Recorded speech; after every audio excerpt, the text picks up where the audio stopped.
Chapter 292. Chapter 292. I killed him. Bang.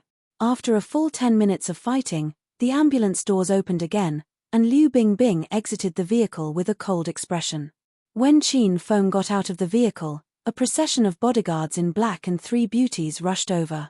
Qin Feng, are you alright? I knew you'd be alright. I was scared to death. Ah. Qin Feng, what happened to your leg? Is it okay? Why don't we go to the hospital? Qin Feng, wear this, don't see a cold. The 3 beauties that suddenly rushed over were Shu Ruoru, Li Yu Chen, and Rao Shaman. These 3 women were all outstandingly attractive, and each had different auras and personalities. Once each of the women saw Qin Feng, they surrounded him excitedly. Shu Ruoru and Li Yu Chen anxiously took one of Qin Feng's arms each, while Rao Shaman hugged Qin Feng. When the doctors, nurses, and police saw this scene, they were so shocked that their eyes almost popped out of their skulls. In particular, the 2 subordinates that came with Liu Bingbing sighed and wondered what kind of person Qin Feng was to have such luck with the ladies. Director Liu was exceptionally unlike herself today. She actually hid in a vehicle with Qin Feng and did it with him, and after it was over, she reinstated her usual cold and proud expression. And now that she saw 3 women surrounding Qin Feng, she actually wasn't mad. Based on her explosive temper, it would make more sense for her to blast the 3 women's heads off. Qin Feng just texted Shu Ruoru while he was in the ambulance, so the 3 women rushed over with Qin Manor bodyguards. Qin Feng quickly changed into a new suit. There was no way he'd stand in front of everyone in his underwear.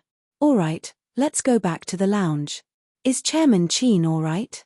Qin Feng held Shu Ruoru and Li Yu Chen as they walked toward the lounge. Rao Shaman also quickly followed. Qin Feng, Chairman Qin is in the lounge right now. Everyone is fine. A few audience members were trampled and got hurt during the evacuation, but they've all been taken to the hospital for treatment. The sudden shooting incident has been settled by the police, and there are no deaths so far. Shu Ruoru explained the situation to Qin Feng. The 4 of them walked under the protection of 4 bodyguards in black, and they quickly arrived at the lounge. Qin Feng, are you alright?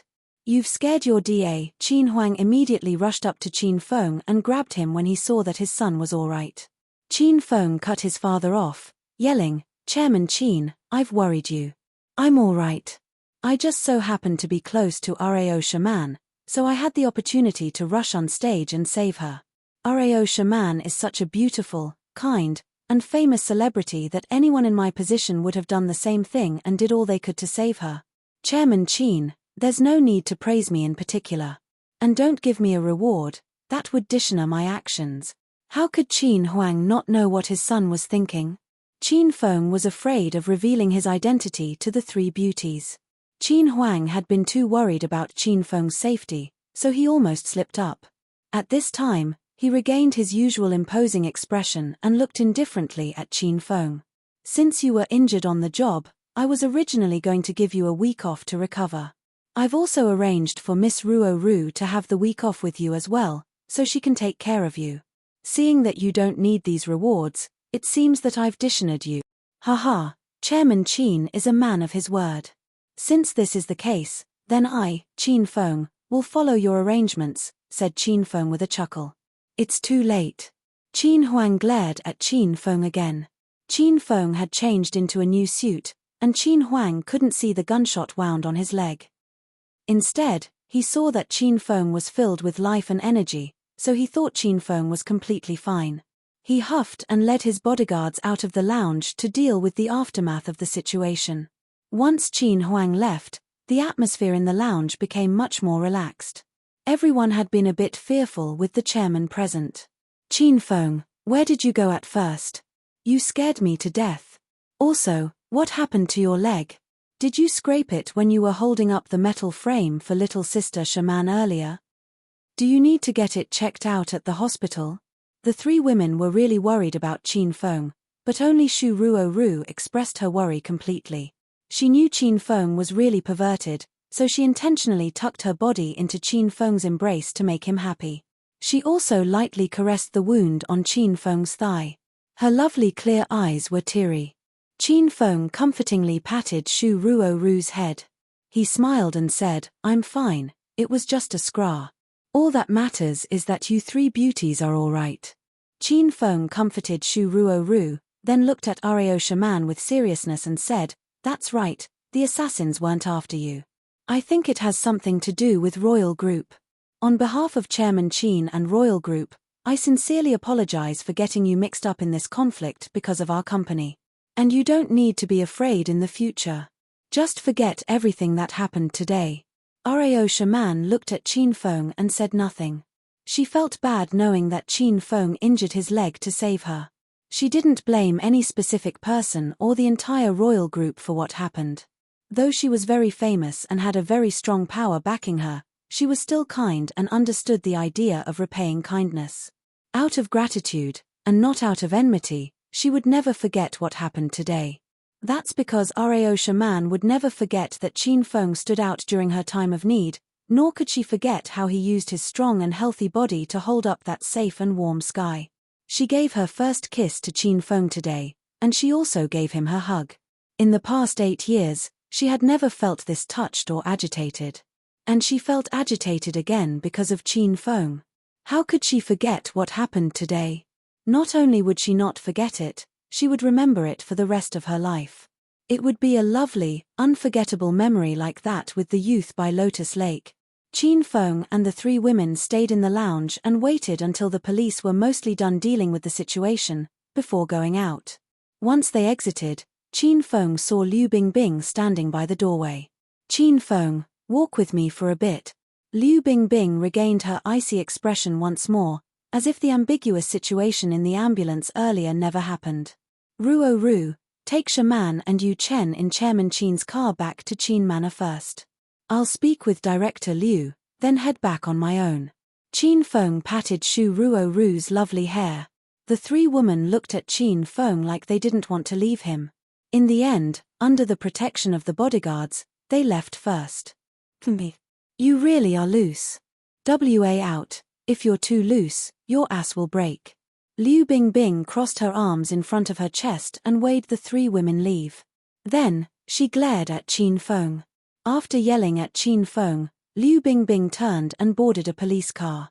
Qin Feng followed and sat in the front passenger seat. "Tell me, did the assassins come for you? Who are they?" Liu Bingbing and Qin Feng were the only 2 in the car, and the windows were sealed. Liu Bingbing's body fragrance wafted through the car. "I don't know, Director Liu.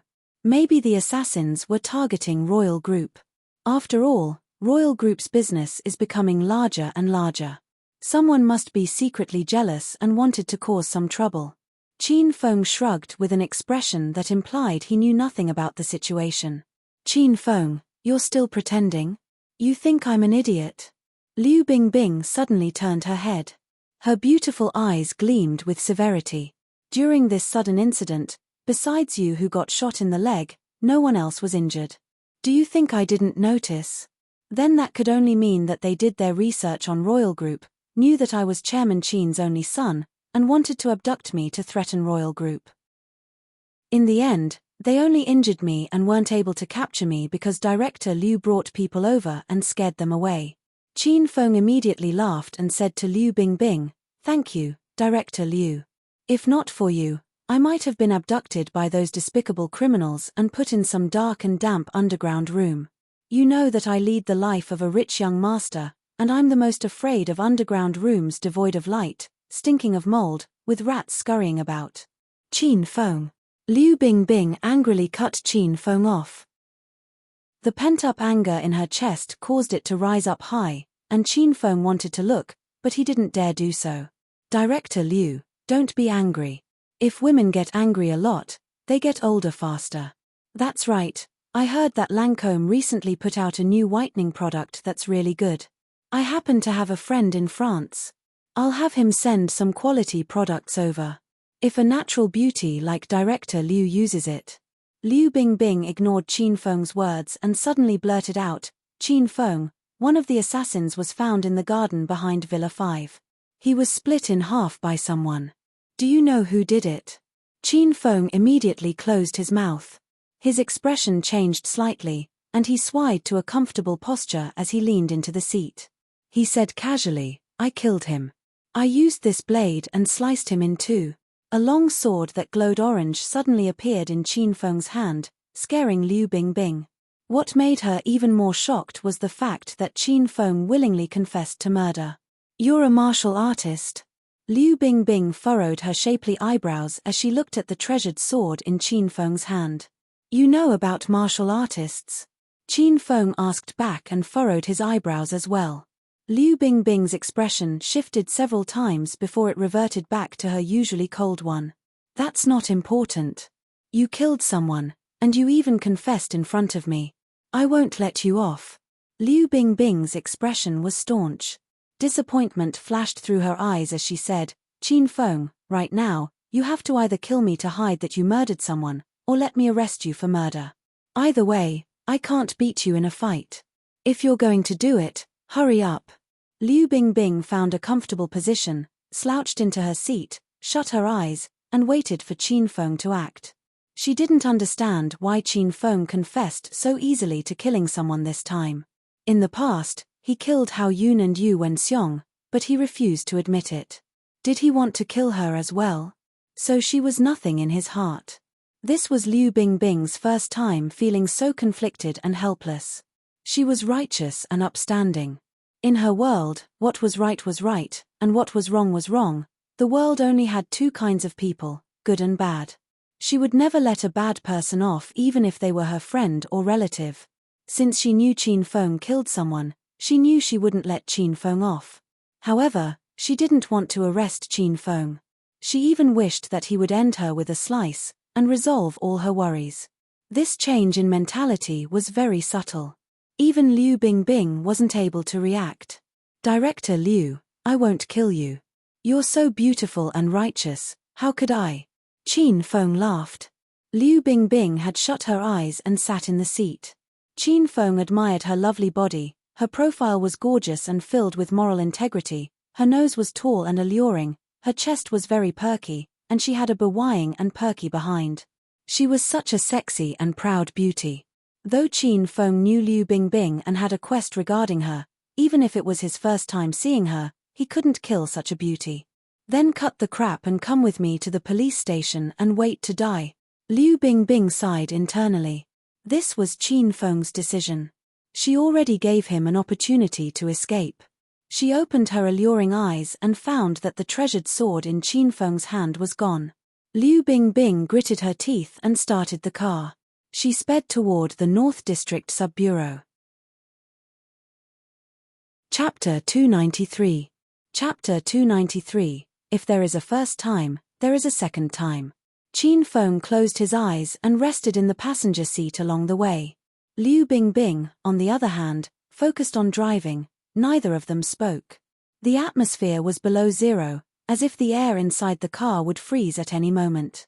Screech. The car arrived at the North District Sub-Bureau. However, Liu Bingbing pulled the emergency brake and stopped the car in front of the bureau's gate.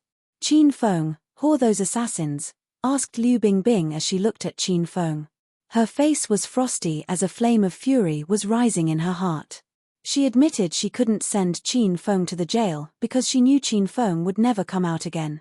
Qin Feng had confessed he was the killer. Even with the powerful Qin family backing him, he wouldn't be able to turn the situation around. "There were two assassins who tried to kill me. One was the black person you guys found, the other was a Chinese brawler monk that ran away." Qin Feng opened his eyes and sighed slightly. "As for who they are, I can't tell you. Qin Feng, can you please not fuck around now? Your mother's patience is limited, and I will not break my bottom line for the third time." Liu Bingbing was enraged.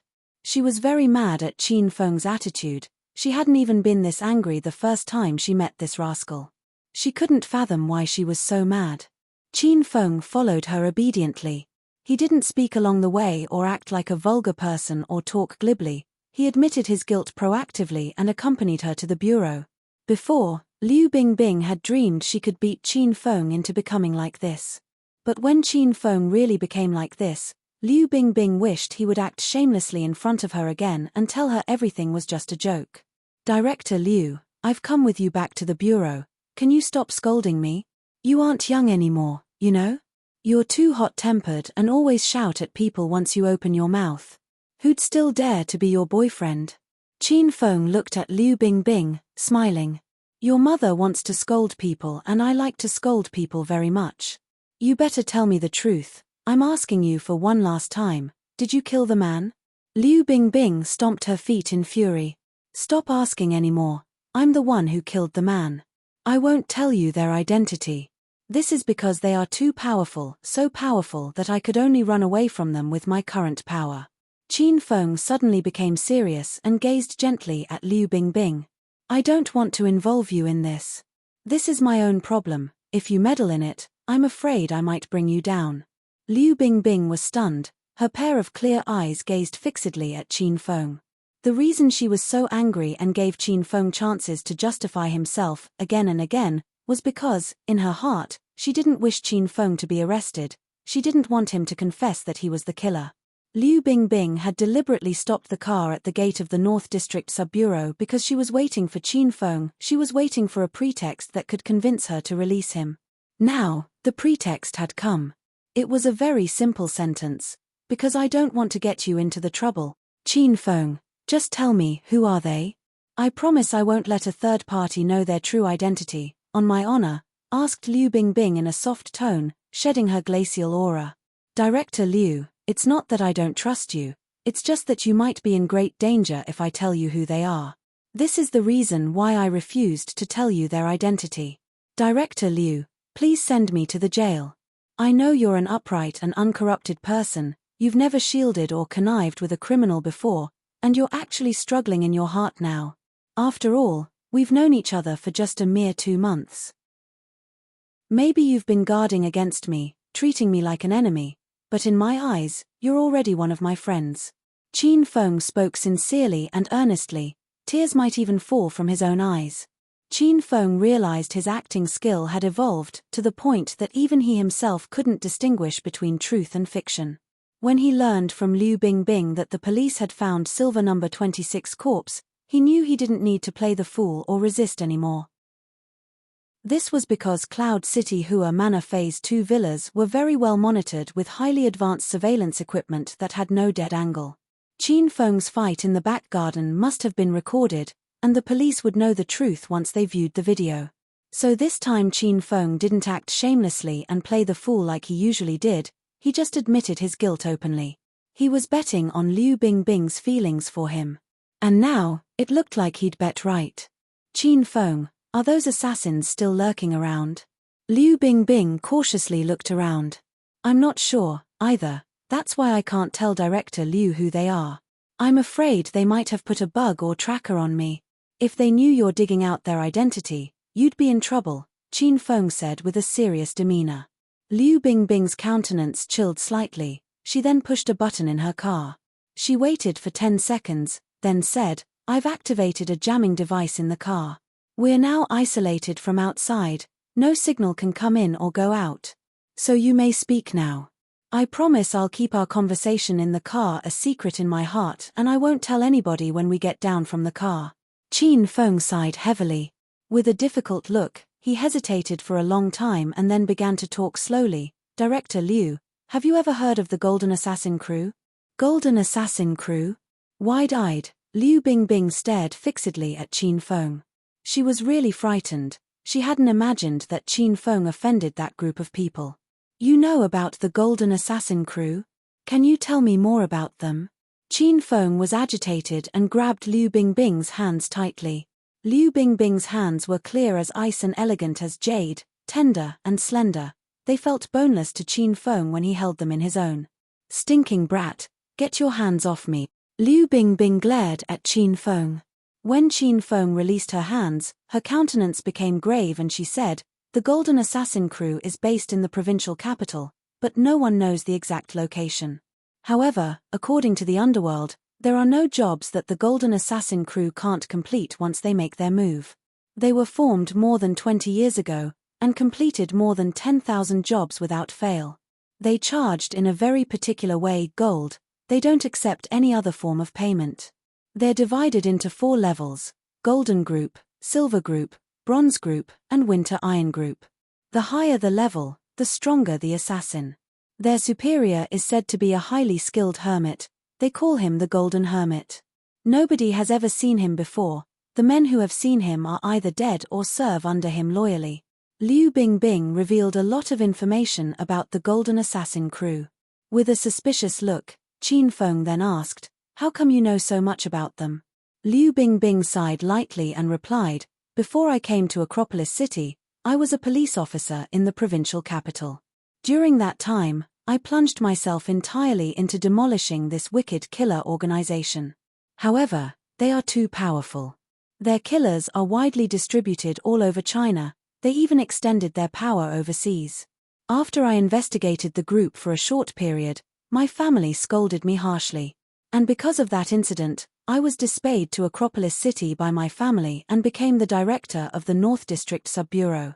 Qin Feng had long known that Liu Bingbing's family was powerful. However, this was a private issue and Qin Feng wasn't dumb enough to ask Liu Bingbing if she didn't want to speak of it. Even Liu Bingbing's family feared the Golden Assassin crew.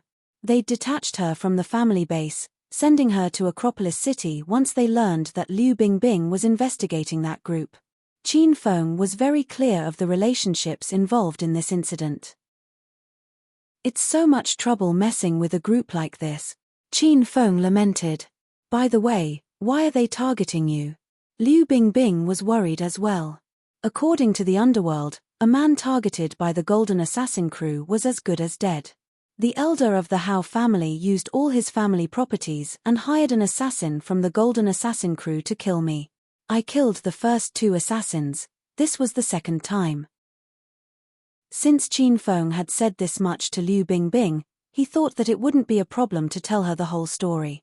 After listening to what Qin Feng said, Liu Bingbing gasped, This was the second time you were ambushed by people from the Golden Assassin crew? You even killed 3 of them? Why not? They were trying to kill me. They didn't have enough strength, so they got what they deserved," Qin Feng replied casually. Liu Bingbing still hadn't recovered from the shock. She'd heard of the Golden Assassin crew's legend of indomitability long ago. They'd never had a case where they failed twice on a mission, but Qin Feng broke their perfect record. He even killed 3 of their assassins. This time, Qin Feng had totally made an enemy of the Golden Assassin crew. "Qin Feng, you better be careful next time. I'm certain the Golden Assassin crew will go wild and try to get revenge on you. Not even I can help you counter the attack from this mysterious, obscure organization. I don't even know where to CA them. You killed a person this time, but since he's an international fugitive, I'll help you resolve the situation. You're injured. You'd better go home and rest." Liu Bingbing had made herself clear she would let Qin Feng off this time. She not only released him, she even took the initiative to help him settle the aftermath.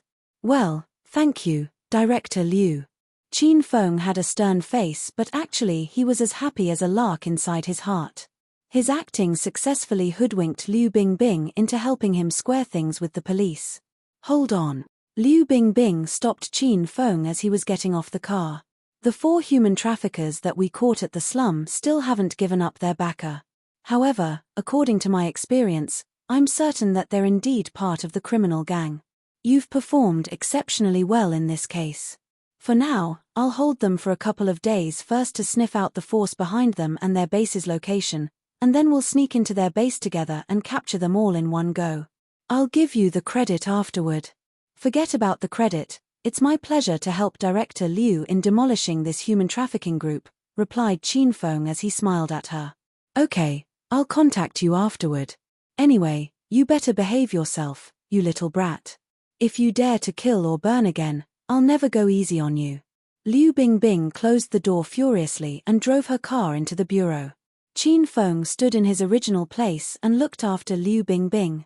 The corner of his mouth quirked slightly as he murmured, "If there is a first time, then there is a second time and a third time." Qin Feng flagged down a taxi and returned to Qin Manor. When he reached the gate of Qin Manor, Uncle Fu was already there waiting for him. "Young Master Qin." Uncle Fu walked toward Qin Feng and inspected him thoroughly. With a bright light in his eyes, he said, "Congratulations, young Master Qin, on your breakthrough." With a smile on his face, Qin Feng patted Uncle Fu's shoulder. Both of them then got in the car. Uncle Fu, are my dad and Ruo all right? Qin Feng sat in the back seat and gazed at the villas and green fields of Qin Manor. The three Mrs. and Chairman Qin are all right. They're waiting for your return at home, said Uncle Fu as he focused on driving. Normally, he followed Qin Feng's and Qin Huang's orders without question. However, this time, he suddenly opened his mouth when the car was about to arrive at the main building. Young Master Qin, this time is the Golden Assassin crew as well? Uncle Fu asked with a hint of coldness in his tone. Looks like my dad has told you. Last time, after Chairman Qin came back from his abduction, he told me to take good care of your safety in the future. Uncle Fu sighed lightly. Today I was tasked with Chairman Qin's safety and neglected young Master Qin. This is a dereliction of my duty. Uncle Fu, it's not your fault. I'm okay as long as my dad is fine. Qin Feng pondered for a while and asked, is the Golden Assassin crew that powerful? Chapter 294. Chapter 294, more amazing than you could imagine. Why Bib? When Qin Feng killed Bronze number 5 and 8, he hadn't cared much about the Golden Assassin crew. He hadn't realized how large and powerful it was. However, today's sudden ambush set alarm bells ringing. This crew had 4 levels: Gold Group, Silver Group, Bronze Group, and Winter Iron Group. The crew had only sent over assassins from the Bronze and Silver groups, but their abilities couldn't be belittled. These last 2 assassination attempts made Qin Feng cautious. He wondered if he would be able to escape or kill his opponent the next time if they sent the leader of the Silver Group or experts from the Gold Group. The crew had tremendous power, and their whereabouts were unknown. They even had the guts to shoot and kill people in broad daylight. They had countless martial artists with unordinary powers. They only had their targets and goals in mind. In order to complete their assignments, they did whatever it took, and would rather die than fail. Now that this group had their eyes on him, Qin Feng didn't know whether to laugh or cry. Uncle Fu hesitated for a long while and thought of a lot of different phrases, but he could only say 2 words, really amazing. How amazing? Qin Feng raised his brows. His heart sank even more. Qin Feng had very little knowledge of Uncle Fu's background, but he knew that the main reason Acropolis's Qin Manor was still standing and the Qin family was dominant among the 4 most prominent families in Acropolis and remained intact time and time again was Uncle Fu. Uncle Fu was like Qin Manor's strongest fortification. If the enemy couldn't break through this protective barrier, how could they attack the inner parts of Qin Manor to harm its muscles and bones? Qin Feng hadn't known how to do martial arts in the past, and even less about the tiers of martial artists. However, ever since he acquired the Hedonist sovereign system, his abilities improved by leaps and bounds, and he became a genius dual cultivator in internal and external techniques. Among his peers in the martial communities of Acropolis or even the capital, how many could get to the same level as Qin Feng? However, when facing Uncle Fu, he could never grasp the man's true abilities. He knew that every time he broke through his limits, he thought he'd qualify to fight Uncle Fu. However, he found that Uncle Fu seemed to have broken through as well. Uncle Fu's abilities were unfathomable. If even a profound expert like this talked about the Golden Assassin crew with such a conflicted expression, how could Qin Feng not feel pressured? How could he not be worried? They're more amazing than you could imagine. Uncle Fu stopped the car at the foot of the main building. He didn't hurry to open Qin Feng's door like he usually did. He sighed slightly and said, the Golden Assassin crew was formed 21 years ago, and they've faced countless setbacks but never fell. On the contrary, they were renewed after being in danger time and time again. 21 years ago, the country and various martial groups formed an alliance to destroy the Golden Assassin crew. At the time, they couldn't suppress them completely. Now, 20 years have passed in a flash, and even I can't begin to guess at their power. All in all, be more careful. Uncle Fu seemed immersed in history, but he quickly got out of the car, and opened the door for Qin Feng. Young Master Qin, we're home. Thank you, Uncle Fu. You can go do what you need to. Qin Feng nodded at Uncle Fu, then walked into the main building of Qin Manor alone. Once he walked into the first-floor parlor, He saw the group of worried people sitting on the sofa. When they saw Qin Feng walk in, all their faces lit up, and the beauties excitedly rushed up to him. "Qin Feng, are you all right? It's about time you returned." Shu Ruoru was the first to rush up to him. Not caring that there were others weighing, she hugged Qin Feng's arm like her life depended on it. Li Yuchen and Rao Shaman stood to the side. When they saw that Qin Feng was fine, they were relieved. "Qin Feng, you worried us to death." A mature woman in a silk grey suit walked up to them. This was Han Ying, who had just returned from Jincheng City after handling some personal matters. "Big sis Ying is back. Are your family matters taken care of? Why do you look more haggard than before?" Qin Feng hugged Shu Ruoru lightly and greeted Han Ying. The fatigue in Han Ying's eyes disappeared in a flash. She eked out a slight smile and said, "The family matters are resolved. I've been busy dealing with family matters recently, so I probably look tired because I haven't been well rested. Now that you're back, take a couple of days off and go back to work after you're well rested." After Qin Feng finished speaking, he remembered that he was only young Master Qin's personal attendant to these people. He had no authority to arrange Assistant Han's work schedule. Thus, he immediately smiled at Chairman Qin, who was standing behind the women. Chairman Qin, Assistant Han usually gives her all at work, and she suddenly had something come up at home. I hope Chairman Qin can consider my suggestion and allow Assistant Han to take a couple of days off.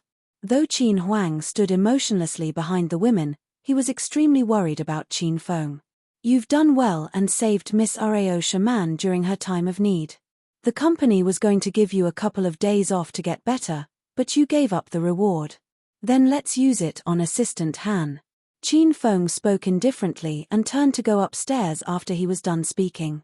Once Qin Huang left, the four women became more relaxed. They tugged Qin Feng to sit on the sofa, and they all fussed over him. They sat on the sofa and talked for a good while. After confirming that Qin Feng really was fine, Li Yuchen got ready to leave first, because they were in Qin Manor. She felt that she would be an inconvenience if she stayed too long. "General Manager Li, I'll have Uncle Fu take you home." Qin Feng stood when Li Yuchen did. "There's no need for that, I can just CA a cab back." Li Yuchen refused with a bit of embarrassment. Qin Feng didn't let Li Yuchen do as she wished. He walked her out. Uncle Fu just so happened to be returning from the garden, so Qin Feng told Uncle Fu to take Li Yuchen home. Li Yuchen had no excuse, so she eventually agreed. After getting into the Benz, she couldn't help but cast multiple backward glances at Qin Feng. She felt warmed by Qin Feng's thoughtful and caring behavior. Since it was the day of the opening ceremony of Cloud City Hua Manor Phase 2, everyone had begun preparing early in the morning. Also, Shu Ruoru and Rao Shaman had gotten quite a fright today due to the stage suddenly collapsing and the shooting. Once they got to Qin Manor, the two women couldn't keep their eyes open. However, they withstood the fatigue and waited for Qin Feng in the parlor until he came back. Now that Qin Feng was back and seemed fine, the two women bid Qin Feng good night and went upstairs to rest. Qin Feng and Han Ying were the only ones left in the large lobby. Qin Feng casually leaned back in the sofa and rested. Han Ying sat beside him. A fragrant smell wafted through the parlor. "Qin Feng, I was originally going to take an earlier flight to attend the opening ceremony today, but the flight was delayed and I didn't make it. By the time I got to Qin Manor, I heard something happened at the event. When I saw that you hadn't returned, I was frightened to death." Han Ying tilted her full body slightly, and she suddenly placed her head on Qin Feng's shoulder. She had a head of golden curly hair, and her hair was even more fragrant. Her slender, lily-white hands also curled around Qin Feng's arm. This sudden action stunned Qin Feng. He felt that his relationship with Han Ying hadn't yet progressed to this stage. Wasn't this girl trying to form a business partnership with the Qin family? Had she come to actually like him? "Aren't I fine right now? What's there to worry about?" Qin Feng lifted his arm and pulled Han Ying into his embrace. Qin Feng didn't believe Han Ying's feelings for him were true, but it wasn't Qin Feng's style to not take advantage of something when it was presented to him on a silver platter. This girl was learning management with his father, and she also wanted to form a business partnership with the Qin family. Millimeter, as long as you and Uncle Qin are all right. People are the most important. If money is lost, it can be earned back, but if a person is gone, what would I do? Han Yingying hugged Qin Feng's arm even more tightly. She raised her head slightly and looked at Qin Feng with her bright, lovely, and gentle eyes. Her ethereal and charming face became flushed. Her sexy red lips opened slightly, and a sexy and mature air exuded from her entire body. Qin Feng, promise me that you'll take care of yourself. Don't let anything happen to yourself. Otherwise, I'll be so sad. The shock in Qin Feng's eyes disappeared in a flash. He almost jumped up and yelled at Han Yingying. Did this woman go home during the past 5 days, or did she secretly run to the Beijing Film Academy to learn acting? Her acting skills would soon surpass Qin Feng's. Since you like acting, then this young master will act with you. Yingying, don't say any more. How could something happen to me? Nothing will happen to me because there's someone in this world that I can't let go of. If I was really gone, who would take care of you? Who would make you happy? Who would talk to you when you're sad and lonely? Yingying, I really missed you. Han Yingying trembled a bit. She knew that Qin Feng's words were fake, and knew that Qin Feng didn't completely believe her, but the words were spoken with such sincerity that, as a woman, Han Yingying was a bit moved to hear this declaration. Yingying, why don't we go to your room? Qin Feng's expression became more distant as he looked at Han Yingying with half-lidded eyes. Han Yingying jumped, startled. She retreated nervously and said, Qin Feng, why would you go to my room in broad daylight? Yingying, we haven't seen one another in so long that I want to tell you about the fun things that happened in the company. Qin Feng had a serious expression. That's fine, I can just ask Ruo Ru about those things later. That's right, I brought you and Uncle Qin presents. I'll go get them now. Han Yingying ran off right away. 5 minutes later, she brought back a large bag of things. The blush on her face had faded, and she was once again the powerful and vigorous queen. She sat beside Qin Feng and didn't say anything lovey-dovey. She extended her gift to Qin Feng. Qin Feng, these are all specialties of Jincheng City. Qin Manor isn't lacking in anything, so I didn't bring anything extraneous. I brought some delicacies and some presents. Don't take offense. Han Yingying smiled lightly. How could I take offense with bis sis Yingying? But I'm sure the things you brought to eat aren't as tasty as you. Han Yingying had just calmed down, and with one line from Qin Feng, her mood was thrown into a frenzy again. She feigned anger and glared at Qin Feng. Shut up. Bis sis Yingying, what happened at home? Asked Qin Feng indifferently. Han Yingying's expression suddenly changed, then it quickly became normal again. Nothing big. My mom wasn't feeling well. I went back to talk to and take care of her for a couple of days. Now she's much better. My parents are old, and it's weird and pitiful thinking about how there's no one to accompany and talk to them. Qin Feng's expression changed. Though he had a lot of questions, he still said nothing. He merely smiled and patted Han Yingying's shoulder. Bis sis Yingying, when you have time, go back to see your parents. As long as you mention it, my dad is sure to let you go. How could that be? I'm also a royal group employee, I can't be undisciplined. Han Yingying laughed. Chapter 295.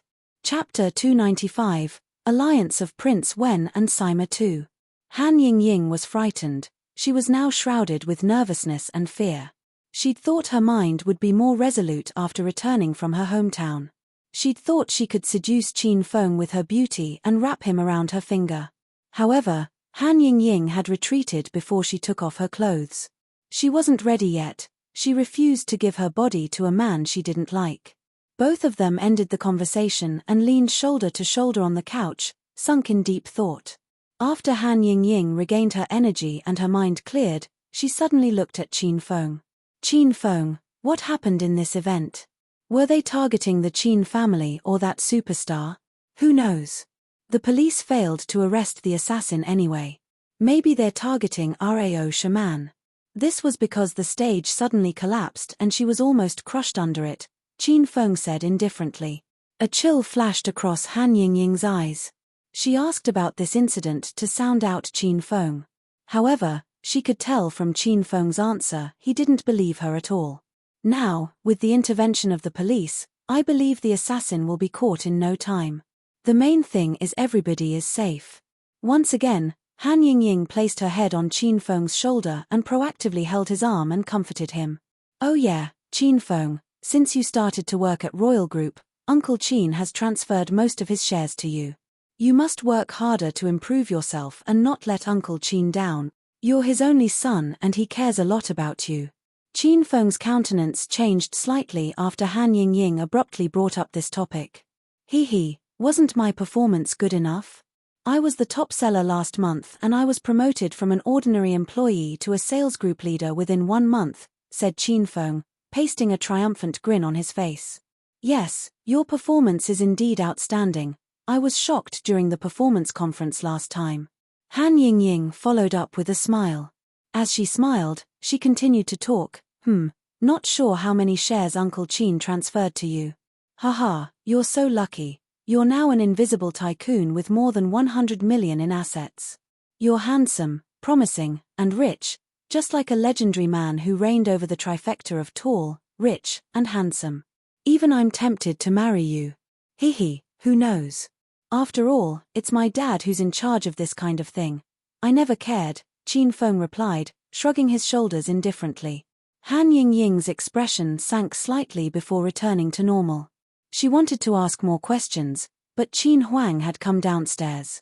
Feng'er, Yingying, what are you guys talking about?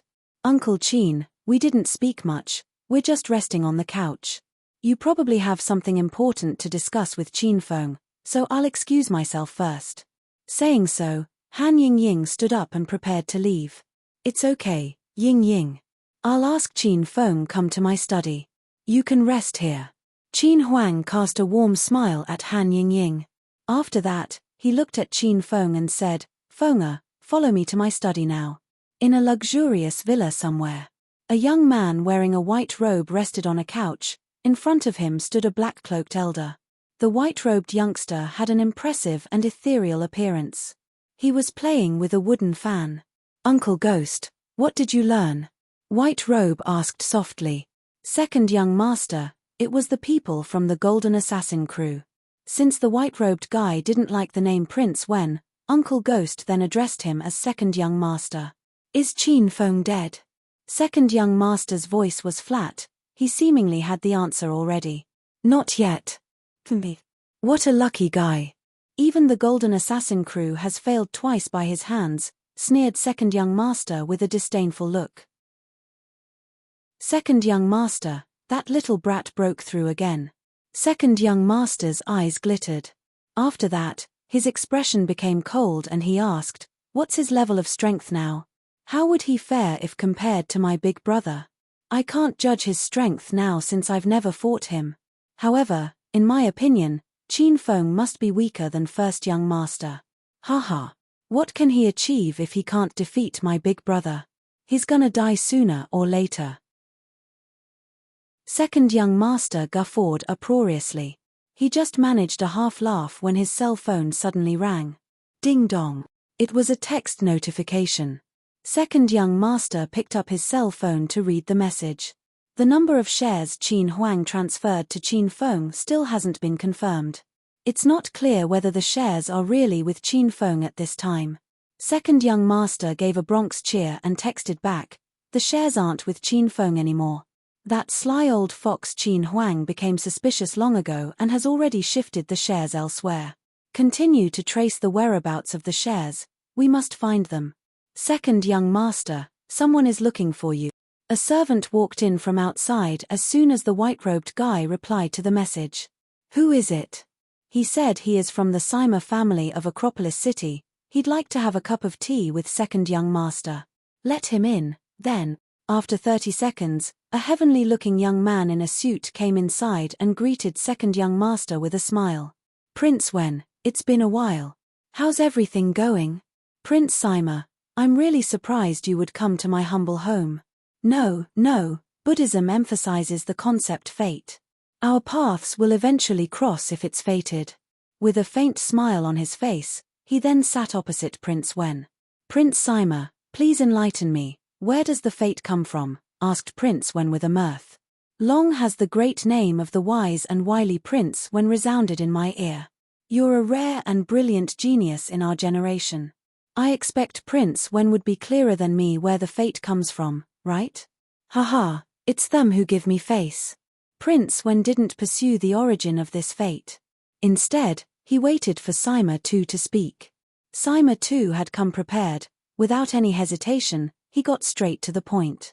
"Prince Wen, I came here for Qin Feng, and I came here to get rid of him." "Haha, interesting." Prince Wen burst out in a fit of violent laughter. "Tell me frankly what you have in mind, Prince Sima. I presume Prince Wen has heard news of the emergency at Royal Group's opening ceremony." "Yes, I have. It was a tragedy. Rumors say there was a shooter, and the stage collapsed as well. Even the superstar Rao Shaman, who came from the provincial capital, was almost injured. It was such a shame for this kind of thing to happen." Sima Tu said while beaming. "It's indeed quite a shame. Why didn't the metal frame crush Rao Shaman and why didn't the shooter kill Qin Feng on spot?" queried Prince Wen with his eyebrows pricked.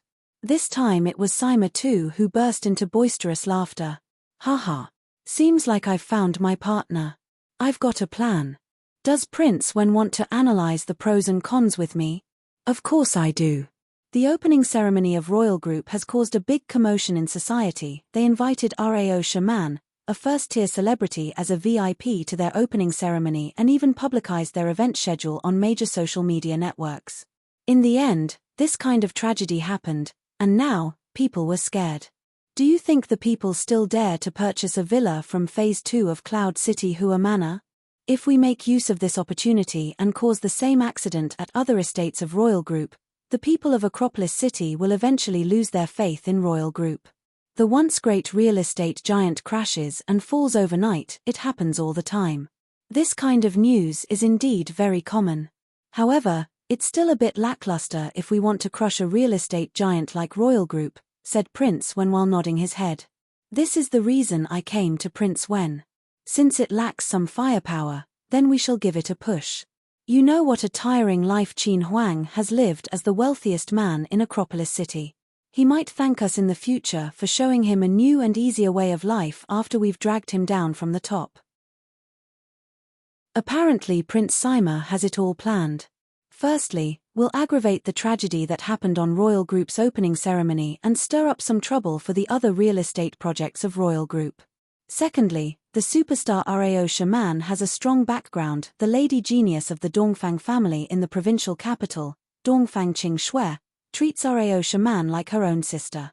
Now that her sister almost died at Royal Group's event, do you think she wouldn't be enraged? Maybe she'll unleash the full power of the Dongfang family to crush the Qin family in her fury. Lastly, the assassins are from the Golden Assassin crew. Since Qin Feng and Qin Huang have offended this organization, they might need to worry about survival for the rest of their lives. Now the time is right. Even the geographical and social conditions are in our favor. Isn't this the perfect time for Prince Wen to make your move? Haha. Good, very well planned. I hope we have a good time working together, Prince Sima. All of a sudden, Prince Wen excitedly smacked the table and declared his alliance with Sima Tu. How could he not have considered the 3 points Sima Tu mentioned? The reason he lurked in the dark and didn't take the initiative was because Hua Ming almost revealed his identity during that time at the mountain resort. Hua Ming's action had roused suspicion with the people of Qin Manor. So Prince Wen couldn't take Qin Feng on unbridledly. He had to maintain a low profile and borrow outside power to exterminate Qin Feng. So, he'd previously asked Uncle Ghost to persuade the Hao family's elder to hire an assassin from the Golden Assassin crew to assassinate Qin Feng, and cause Qin Feng to run afoul of this menacing organization. Now Sima Tu had taken the initiative to form an alliance with him. Prince Wen was entirely willing to borrow the power of Sima Tu, backing him at the same time, in order to get rid of Qin Feng, or even crush the Qin family in Acropolis City. Qin Manor main building, 3rd floor study room. Qin Feng and Qin Huang sat face to face.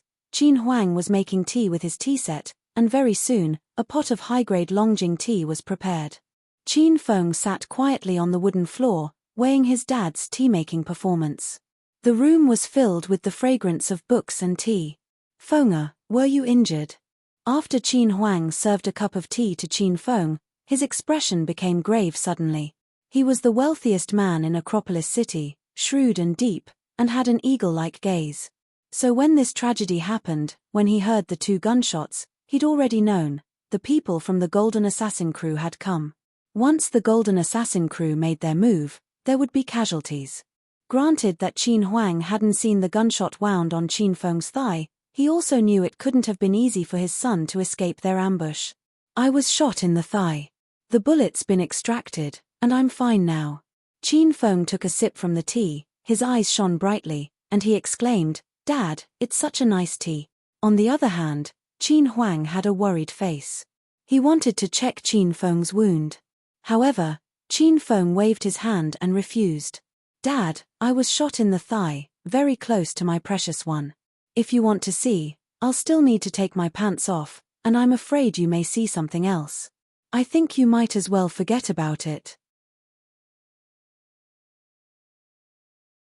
Chapter 296. Chapter 296, Winter Iron Glove Upgrade. Qin Huang sat back down and yelled at Qin Feng with a stormy expression, "You brat, you're always so insincere when you talk to me. Is your gunshot wound really okay? Why don't I tell Dr. Zhong to take a look at it?" Qin Huang was still really worried. "It's fine." To prevent his father from worrying, Qin Feng changed the topic. 2 assassins came this time. I killed one of them on the spot, and the other escaped. When I was coming back, I asked Uncle Fu about the Golden Assassin crew. It seems that we're in a bind. Dad, keep Uncle Fu by your side 24 hours a day from now on.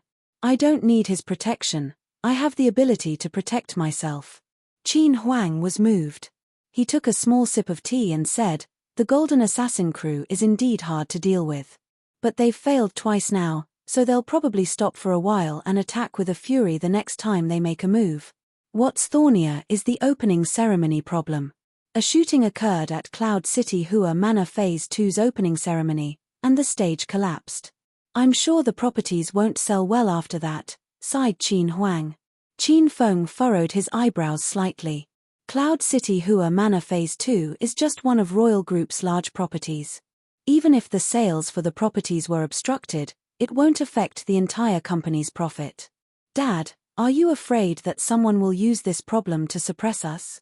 A flash of joy flitted through Qin Huang's heavy expression. His son was able to grasp what he was thinking. Qin Huang found that Qin Feng really had grown up. He was no longer that brat who only knew how to play with girls and idle about. "Maybe I'm worrying too much. I hope this won't happen." Qin Huang furrowed his eyebrows and was deep in thought. Who knew what he was thinking? "Dad, just now, Han Yingying asked me about my shares in the company. How many shares have you transferred to me?" Han Yingying asked about this. Qin Huang stiffened slightly, then quickly relaxed again. "Feng, you don't even have a penny's worth of stocks right now. I transferred them all to someone else." Once Qin Huang said this, Qin Feng suddenly thought of his 2 quests that were previously expiring. One of the quests was to subdue Han Yingying, while the other was to find the criminal behind Ma Dehu. Of the 2 quests, Qin Feng extended Han Yingying's and gave up on Ma Dehu's. The punishment for failing Ma Dehu's quest was to lose the Royal Group shares. Qin Feng couldn't help but feel nervous, thinking about the punishments if he were to fail his other quests, because he now had clear evidence that the Hedonist sovereign system's rewards and punishments would all actually happen. "Whom did you transfer them to?" asked Qin Feng. "A very dependable woman." Qin Huang gave Qin Feng a meaningful look. Qin Feng's lips cheat as he stared at Qin Huang and said, "Dad, when did you start keeping a lover? How come I didn't even know?" This time, Qin Huang's lips cheat. The hand holding the teacup trembled incessantly, and he almost threw the tea in Qin Feng's face. "Stinking brat, how dare you say something so unfilial? In this world, I, Qin Huang, have never had any interest in a woman other than your mother." "Dad, then tell me about Mom." Qin Feng instantly became emotional. Ever since he was born, He'd never seen his mother.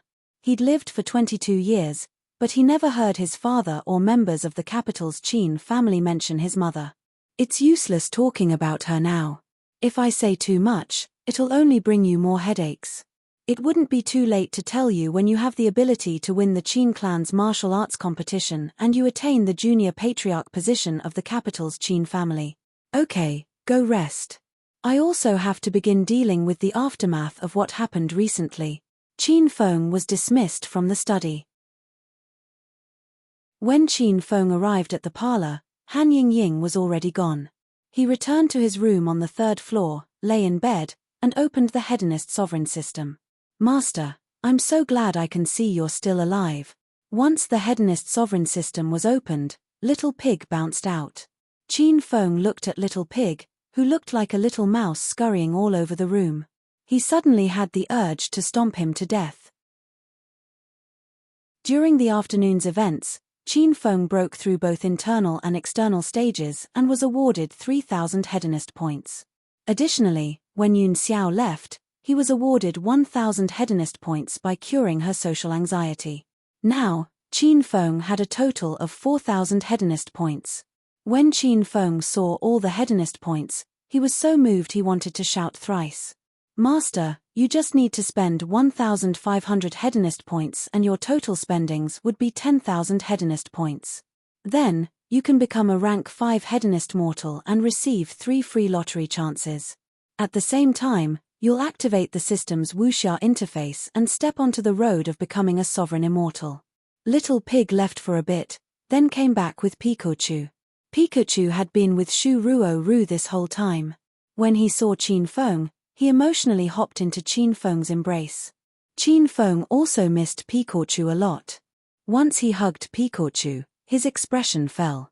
You pervert, tell me, do you shamelessly bury yourself in Shu Ruo Ru's embrace every night to sleep? Qin Feng smelled Shu Ruo Ru's scent on Pikachu and felt horrible. He was treated worse than a little animal. Pikachu could feel the coldness emanating from Qin Feng, and he dexterously escaped Qin Feng's embrace to arrive by Little Pig on the floor. Qin Feng shook his head, sighed, and proceeded to ignore the two beasts. He opened the system's fusion function. A couple of days ago, when fighting with Sima II, his left winter iron glove was ruined. That glove was now rendered useless, and Qin Feng was prepared to fix it in the fusion interface. When placed in the fusion function, the system provided a notice. The right glove could be the item to get upgraded, and the left glove would be enhancive material for it. This way, the upgraded item could be a new orange-grade right glove, while the left glove would be integrated into it. This fusion cost 1,000 Hedonist points. Qin Feng hesitated for a brief moment, then thought, fuse. Since he was right-hand anyway, having just the right glove would usually be adequate. It was naturally worth it to upgrade the winter iron glove from white to orange grade. Thus, all of Qin Feng's equipment would be orange grade spiritual equipment. With the command, the fusion interface's large oven spun quickly, then stopped just as quickly. A gleaming orange winter iron glove emerged. Fusion success.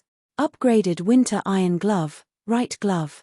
Equipment grade, orange mid-grade equipment. Made with 1,000-year-old winter iron, it was incomparably hard. Winter iron's natural properties made the wearer feel cold with clear determination, raising the wearer's stamina and accuracy during battle. Ding! Congratulations, host Qin Feng, for successfully creating an orange-grade equipment. The Hedonist Sovereign System rewards you 1,000 Hedonist points. Ding! The Hedonist Sovereign System has issued a quest. Acquire 6 pieces of orange-grade spiritual equipment. Quest time limit, 3 months. For have currently been collected. Successful completion reward, 5,000 Hedonist points and 1 blue-grade equipment. Upon failure, the host will lose all his orange-grade spiritual equipment. This quest arrived too suddenly. Qin Feng was so excited, he almost jumped up. He had 4 pieces of orange-grade spiritual equipment, the true steel sword, the flying dragon armor, the spirit snake whip, and the winter iron glove. As long as he got 2 more orange-grade equipment, he could complete the quest and receive 5,000 Hedonist points. This was not a small number. With a slight thought from Qin Feng, A winter iron glove with orange light appeared on Qin Feng's right fist. After upgrading the winter iron glove, the winteriness of the glove was even more prevalent. It also strengthened Qin Feng's awareness and reaction speed, and made his reactions quicker. Whoosh! Qin Feng leapt and pumped his right fist into the air. With the intermediate Thunder Tiger fists, the winter iron glove made every punch formidable with irresistible force. Nice, it really is more agile and sensitive than the white grade gloves. Qin Feng practiced his punching technique while praising the glove. There was only one grade difference between white and orange, but the improvement was vast. The upgrade of a single glove enhanced Qin Feng's abilities a lot. It was evident how important equipment grade was to a martial artist. At normal university, though Sima Tu's abilities weren't comparable to Qin Feng's, his blue-grade Marlis Azure wing blades defeated Qin Feng. With one slash, the winter iron glove was rendered useless. After practicing the intermediate Thunder Tiger fist technique, Qin Feng was dripping with sweat and extremely content. He put away his glove and sat on the sofa. Now, he just needed to spend 500 Hedonist points to reach rank 5 Hedonist Mortal. Qin Feng was most excited about the 3 lottery chances that came with the upgrade.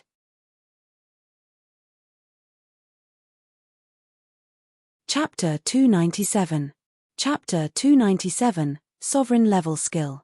Master, you can use 500 Hedonist points to purchase a bottle of Lucky Potion, suggested Little Pig as it jumped on Qin Feng's body when Qin Feng was struggling to buy something. Lucky Potion? Why should I buy it? Qin Feng furrowed his eyebrows. Lucky Potion, of course it's to improve your luck. With a prideful expression, Little Pig cast a scornful stare at Qin Feng. 500 Hedonist points, one-time use potion, host will have a chance to increase luck by 5 times to 5,000 times, lasting for 5 minutes. As Qin Feng read the description of Lucky Potion, his expression sank completely. Do you hold a grudge against me, Little Pig? How could you be so prodigal? This young master worked hard enough to earn a flimsy number of Hedonist points. What would I buy a bottle of Lucky Potion for? Moreover, the effect is only for 5 minutes, it's distressing to spend 500 Hedonist points for just 5 minutes. TSK. Whatever you want. Little Pig cast a disdainful look at Qin Feng and said, if Master spends 500 Hedonist points, then Master will be promoted to rank 5 Hedonist Mortal and entitled to a lottery. After that, Master can drink the Lucky Potion when drawing the lottery and increase the rate of getting epic items. Master might even get those heavenly equipments or skills. Qin Feng's face reddened. He realized he always made a clown of himself in front of the pig. Hehe, I thought the Lucky Potion is useful as well. I was going to buy it anyway, even if you, Little Pig, didn't remind me. Qin Feng shamelessly purchased the Lucky Potion and pretended he was a wise and far-sighted man. Shameless. Little Pig rolled his eyes at Qin Feng. Ding. Congratulations, host Qin Feng has spent 10,000 Hedonist points. You have successfully been promoted to rank 5 Hedonist Mortal. The Wuxia interface is activated. At the same time, the host will be granted 3 free lottery chances. Does the host want to initiate the lottery sequence now?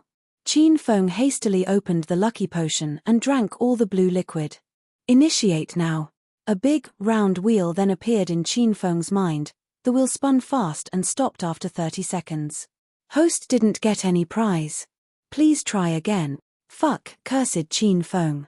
He had been eagerly looking forward to getting an epic prize after he drank the Lucky Potion. He waited wholeheartedly, and in the end, he didn't get anything during the first round. He gnashed his teeth and sent a furious glare at the little pig that was frolicking at the side, wanted to throttle that pig to death. Again, Qin Feng's body trembled slightly. Host didn't get any prize. Please try again. Qin Feng's expression paled, he quivered all over his body and large beads of sweat began to ooze from his forehead. He was engulfed in flames of fury, his 2 fists cracking as he clenched them. Qin Feng swore that if he didn't get anything on the 3rd round, he was going to ask the Qian to add braised pork trotters as an appetizer. Again, Qin Feng's heart was in his throat. Qin Feng had waited for a long time to get these 3 lottery chances. If he really didn't get anything at all, he was better dead. Ding.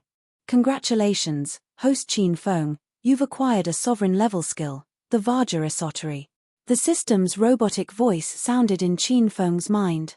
However, the sound was as wonderful as a young maiden's nightingale-like voice. Sovereign-level skill? What grade is that? Qin Feng's mind went blank all of a sudden. He'd lost the ability to react.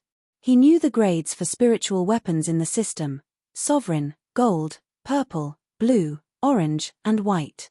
He knew the grades for pills in the system: sovereign, grade 9, grade 8, grade 2, and grade 1. He also knew the grades for skills in the system: sovereign, heaven, earth, black, and yellow. Qin Feng's intermediate Thunder Tiger Fists, a yellow top-grade skill, was fairly powerful. One punch from him could conquer mountains and rivers, and the force was unstoppable. His basic sword skill, a yellow middle-grade skill, was kind of lackluster. However, he could still slice through metal easily and force people to kneel using sword auras. His Phantom Whip technique was an overwhelmingly powerful yellow top-grade skill. When paired with inner chi, he could unleash dozens of overlapping whip shadows that no one could escape from. The three skills Qin Feng possessed were all yellow, the lowest grade in the skill ranking. He'd never seen the power of a higher grade skill, so he didn't know a black-level skill could induce a family civil war and massive slaughter within a sect. He also didn't know an earth-level skill could stir up the realm of martial arts and cause a vicious war. He didn't even know a legendary heaven-level skill could make the top martial artists from every major sect rip off their disguise and go to crazy extremes to seize the skill for themselves. Then, what could a sovereign-level skill that had been missing for thousands of years, so long even martial artists questioned its existence, possibly mean? Qin Feng didn't dare to think much. This was because he couldn't imagine it, either. When the memories surged violently into his mind, Qin Feng still retained a stunned look on his face. It was such an ancient skill that the words were unfathomable runes, the contents less than the intermediate Thunder Tiger Fists, but each and every one of the ancient runes emitted an esoteric and mystical charm. These ancient runes were like living spiritual objects, and danced wildly in Qin Feng's memories. They brought along an almighty and ancient aura and speedily merged with Qin Feng's past memories. The Vajra Esotery. Skill level, sovereign. Whoever cultivates this skill will be the #1 external expert. His body will become as hard as an adamantine, and indestructible by any means. Qin Feng opened the description for the Vajra Esotery. A row of 5 stars. The system described very little about this skill, only a few sentences and lacking any elaboration. Qin Feng read through it thoroughly, over and over again, but still couldn't understand anything. Master, Little Pig stopped romping around. Even Pikachu was shocked, its fur standing on end like it had been electrocuted. Both spiritual pets had sensed the sovereign skill in Qin Feng's memories. The skill stood out from the masses, emitting a burst of ancient and distant aura, and they found a hint of familiarity in it. Am I dreaming, Little Pig? Qin Feng and the pig and the rat stared fixedly at one another. All of them were so frightened they didn't dare move. They were afraid the dream might disappear once they moved. Master, I was going to ask you the same question. We're not dreaming, right? Seeing the usually prideful little pig astonished, Qin Feng knew he'd drawn a godly treasure. Master, this is a sovereign-level skill, a supreme-level skill that may not even exist in legend. Oh gosh, we're in such a big trouble. If the news of this skill leaks out, let alone Master, the entire Acropolis city and the entire provincial capital, even the whole world, will go crazy. With Master's current miserable strength, how could Master protect this skill? When those martial arts masters come to SNA the skill, will they kill us pitiful little pets too? Little Pig grumbled non-stop. Qin Feng's expression became darker and darker. How dare you say I'm weak? Qin Feng yelled in his heart. Qin Feng felt he was a genius martial artist, a prodigy among his peers, since he could master both inner chi and external strength. How come he became insignificant in Little Pig's mouth? Little Pig, what is this Vajra Esotery?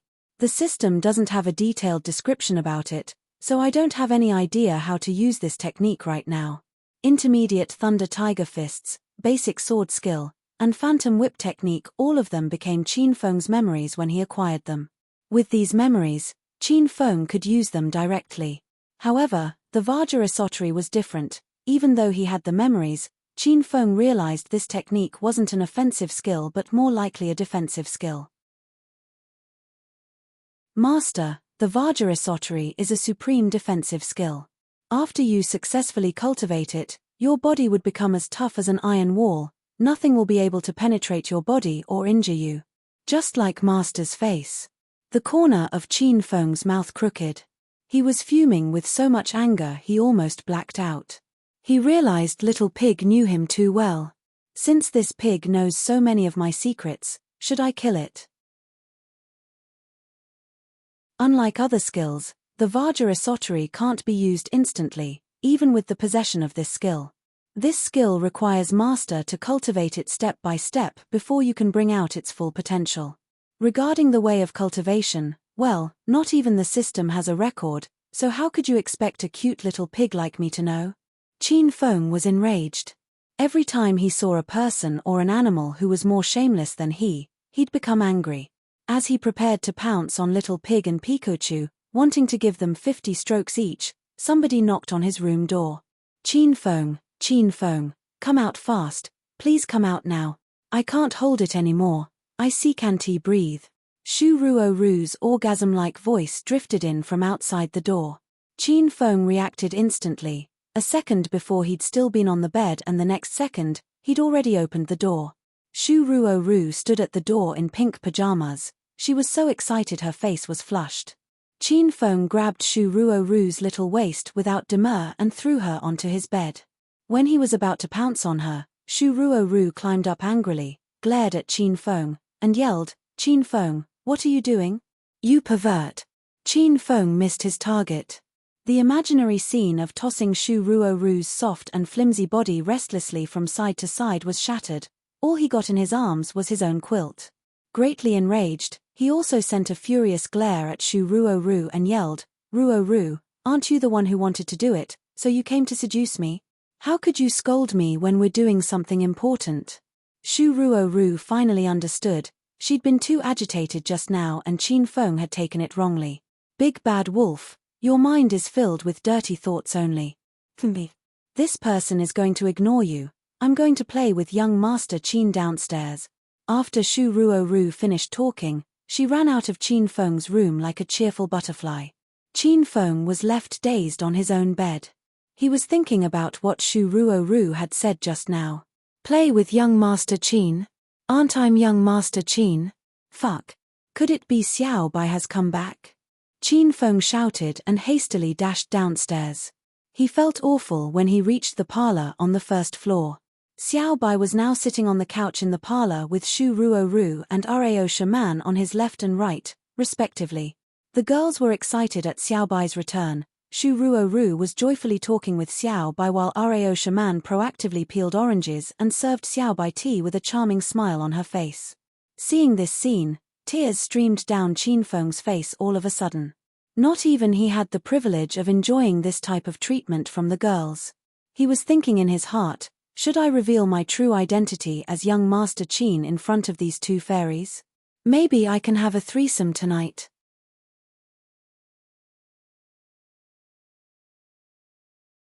Chapter 298. Chapter 298, Limited Time Purchase. Aho! Young Master Qin is back. Qin Feng arrived in the parlor and walked over to Xiao Bai with a smile. Then, he shook Xiao Bai's hand. Xiao Bai was bracketed by two beauties, and he knew that there was a large chance these two beauties belonged to Qin Feng.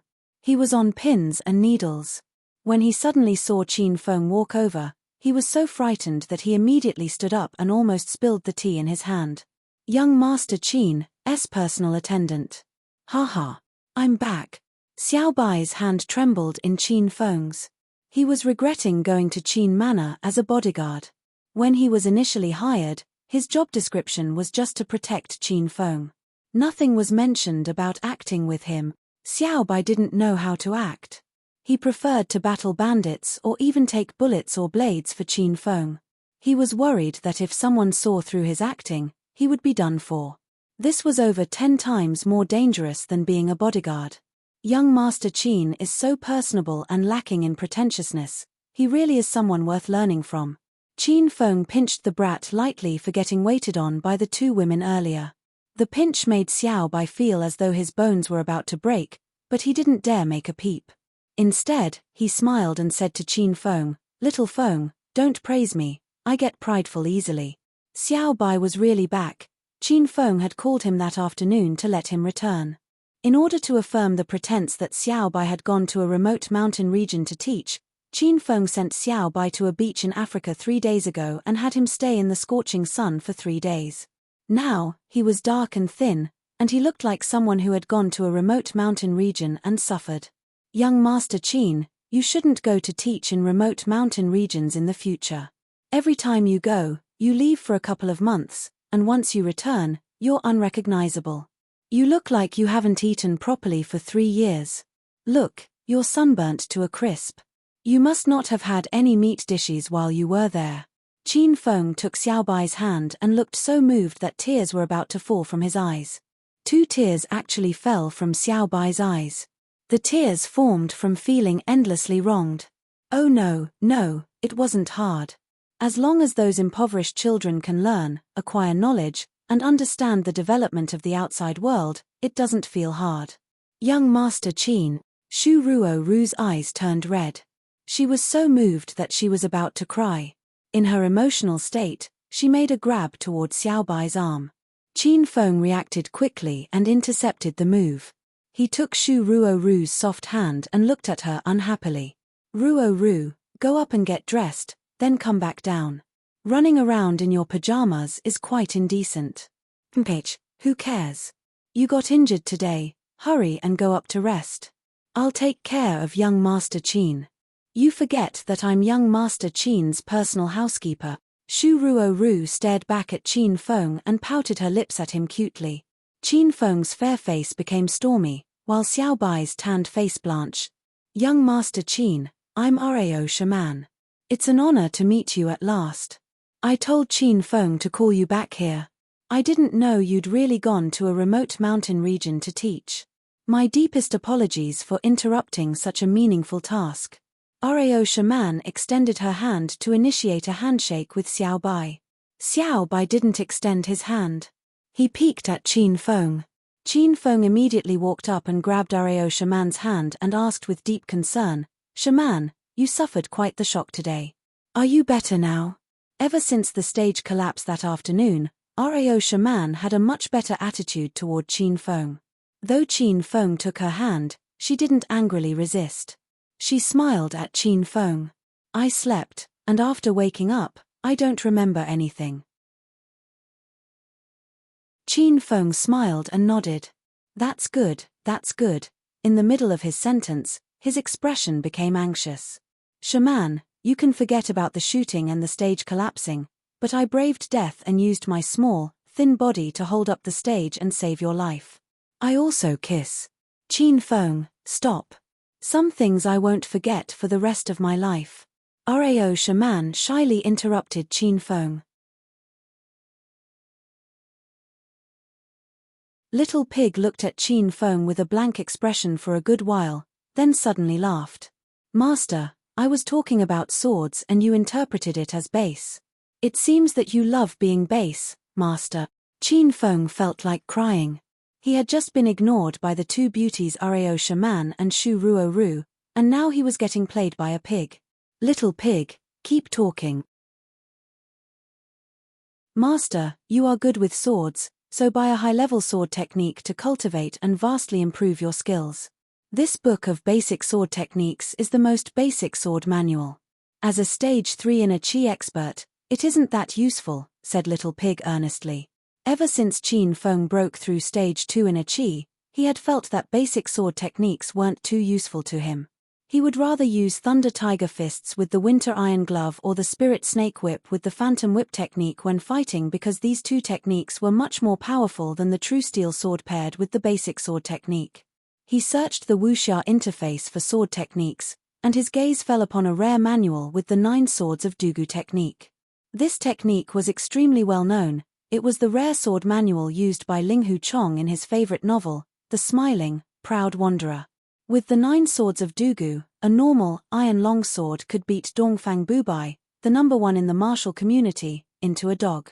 Thus, the sword technique manual seemed to be very formidable and profound. However, this sword technique manual required 10,000 hedonist points, but Qin Feng currently only had 3,500. He couldn't afford it. Master, 9 Swords of Dugu is a mid-grade sword technique manual, so it's prime time for you to use it. However, it costs 10,000 hedonist points, so you can't afford it now. I would advise Master to buy the Wind Blade technique first, and buy the 9 Swords of Dugu after you've saved up 10,000 hedonist points, suggested Little Pig. Wind Blade technique. Don't I need to have stage 4 inner ability to be able to use it? Why would I buy it now? Asked Qin Feng with suspicion. Then, he opened the normal system search bar and found the Wind Blade technique.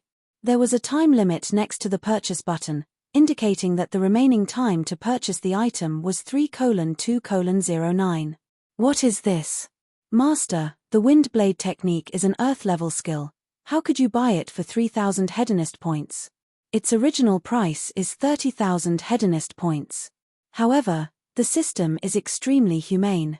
Sometimes, it lowers the price of a high-level weapon or technique for a limited period. If Master doesn't buy the Wind Blade technique now, after 3 days, you'll have to spend 30,000 hedonist points to buy it, said Little Pig.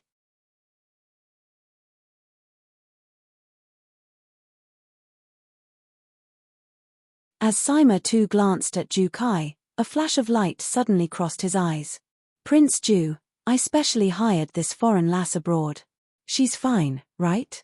I heard she's still a virgin. If Prince Ju wants, I'll gift her to Prince Ju, then. Ju Kai laughed with mouth agape and replied, Well, thanks, Prince Sima. You're welcome. She's just a foreign lass, not a superstar, either. Sima too added casually, rumors say China's top-tier celebrity Rao Shaman has come to Acropolis City. She's the pure jade girl, who's never had any scandal since her debut. If I can get her in my hands, then I'll have no regret for the rest of my life. Ju Kai's eyes shone even brighter. Withdrawing his attention from the performance on stage, he turned his head to the side to look at Sima too. Prince Sima, did you fall for her? I had my eyes on her for a long time now. I heard she's still in Acropolis City. Hee. Indeed, I'm quite fond of her. She's the country's goddess. How can one not fall for her? Sima too smiled and waved his hand. But I just broke through during my seclusion. My inner chi still hasn't stabilized, so I can't do that kind of thing yet. Otherwise, I'd already have treated Miss Rao Shaman to a meal and had a nice time with her. As for you, this fellow, why don't you grasp such a good opportunity? If you don't make your move now, Rao Shaman might not come back to a small place like Acropolis City for the rest of her life after she returns to the provincial capital. Then, you won't be able to hit on her anymore. Ju Kai's countenance changed slightly. It was an undeniable fact that in his heart, he'd always wanted to make a move on Rao Shaman. After all, who didn't want to sleep with a beautiful and young celebrity like Rao Shaman? But she's never had any scandal. I think someone is backing her. I'm afraid she won't heed my invitation, said Ju Kai with his eyebrows furrowed. A celebrity is just a performer. All of them have a price. This place is Acropolis City. Whether she wants to come or not isn't for her to say. It's yours, Prince Ju's. If she comes, then get on her. After that, throw her some money. If she isn't satisfied, then throw some more. It's just an one-night stand. What can a performer like her do to you? Sima too countered indifferently. Ju Kai's eyes glittered as he replied, I'm just afraid the people from the Qin family would look for trouble. After all, Rao Shaman is their VIP guest. The Qin family? Haha. Are they that powerful? I haven't had time to play with them since I was cultivating in seclusion earlier. Now that I've come out from my seclusion, why would you still be afraid of the Qin family? Sima too sneered. Moreover, do you think the Qin family will wage a war against you just for an actor? Even if they dare to, I, as one of the Sima family, will ally with the Ju family. and together we'll eliminate this group of people once for all. We'll show the people from the Qin family just who is in charge of Acropolis City. Haha. Everything is not a problem as long as I have Prince Sima's words. The big rock in Ju Kai's heart disappeared suddenly and an evil grin then appeared on the corner of his mouth. Cheers. I'll send Prince Sima a recording for your enjoyment after I've finished tasting Rao Shaman. That's what you said. Remember your own promise. I'll wait for your video. Sima too's smile grew bigger. Tonight's dinner was the farewell dinner for Rao Shaman. It was also a meal Rao Shaman prepared especially for young Master Qin after she invited him. The venue of the dinner was Qin Manor, in the villa where Rao Shaman stayed. She'd just been in this villa for 3 nights, yet the whole building was filled with the fragrance of her body. Qin Feng and Xiao Bai sat on the couch in the parlor on the first floor, weighing TV. The so-called young master's close attendant Qin Feng sat with his legs crossed like a hedonistic young master, whereas young master Qin Xiao Bai sat submissively on one side of the couch, looking more like a genuine close attendant. Rao Shaman and Shu Ruo Ru were bustling in the Qian, personally preparing the meal. If the billions of fans saw their favorite celebrity, Rao Shaman, wearing an apron, sporting a ponytail, and cooking with a smile on her face like a newlywed, they would want to gouge their eyes out. The goddess's hands were for holding a banana. Oh no, holding microphone. How could she use them to hold a knife and cut vegetables? Also, the goddess's face was for shoot. Oh no, her face was for admiring, for applying face masks and reading magazines. How could her face be tainted by oil and fumes? Qin Feng felt blessed. As he sat on the couch, he'd glance at the Qian from time to time, excitedly looking forward to savoring the taste of 2 goddesses, Shu Ruo Ru and Rao Shaman, the taste of their food. Young Master Qin, please wait for a while. We can start our dinner as soon as little sister Shaman finishes cooking her soup. As Shu Ruo Ru placed a plate of sweet and sour pork ribs on dining table, she looked at the parlor. The Qin Feng that was sitting with his legs crossed and waiting for Xiao Bai to peel the orange for him now sat upright.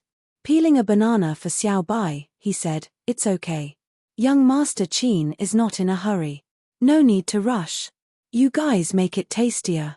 I'm not asking you, I'm asking young Master Qin, don't think too highly of yourself." Shu Ruo Ru sent a scornful glare at Qin Feng, peeked at Xiao Bai, and then ran shyly into the Qian again. Since Xiao Bai's arrival, the girls had been hovering around Xiao Bai, casting Qin Feng aside like he was air. Out of frustration, he bit into the banana he'd just peeled, and glared at Xiao Bai.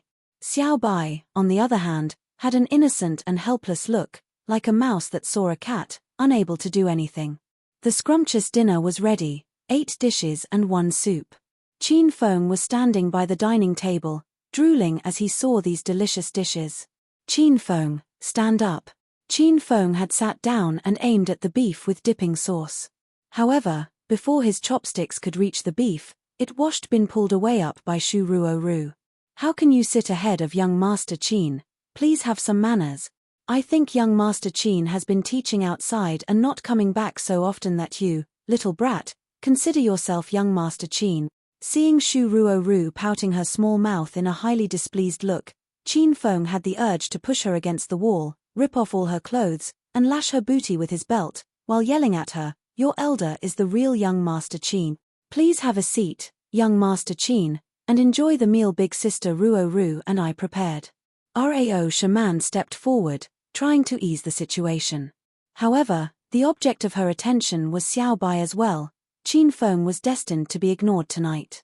After Xiao Bai sat down, Rao Shaman and Shu Ruo Ru proactively sat at his left and right. Qin Feng had no choice but to sit opposite Xiao Bai, his expression slightly sunken, frightening Xiao Bai. "Young Master Qin, I made these fried shrimps. Please try them. Are they too salty or spicy? Young Master Qin, I made this dongpa pork knuckle. Please taste the meat. Is it too greasy? Young Master Qin." Qin Feng looked at Xiao Bai's bowl that was piled high like a mountain by the 2 girls, then looked at his own empty bowl. He felt a little bit upset. He hastily took the fried fungus with pork, chewed it twice, and praised. This black fungus is very tasty. Was it Shaman's or Shuoru's?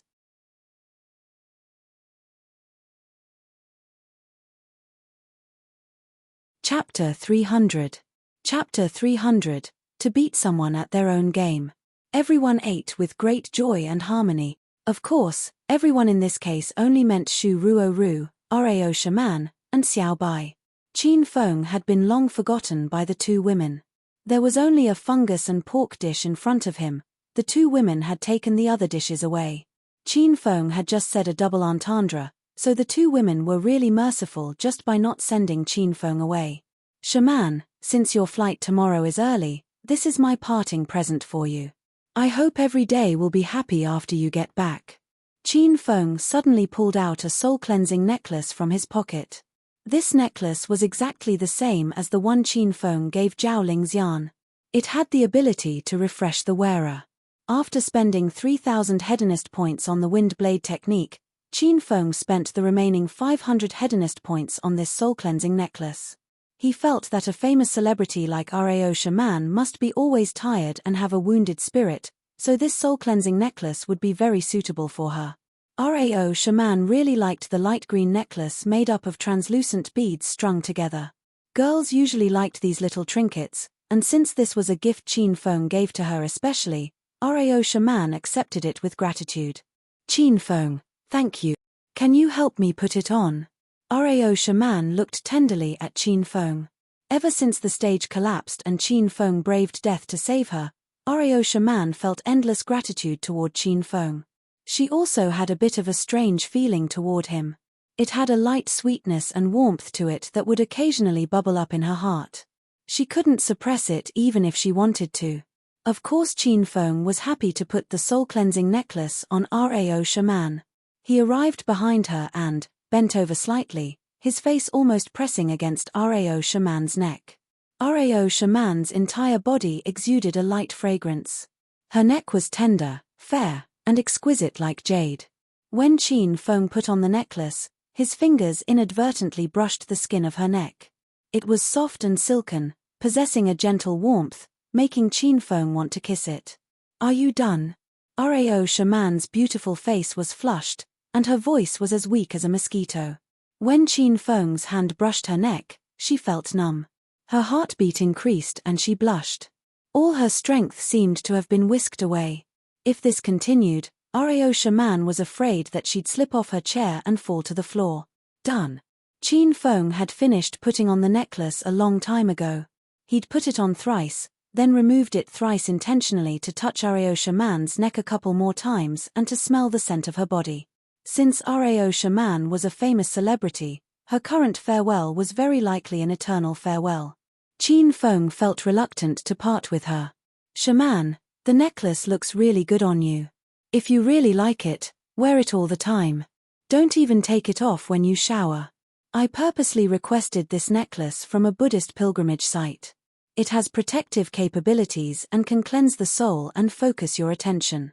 After Qin Feng put the necklace on, he went to look at Rao Shaman from the front. He even straightened out the mussed hair on her forehead. This small action was very attentive, making them seem like a sweet, newlywed couple. Rao Shaman was so shy that her neck flushed a bit as well. However, she didn't stop Qin Feng's behavior. Okay, I'll wear it always. Not only did Rao Shaman say this out loud, she also meant it. Right after donning the soul-cleansing necklace, Rao Shaman felt that the light green necklace really exuded coolness. The cool feeling spread throughout her body, causing the fatigue and feelings of difficulty to slowly disperse and making her feel refreshed. After gifting his present, Qin Feng sat down. Shu Ruo smiled and chimed in. Little sister Shaman, in my heart, you'll always be as elegant and pure as a lotus, untainted though grown in mud, and cleansed of evil. Rao Shaman was so moved that her eyes turned a bit red. She really liked this embroidery that Shu Ruo gifted her. Thank you, big sister Ruo. I'll cherish and keep this for eternity in the same way I'll cherish our friendship. When there's time, you and Qin Feng must come to the capital to see me. I'll take you both around for a fun time. Rao Shaman and Shu Ruo hugged tightly. Though it wasn't yet time to part, the two of them were already rather unwilling to leave each other. Xiao Bai had just returned to Qin Manor, so he didn't know Rao Shaman, much less have a present for her. If Qin Feng didn't force him back to the manor, he would still be a security guard at one of Royal Group's subsidiary companies. However, Rao Shaman didn't care about these things. She came to Acropolis this time to help big sis Qing Shui get out of her arranged marriage. Having been able to meet young Master Qin, she was now satisfied. However, Rao Shaman originally came to Acropolis with confidence and an indomitable will. Now that she saw young Master Qin and learned about him from Shu Ruo, Rao Shaman's previously staunch convictions began to waver. She felt conflicted when she saw young Master Qin suntanned and starved from teaching in a remote mountain village. She and big sis Qing Shui thought young Master Qin was dissolute, hedonistic, and unruly human scum by nature, but this was not the case. Young Master Qin was low-key, humble, and polite. He secretly gave back to society, yet bore the weight of its criticism. This person was worth respecting. Did she really have to harm him? Little sister Shaman, young Master Qin, I'm full. You all continue eating, I'll go wash the dishes. Shu Ruo didn't have a large appetite. She brought her dishes and the other empty dishes to the Qian. Xiao Bai wanted to eat more, but upon seeing the look Qin Feng shot him, he immediately stood after putting his chopsticks and bowl down. I'm done eating as well. Miss Shaman, please take your time eating. I'm going back to my room to rest. Xiao Bai wanted to leave, but Rao Shaman called out to him, young Master Qin, don't leave yet. I'm done eating as well, and I have something I need to speak to you about in private. Could you come sit in my room? That is kind of inconvenient, isn't it? Asked Xiao Bai with a bit of awkwardness. Not really.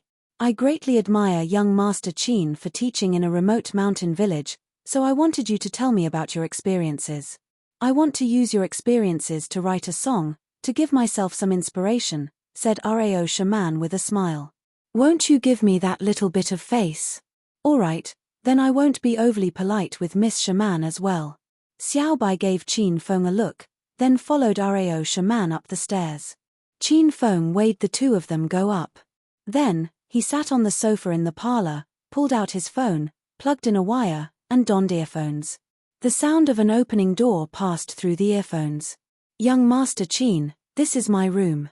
I didn't know you were coming so suddenly today, so I didn't get to clean it well. Please excuse the mess. Rao Shaman opened the door and allowed Xiao Bai to enter. A pinhole camera was hidden on the second button of Xiao Bai's white dress shirt. Qin Feng, who sat on the sofa in the first-floor parlor, looked at his phone with a smile as he saw the Rao Shaman and her room through the pinhole camera. The sound came from a recording device in Xiao Bai's pants pocket. Xiao Bai was originally hired as a bodyguard for Qin Manor. He was much more familiar with advanced technology for eavesdropping and video recording than acting. Haha, there's no need to be polite, Miss Shaman. You've come all the way from the capital and as a host, I haven't properly received you. Please accept my apologies. Xiao Bai originally had the personality of a bodyguard and a killer, but he now had to pretend to be cultured and scholarly. He felt a bit awkward doing so. All right, then let's not be so polite with each other. Young Master Qin, come sit on my bed. Fuck. Qin Feng, who was sitting on the sofa in the lobby, yelled, "This woman, how could you be so careless? It's one thing to bring a man into your room, but letting him sit on your bed as soon as he enters it. Why wouldn't you let me get on your bed last night?" Xiao Bai looked bashful, but he didn't refuse. He sat on Rao Shaman's bed. Young Master Qin, wait for me. I'm used to wearing my pajamas in my room, so I'll go change first before speaking with you, said Rao Shaman as she grabbed a black-strapped dress and walked into the bathroom. Xiao Bai stood up. He quickly looked around every corner of the room and discovered a hidden camera on the corner of the wall by the windowsill. 5 minutes later, Rao Shaman came out of the bathroom. She changed out of her magnificent chiffon dress into a black-strapped nightgown. The nightgown was simple and seductive. It exposed her lovely shoulders. On each of her shoulders were 3 black straps in disarray, two of them hanging on her shoulders and one having fallen off. The black silk nightgown was very pleasing and elegant. It shone in the dim light. Compared to a golden, custom-made long dress, Rao Shaman's snow-white, clear skin was even more dazzling and precious. Her long, slender, and beautiful legs alone were enough to blind millions of fans with their radiance. Qin Feng, who sat on the sofa on the first floor, couldn't take it anymore. He almost rushed up to Rao Shaman to take her right there. Xiao Bai, who sat on Rao Shaman's bed on the third floor, felt nothing. He lowered his head and didn't look at Rao Shaman for fear that if he looked, young Master Qin would dig his eyes out.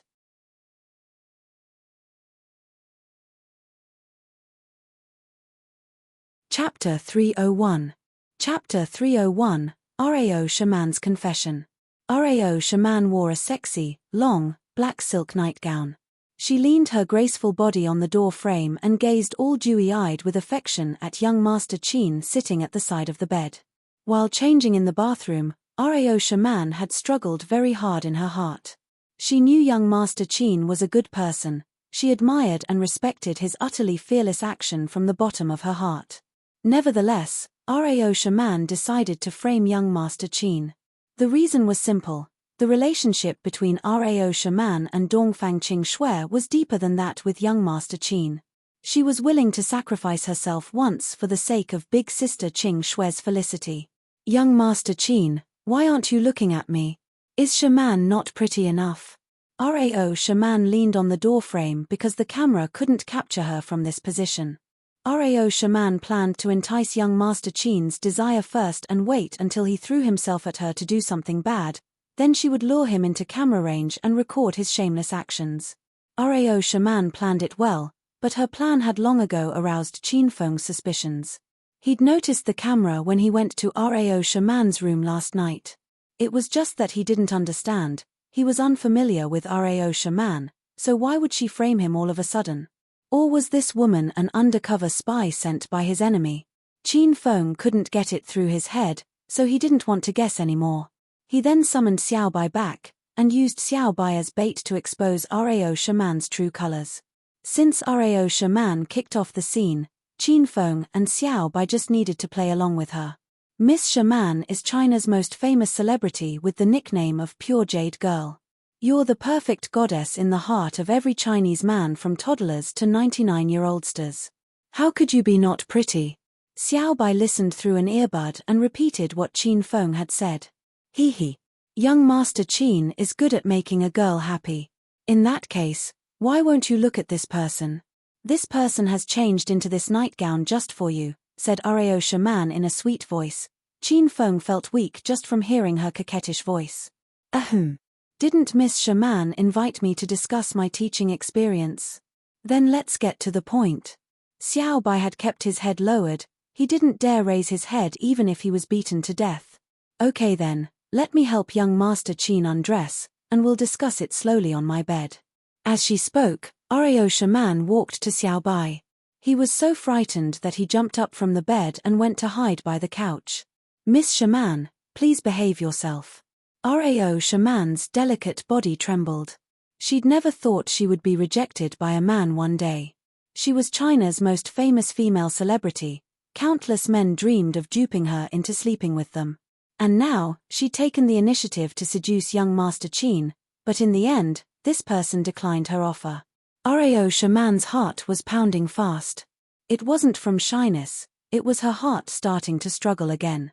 The young Master Qin she saw wasn't a vulgar and dissolute man. He had strong willpower, was highly knowledgeable, and was willing to teach and assist the poor. Did she really have to soil the name of a good man like him? But if she didn't do this, what would happen to big sister Qing Shui? I'm not a tiger and I won't eat you. What are you afraid of, young Master Qin? Rao Shaman clenched her teeth and sat on the couch. Since she'd already come this far, she wanted to persist with her plan for a little bit longer. A fragrance wafted over. Xiao Bai hastily held his breath and closed his eyes. Miss Shaman, if you want to talk about my teaching experiences or discuss your music inspirations, then that is this humble Qin's, greatest honor. However, if you have other intentions, I'm sorry, but please don't insult my reputation. This is because I consider you a good friend. Rao shaman was prepared to throw her body into Xiaobai's arms. However, when she heard what Xiaobai had said, she suddenly halted her delicate body halfway. Her heart seemed to be pricked by something, a throbbing sting. She was a kind and well-mannered girl. She'd never despised the poor or showed off her wealth. She immersed herself entirely in making music, and tirelessly looked for the little boy she'd met at Lotus Lake. If it wasn't to help big sister Qing Shui, Rao shaman would rather die than do this kind of embarrassing stuff. Not only did she insult young Master Qin, she had insulted her own chastity as well. Since her debut over a year ago, she'd never been involved in any scandal. However, she was now destroying her own purity. Rao shaman really wanted to cry out loud now. After a good while, Rao shaman let out a light sigh and said, "Young Master Qin, I'm sorry. Please leave now." As if a great burden was taken off his shoulders, Xiaobai ran away faster than a rabbit. Xiaobai reached the parlor on the first floor, carefully looked at Qin Feng, and asked, "Was that okay, young Master Qin?" "Xiaobai, just now you didn't sneak a peek, right?" With a thoughtful smile, Qin Feng eyed Xiaobai. "Definitely not. Not only did I not open my eyes, I even held my breath. Young Master Qin, you must believe me." Xiaobai defended himself with an aggrieved look. "Well done. You can go to sleep now. Look for Butler Wang tomorrow to claim your 100,000. This is your pay for your acting." With a beaming face, Qin Feng patted Xiaobai's shoulder. "Thank you, young Master Qin." This was the first time Xiaobai showed a sincere smile ever since he came back. After Xiaobai took his leave, Qin Feng went to Rao shaman's room on the third floor. He lightly pushed the door and heard faint sobs drifting from inside the room. Rao shaman was sitting on the large bed, facing the floor-to-ceiling window, her back to Qin Feng. Her shoulders were shaking slightly as she cried alone. Outside the window was a night view of half of Acropolis City. Rao shaman looked so helpless against this vast and boundless beautiful scenery. She still wore that sexy and flimsy nightgown. However, the shoulder straps on her shoulders had fallen, revealing her mellow, elegant shoulders and her smooth pearl-white back. It wasn't just her front appearance that was divine, even her back was a killer view. "Shaman, what's wrong?" Qin Feng noiselessly crawled onto Rao shaman's bed and hugged her slender, supple waist lightly from behind. Rao shaman's black hair was like a cascade of water, emitting a fragrance. Her body was soft and felt boneless, and it was warm when Qin Feng held her to his chest. Her lower belly was flat and tender with not even the slightest extra fat to be seen. Her shoulders and her back were as smooth as mellow jade. When Qin Feng lightly placed his chin on her shoulders, he felt like his chin might slip off at any moment. Rao shaman didn't scream or take fright. This was because she'd already seen Qin Feng's reflection in the floor-to-ceiling window. She allowed Qin Feng to hold her lightly to his chest, which no man had ever done to her before. Rao shaman needed comfort and care right now. She felt she'd just sold her own soul, and even her heart was tainted. She felt unworthy of the lotus embroidery Shu Ruo gave her. To grow out of the mud unsullied, to float above rippling water without dancing with it. Was she really such a person? Then why would she try every possible method just to plot against young Master Qin? She even went as far as using her own sex appeal. "How dirty am I?" She dissed herself in her heart. "I feel so bad, something is blocking my heart," Rao shaman murmured. Her voice was choked with sobs. Suddenly, she turned her body and gazed at Qin Feng with a pair of teary eyes. "Qin Feng, I'm so sorry. I invited young Master Qin to my room just now and I almost pimped myself and set him up. Actually, I've installed a camera in this room. I wanted to snap a scene of young Master Qin getting fresh with me. I wanted to soil his image. Qin Feng, don't you think I'm a bad woman? I'm unworthy for the title Pure Jade Lady." Qin Feng was stunned.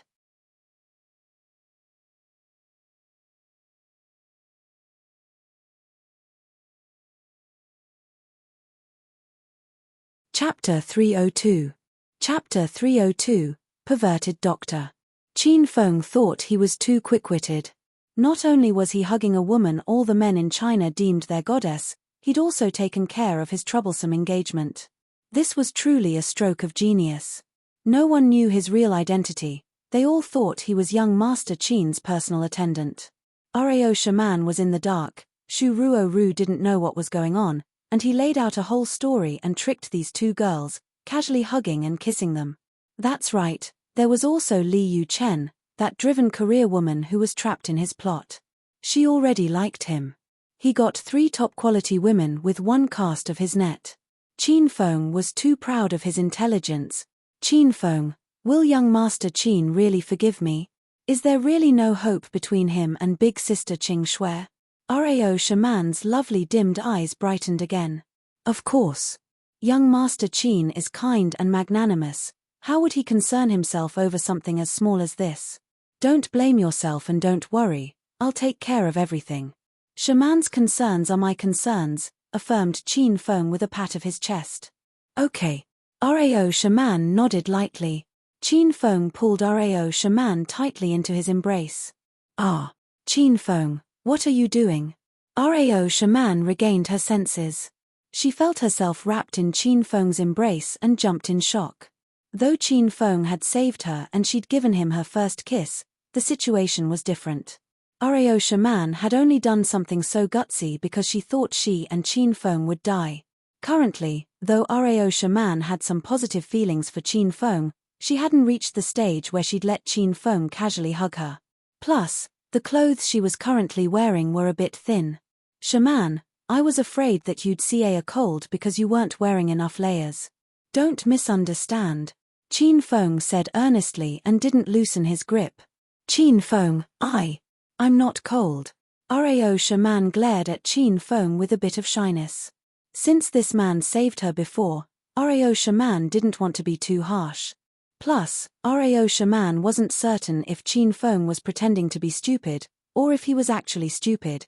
Rao Shaman opened her mouth again, but Qin Feng seemed not to hear her. Hugging Rao Shaman felt too good.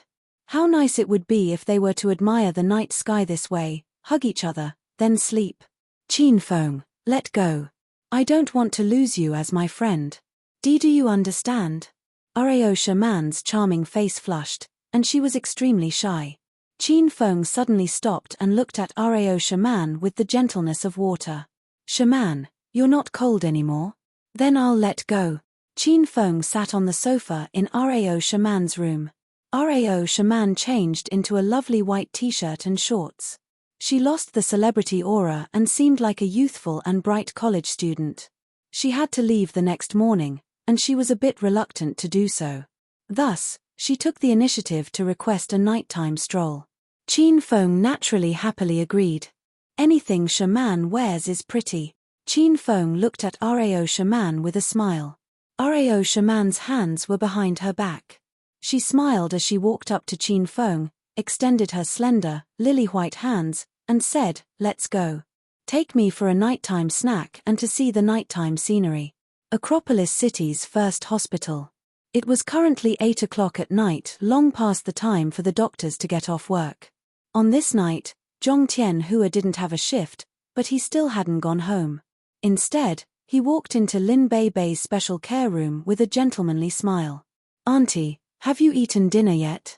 Upon entering the room, Zhong Tianhua saw Mother Lin sitting beside her daughter's sick bed, holding her daughter's hand, and speaking to her continuously. Dr. Zhong is here. I've already eaten. You aren't off yet, Dr. Zhong. Mother Lin greeted Zhong Tianhua with a smile. Since Zhong Tianhua was Lin Beibei's primary doctor, Mother Lin couldn't help but try to get on his good side. Haha, I'm working overtime tonight. You're working overtime tonight, Dr. Zhong. If I remember correctly, your overtime is scheduled for Thursdays, tomorrow night. Mother Lin had been in the hospital with Lin Beibei for almost 2 months now, so she knew Dr. Zhong's work schedule well. Haha, who would have thought that Auntie would remember my overtime schedule? Zhong Tianhua scraped his head awkwardly. I swayed with Director Wang. He had something to do tonight. Then I thank you for your trouble, Dr. Zhong, said Mother Lin with a smile. She didn't suspect anything. Oh no, it's no trouble, it's no trouble. As doctors, no matter how difficult it is for us, it's not as hard as it is for the patients' families. When Zhong Tianhua saw that Mother Lin didn't continue pursuing the matter, he secretly exhaled in relief. He went up to Lin Beibei's bed and looked at her pure and moving face. A green glow flashed in his eyes. Beibei's condition hasn't been bad recently. Though it shows no sign of getting better, it hasn't gotten worse. I've been talking to her every day, and when it's sunny, I take her out to soak in some sun. Every day, I wipe down her body and massage her, hoping that she'll wake up sooner. My daughter has been obedient, understanding, good, and kind since she was young. Why isn't the Heavenly Father opening his eyes? How did he let her get to this state? As Mother Lin spoke, tears streamed from her eyes. As a mother, she was in even more pain seeing her daughter in this state. She instantly aged more than 10 years. Auntie, don't worry. As long as Bei perseveres and undergoes therapy, she'll definitely get better. Zhong Tianhua comforted her insincerely. I feel that way as well. I won't give up on Bei. I've made a fool of myself, Dr. Zhong. I'll go to the restroom. You help check up on Bei, said Mother Lin as she went to the restroom. Zhong Tianhua looked around the empty room and saw that only he and Lin Bei remained. His heartbeat sped up, and he wanted to pounce on Lin Bei, take off her clothes, rip off her pants, and enjoy this little beauty right then and there. However, he knew that Mother Lin was in the room's restroom and would come out soon. First, he had to take care of the nuisance that was Mother Lin. Zhong Tianhua's expression immediately became sinister. He pulled out a bottle of sleeping powder and poured some into Mother Lin's cup. He swirled it evenly, and then he sat at the edge of the bed. Dr. Zhong, is Bei all right? Mother Lin came out after washing her face. Okay, I finished checking up on her and there aren't any problems. Zhong Tianhua smiled, then said, Auntie, sit down and drink some water. You cried so much earlier that you've cried all the liquid out of your body. I really am a bit thirsty. Mother Lin lifted her cup and drank it up in one gulp. Then, she put the cup down and smiled at Zhong Tianhua. Dr. Zhong, if you're busy, do go ahead. I can take care of Bei. I don't want your work to be affected. Haha, the night shift isn't busy unless there are patients that come into the emergency room. Zhong Tianhua sat by the bed with no intention of leaving, and Mother Lin thought it would be impolite to send him away. Mother Lin then turned on the TV in the room and weighed it while chatting with Zhong Tianhua. As they spoke, Mother Lin felt an overwhelming fatigue. She leaned on the bedside and fell asleep. Once Zhong Tianhua saw Mother Lin fall asleep, he waited another 5 minutes before going up to Mother Lin and speaking lightly into her ear. Auntie, are you asleep? Even after he called her several times, Mother Lin didn't respond. Zhong Tianhua had a sinister smile. He went quickly to lock the door to the room and drew all the curtains before sitting on the edge of Lin Beibei's bed. Haha, what a beauty. Look at this soft, fair, and translucent skin. I wonder if it's still untouched. Tonight your elder will have good fun with you. And no one will know because you're in a vegetative state. Haha. Zhong Tianhua's gentlemanly facade was long gone. This guy had a lewd expression and looked more evil than the devil in hell himself.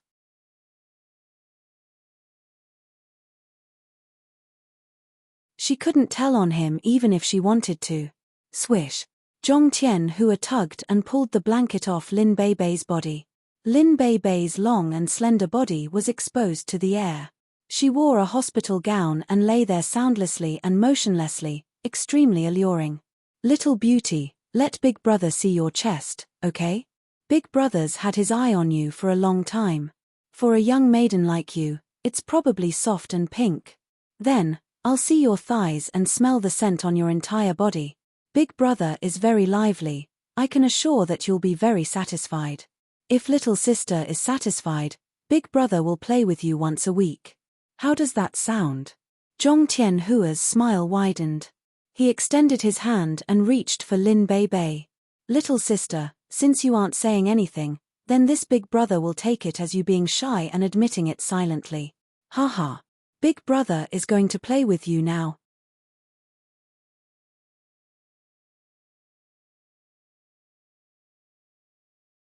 Chapter 303. Chapter 303. I'll try my best to fall in love with him. Qin Feng drove his dad's Mercedes-Benz and brought Rao Shaman to the most happening food street in Acropolis City. It was 9 o'clock at night, the time when this street awakened and filled with vigor and energy. Both sides of the street were packed with various delicacies. Lanterns red, wine green, people were bustling here and there. If one was tired of walking, then he'd sit down, order some beers and a few skewers of barbecue. He'd eat and drink while gazing at those beautiful legs sheathed in black silk stockings. This was the intention of 99% of the men when they came to this food street. Qin Feng and Rao Shaman walked in the crowd shoulder to shoulder. Qin Feng keep on introduced the delicacies and culture of the food street, while Rao Shaman just kept silent and listened. Suddenly, she stopped walking and mischievously pointed at Qin Feng. So you brought me here to peek on pretty girls, right? The corners of Qin Feng's mouth quirked slightly as he replied, indeed, last time I came here for those pretty girls, but tonight, I'm the 1% that doesn't look at other beauties. Rao Shaman smiled even brighter. Although she already knew the answer in her heart, she still wanted Qin Feng to say it himself. Why you don't want to admire the beauties tonight, then? Qin Feng replied with a smile, this is because the woman standing beside me is more beautiful than all of them. Even though Rao Shaman was prepared and she expected Qin Feng's answer, her delicate body still trembled slightly when she heard Qin Feng say those words earnestly. A gush of sweet warmth then welled up in her heart. Rao Shaman lowered her head as she refused to let Qin Feng see her blushing face. She said softly, Qin Feng, I want to eat something. Qin Feng brought Rao Shaman to a barbecue stall that he patronized. This stall's ingredients were fresh and the stall owner's barbecuing skill was unparalleled. The barbecue stall owner was a middle-aged fat uncle. When he saw Qin Feng, he smiled and hailed him. Yo, brother Qin, it's been a long time. Uncle Wang, how's your business lately? Qin Feng patted the fat uncle's shoulder. Uncle Wang didn't know Qin Feng's identity. He was familiar with Qin Feng because Qin Feng would always bring different beauties to eat at his stall. And now, when he saw the divinely beautiful Rao Shaman standing behind Qin Feng, countless emotions flashed across Uncle Wang's heart. We're both men. How come this little brat has so much luck with the ladies? Still okay. Uncle Wang then served Qin Feng and Rao Shaman, both of you, please come inside and have a seat. I haven't seen you for such a long time. Since you've brought your girlfriend with you, then let me, this Uncle Wang, personally barbecue for you too. Is it the same as usual? Yes, as usual, and a dozen beers, please, ordered Qin Feng with a smile. Standing behind Qin Feng, Rao Shaman wanted to step forward and explain that she wasn't Qin Feng's girlfriend when she heard Uncle Wang address her as such. However, when she saw an unbothered Qin Feng, she halted and followed Qin Feng, sitting down red-faced. There was an apprentice in Uncle Wang's barbecue stall. Normally it was the apprentice who barbecued the food while Uncle Wang waited at the side. Since Qin Feng was a regular customer, Uncle Wang had to show off his skill. Very soon, a pile of barbecue and a dozen beers were served on Qin Feng and Rao Shaman's table. Thump. Qin Feng was a stage 4 external expert. Opening a bottle of beer barehanded was child's play for him. He flicked his thumb lightly, and the bottle cap flew into the sky like a bullet. Cheers, Shaman. Qin Feng handed a bottle of beer to Rao Shaman, and then he went and finished a bottle of his own. Rao Shaman looked at Qin Feng hesitantly. After she mustered enough courage, she then set her sexy red lips on the beer bottle, and raised her head slightly. Cough cough. After taking just one sip, Rao Shaman furrowed her eyebrows deeply. She choked and coughed non-stop. Qin Feng was tickled pink and at the same time worried about her. He went to Rao Shaman's side and patted her back lightly. He also helped her wipe off the beer beside her mouth using a piece of tissue paper. Do you feel any better now? Asked Qin Feng after he returned to his own seat. Yeah, I feel better now. Rao Shaman nodded her head. The two of them sat face to face exchanging glances. The moon was like a silver plate, and a light breeze rustled in the air. Looking at the graceful Rao shaman bathed in moonlight, Qin Feng's mind was distracted. Right until this moment, he still couldn't believe the China's top-tier celebrity, the so-called pure jade girl and the country's goddess Rao shaman, would eat street food and drink beer in the open air with him. Fart.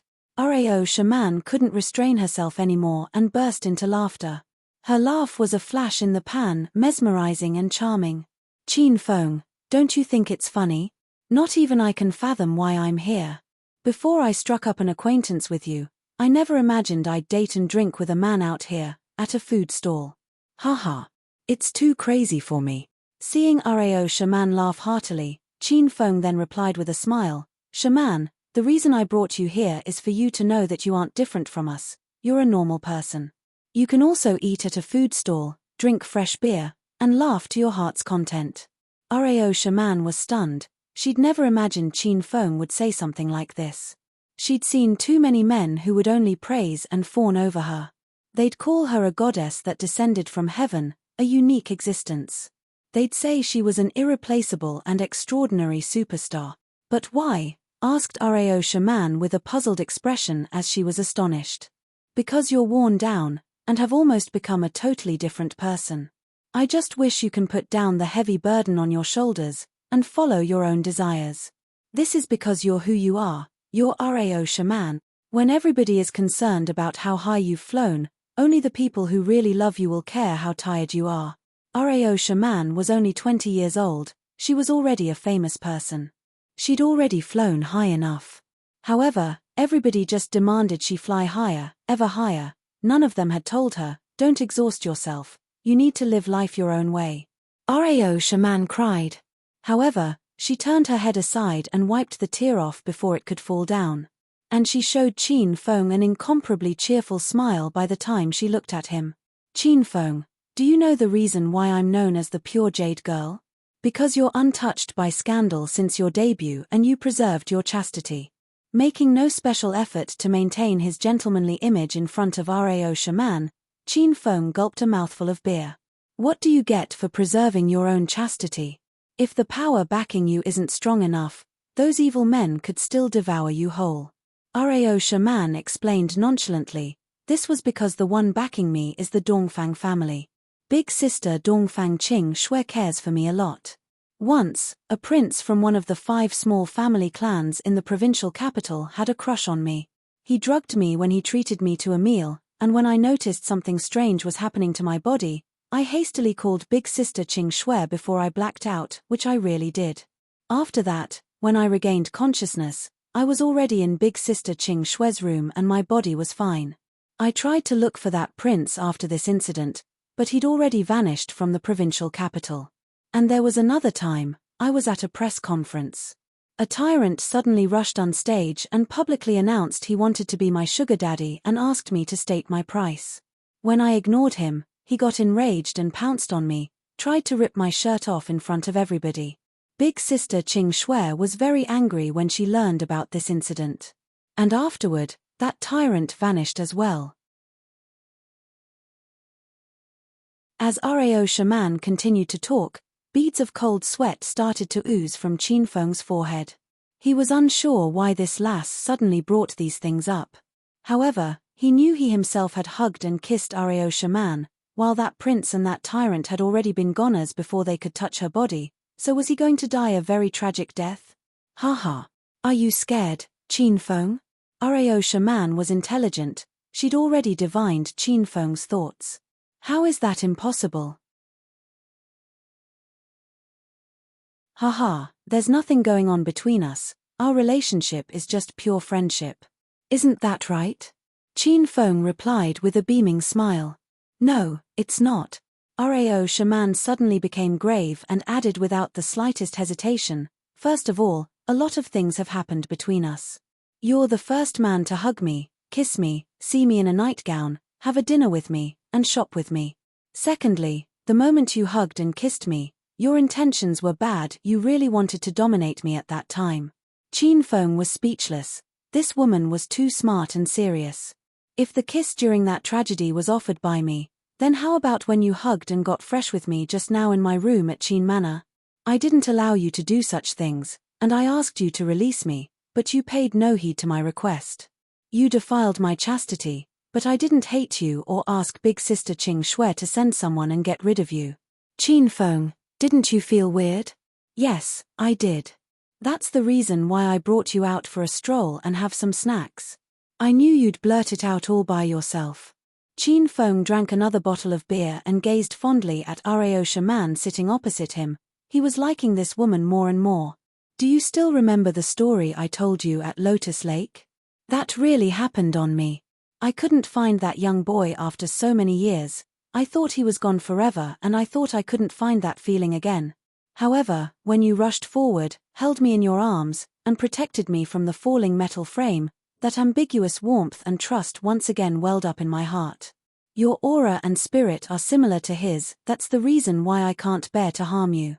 Rao Shaman's expression became bemused, seemingly immersed in those memories once again. On the other hand, Qin Feng had a solemn face. Suddenly, his heart skipped a beat and a bright light flashed in his brain. Shaman, was the little boy important to you? Qin Feng asked abruptly. Yes, very important. He's the main reason I could come so far. Rao Shaman's voice seemed to come from afar. He said he will be my first and last fan. If you could find him, will you fall in love with him? The corner of Qin Feng's mouth curled into an evil grin. I'm not sure, either. After all, 8 years have passed and he might not be the same person anymore. But should our paths cross once again, I think, I'll try my best to fall in love with him. Qin Feng felt he was fucking awesome.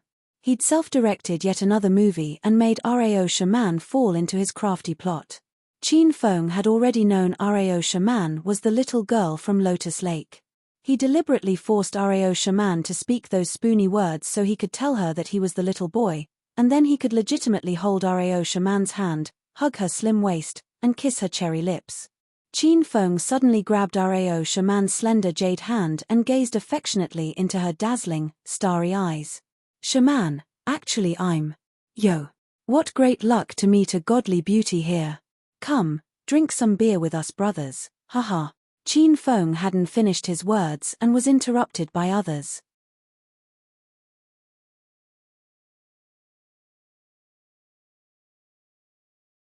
Chapter 304. Chapter 304, Instrument Defense Mechanism. Lin Bei Bei lay quietly on the sickbed. Though she couldn't move, say anything, or even open her eyes, she could hear everything that occurred around her. Every time Qin Feng came to talk about their times together and promise he would help her wake up, tears would fall from Lin Bei Bei's eyes. Currently, tears fell from her eyes as well. However, these were not tears from being moved but tears of anguish. She heard Zhong Tianhua's vulgar laughter and knew that he wanted to violate her. However, Lin Bei Bei hated it. She hated that she couldn't move or cry for help. She wasn't willing to let any man other than Qin Feng touch her body. She really wanted to wake up and slap Zhong Tianhua harshly twice, then kick him thrice. Lin Bei Bei could allow herself to be mistreated, but she couldn't allow Qin Feng to be mistreated. She knew that if her body was violated by another man, Qin Feng would be devastated. This would be utterly humiliating to him. He would be cuckolded. As the #1 hedonist young master in Acropolis, he was the one who did the cuckolding. How could he allow someone else to cuckold him? Women who are in love are all this silly. All they care about are their men. However, Lin Bei Bei couldn't control any of this. She felt Zhong Tianhua approach her. Even though she couldn't open her eyes, Lin Bei Bei could imagine Zhong Tianhua's filthy, vomit-inducing, and malicious face and smile. Lin Bei Bei decided that after being violated, she would commit suicide after waking up. Or maybe she'd leave Acropolis, never to see Qin Feng again. Bei Bei, my precious. Big brother is going to satisfy you. Zhong Tianhua extended his hands and pounced at Lin Bei Bei. Glistening tears streamed down her face. Zhong Tianhua reached for Lin Bei Bei's raised chest, about to squeeze the playthings that he'd been fantasizing about for so long. Bang! When his hands were around 10 centimeters from Lin Bei Bei's soft chest, Zhong Tianhua's entire body instantly stopped. He didn't want to stop, but he felt a gust of chi rise like an invisible and untouchable force that was blocking him and preventing him from getting any closer no matter what. BZZZ. The sea blue beads on Lin Beibei's wrists vibrated slightly, stirring the air around them, giving off a blue light that grew brighter and brighter. How could Zhong Tianhua be deterred? It wasn't easy for him to acquire this opportunity tonight, and he had even drugged Mother Lin. Lin Beibei lay before him, wearing a thin hospital gown. If he didn't do this girl, he definitely wouldn't stop. Thus, Zhong Tianhua exerted more strength. He used all his strength to get closer to Lin Beibei's body. He clenched his teeth, and his expression turned malevolent. Veins popped out on his forehead, making him look like a devil. Rumble. Suddenly, there was an enormous bang, and Lin Beibei's blood flow bracelet exploded. The originally beautiful, sea blue beads were blasted into smithereens. An enormous rush of chi shot from Lin Beibei and sent Zhong Tianhua flying. Crash! Zhong Tianhua flew off, then fell down. The fall was so violent that his bones almost fell apart. He was in so much pain that he rolled on the floor, howling continuously. His hair was messy and filled with dust, his glasses were cracked, and blood trickled from the corner of his mouth. He looked nothing like the doctor with fair and clear skin who saved and healed people. He looked like a mangy dog that lay on the ground and couldn't get up. Boom! The chi flow released a massive force, jolting Mother Lin to the floor as well. She rolled thrice, then came to a stop. This large commotion woke her up, and the first thing she did upon waking up was to crawl to her daughter. Beibei, what happened? Are you all right? Mother Lin clued her daughter's hands and noticed that someone had removed her blanket. She immediately picked up the blanket and was about to cover her up. She couldn't let this girl see a cold. However, right after Mother Lin picked up the blanket, she suddenly sat down. She looked at her daughter's left wrist in shock. The beads are gone. The bracelet Qin Feng had especially requested from a senior monk to protect her daughter was gone. Before leaving, Qin Feng especially reminded her that this was a treasure her daughter had to wear at all times.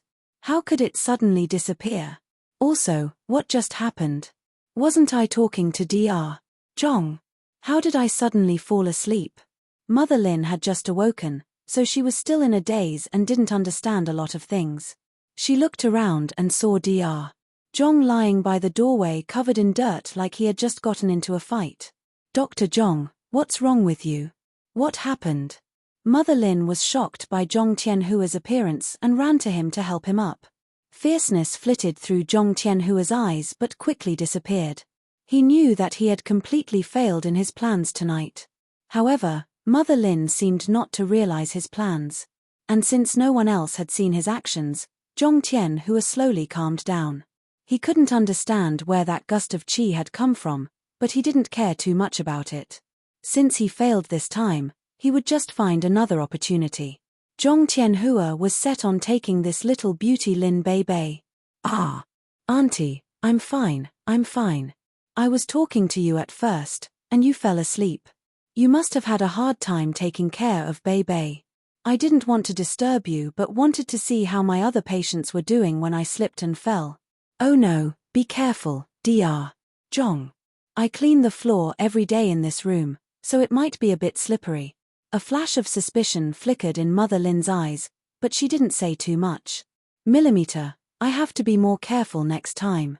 I'm getting old as well, so I can't fall like that anymore. Then I'll leave first. I seem to have grazed my knee, so I'm going to put some disinfectant on it. Zhong Tianhua stood to leave. Okay. Go ahead, Dr. Zhong, I won't walk you out. I'm going to clean up the room. There's no need to walk me out. Go ahead and do what you would like to. Mother Lin stood at the doorway. Her gaze followed Zhong Tianhua down the hallway until he turned and disappeared from sight. Then, she rushed back to her daughter's side. She lightly lifted her daughter's clothing and examined her in detail to make sure that no one had done anything to her, before exhaling in relief. Seeing that the bracelet was really gone, and she couldn't find it in the room at all, Mother Lin furrowed her brows and couldn't relax them. Her heart thumped incessantly, and she had a bad premonition. She felt ill at ease. Mother Lin sat at the edge of the bed for a while, then pulled out her phone and quickly made a call. Qin Feng was extremely angry. It hadn't been easy for him to realize Rao Shaman was the little girl from 8 years ago, put on an elaborate show, trick Rao Shaman, and hear her confession. Qin Feng was about to reveal his identity and tell Rao Shaman he was that little boy by the lotus pond. Then, the two of them would hug, Rao Shaman might be moved to tears, he would comfort her, convince her to drink in celebration, get her drunk, and things would go smoothly. However, why did a bunch of hooligans have to appear now? These hooligans interrupted Qin Feng, so Qin Feng decided to break their dog legs.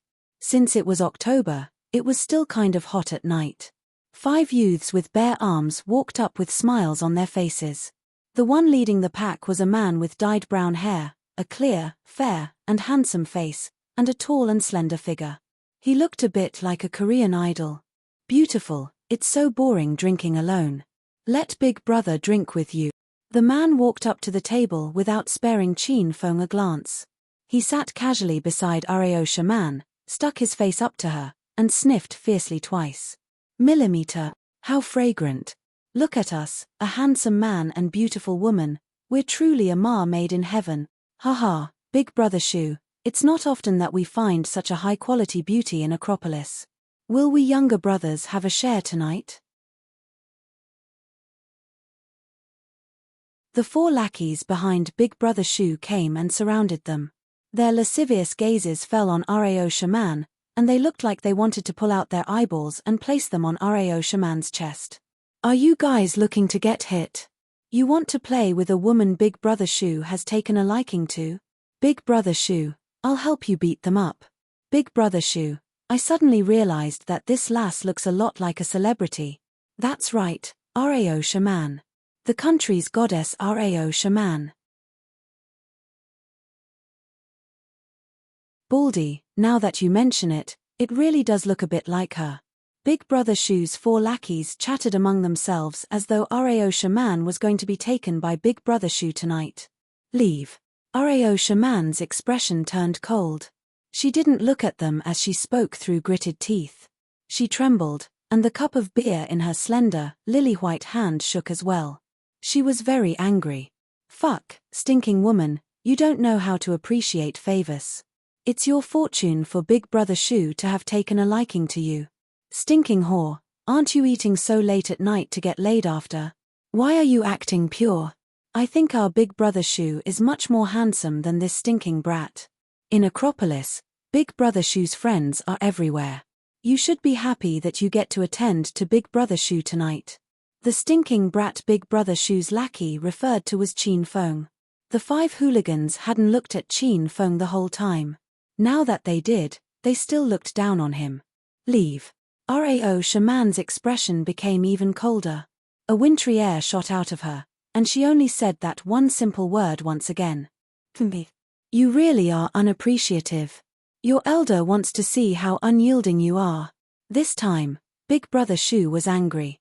He suddenly stood and was about to embrace Rao Shaman.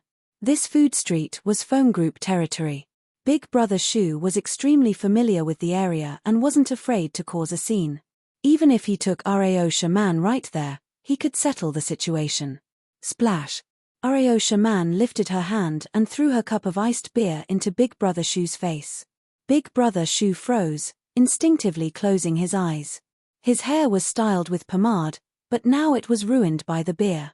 Most of his hair stuck to his head, but 2 or 3 locks stayed up stubbornly. The beer also had foam, and it streamed down Big Brother Shu's forehead. Big Brother Shu was a pretty boy, but now he looked as pitiful as a drowned dog.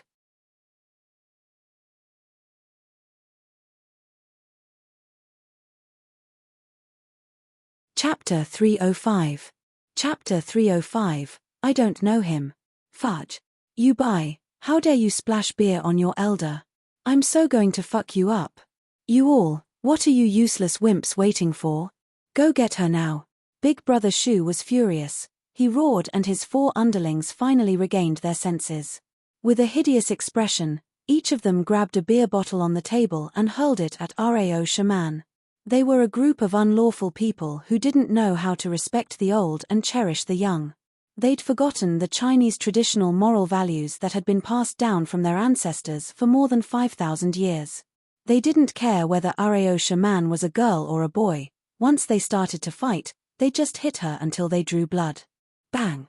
Suddenly, the table was flipped by somebody before those beer bottles could reach their target.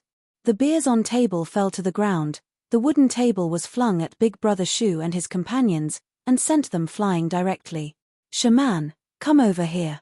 Qin Feng, who'd kicked the table, cast a smile at Areo shaman. Like a frightened deer, Areo shaman hastily and obediently ran to Qin Feng's side and rested quietly in Qin Feng's arms. She didn't struggle at all but bashfully enjoyed Qin Feng's embrace. Fuck, you little brat, you have a death wish. How dare you fling a table at your elder? Do you think you're playing young and dangerous? Release that girl now and get out of my sight. If not, your elder's going to punish you until your mother can't recognize you. Big Brother Shu and his 4 underlings glared at Qin Feng like tigers looking at their prey and scolded him non-stop.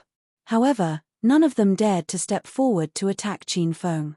These people had a lot of fighting experience, so they could tell that Qin Feng had some skills from the kick he delivered just now. This was because no ordinary person could send a heavy, solid, wooden table flying with just a kick. They were even pushed several meters away by it. If possible, they would rather not to provoke a valiant person like Qin Feng. Sissy, come over here. Qin Feng ignored their relentless words. He hugged Areo shaman with one arm and crooked his free hand, beckoning at Big Brother Shu with a finger. Big Brother Shu's face flushed. There was no one who dared to call him sissy to his face. Fuck. Are you blind, little brat?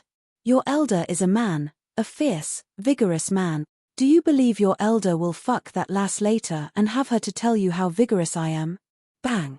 As soon as Big Brother Shu finished his words, a beer bottle flew directly at him. Nobody knew where the beer bottle came from. It moved at lightning speed. Big Brother Shu didn't even have a chance to counter and the beer bottle had already hit his head. Scarlet blood streamed down from his cranium. Paired with his reed look, he could pass for a ghost in a horror movie. Sissy, come over here. Qin Feng hadn't gotten angry. He called Big Brother Shu with the same gesture, the same expression, and the same words. Even his voice volume and tone were the same. However, Big Brother Shu was creeped out by Qin Feng's current smiles and movements. He felt Qin Feng was a demon who'd crawled out from hell. He felt like he'd been clawed by an large invisible hand, preventing him from escaping or screaming. Why you better not fucking call me sissy again. Bang. Before Big Brother Shu could finish his words, another bottle flew at him with the same force and the same speed, and landed on the same spot. The beer blood mixture was splashed all around. Glass shards were stuck in his head wound. Big Brother Shu was in so much pain that his face distorted. The 5 arrogant and despotic hooligans now fell silent. They acted like a group of errant kindergartners now accepting the fury of their teacher. Before, they'd looked down at Qin Feng and paid him no heed. Now, they feared him and didn't dare look him in the eye. This was because they hadn't been able to see Qin Feng's movements at all. Sissy, come over here. Qin Feng crooked his finger again. He'd remained in his original position, his body exuding a frosty and domineering aura. He held Areo shaman lightly in one arm. The feeling was similar to the time when the stage collapsed, when Qin Feng held her in his arms without any regard for his own life. Areo shaman felt the same warmth and sense of security. At this very moment, Areo shaman gazed senselessly at Qin Feng's handsome and fortitudinous profile. This man was so domineering and arrogant, yet Areo shaman liked it. Thud thud thud. This time, Big Brother Shu walked up to Qin Feng, step by step without any hesitation. They attracted a crowd of onlookers, all of whom felt such pressure from Qin Feng's strong and domineering aura that they had difficulty breathing. The audience just kept quiet and waved from the sidelines. Kneel. Big Brother Shu stopped at a spot 5 meters away from Qin Feng and looked warily at him. Qin Feng retained his smile and widened it a bit. However, in everybody's eyes, his smile at this moment was even scarier than a malevolent look. I am wrong. Can Big Brother? Frightened by Qin Feng's strong aura, Big Brother Shu took the initiative to acknowledge his mistake and sue for peace. Qin Feng refused to make peace. You need to bear the consequences for what you did, he said. When he heard Big Brother Shu called Rao shaman by, Qin Feng felt the impulse to kill this man on the spot, however, he endured it.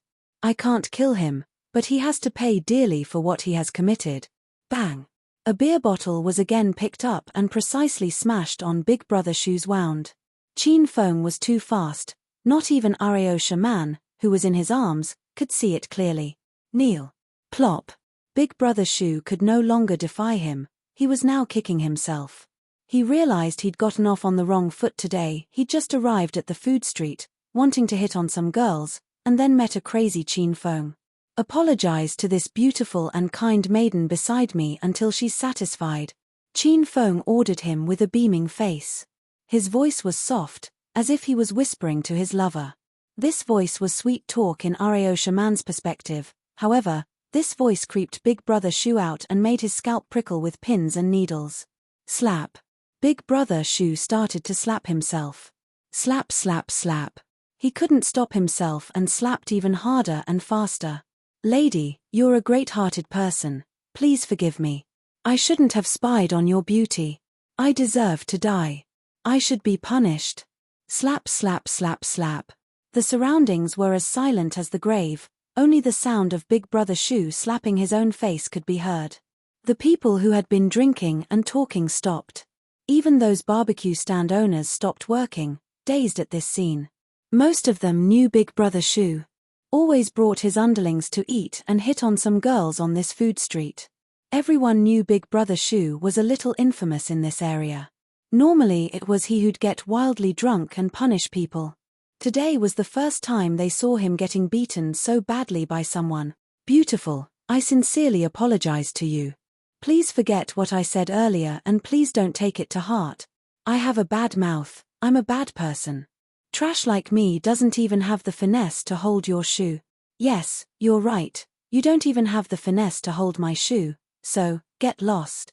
Big Brother Shu's previously handsome face had gotten really beaten up that even his mother wouldn't be able to recognize him. Rao shaman opened her mouth at this moment. Although she was a kind-hearted and humble person, she'd never sympathize with a vulgar person like Big Brother Shu. Her air as a superstar surged all of a sudden. She stood in the crowd like a prideful white swan. Her body glittered with golden light, she was so beautiful it was heartbreaking. She was China's most famous top-tier celebrity and the national goddess in the heart of every Chinese man. She had the asset to be prideful. Rao shaman was disgusted by just looking at Big Brother Shu, let alone having her shoe held by him. Although Rao shaman commanded him to leave, Big Brother Shu didn't run away directly.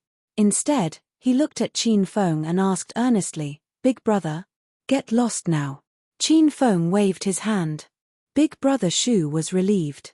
He hastily crawled up and wanted to run away. He'd never been so embarrassed as he was today, kneeling before a woman in front of hundreds of people and begging for her forgiveness. He wanted to dig a hole and hide in it. Big Brother Shu, Big Brother Shu. He was called by one of his underlings after he'd taken only a few steps. Baldy just went to Fei Tian Bar and asked for Big Brother Longhair's assistance. Big Brother Longhair is on his way now. You don't have to leave now, let's get rid of these buys. One of his underlings went to seek help while Big Brother Shu was begging for Rao shaman's forgiveness. Opposite of this food street was a pedestrian walkway, which was a few hundred meters away from the Fei Tian Bar. The reason Qin Feng brought Rao shaman to the food street was because he wanted to bring her to the Fei Tian Bar after they'd finished their snack. The onlookers were attracted by that loud underling.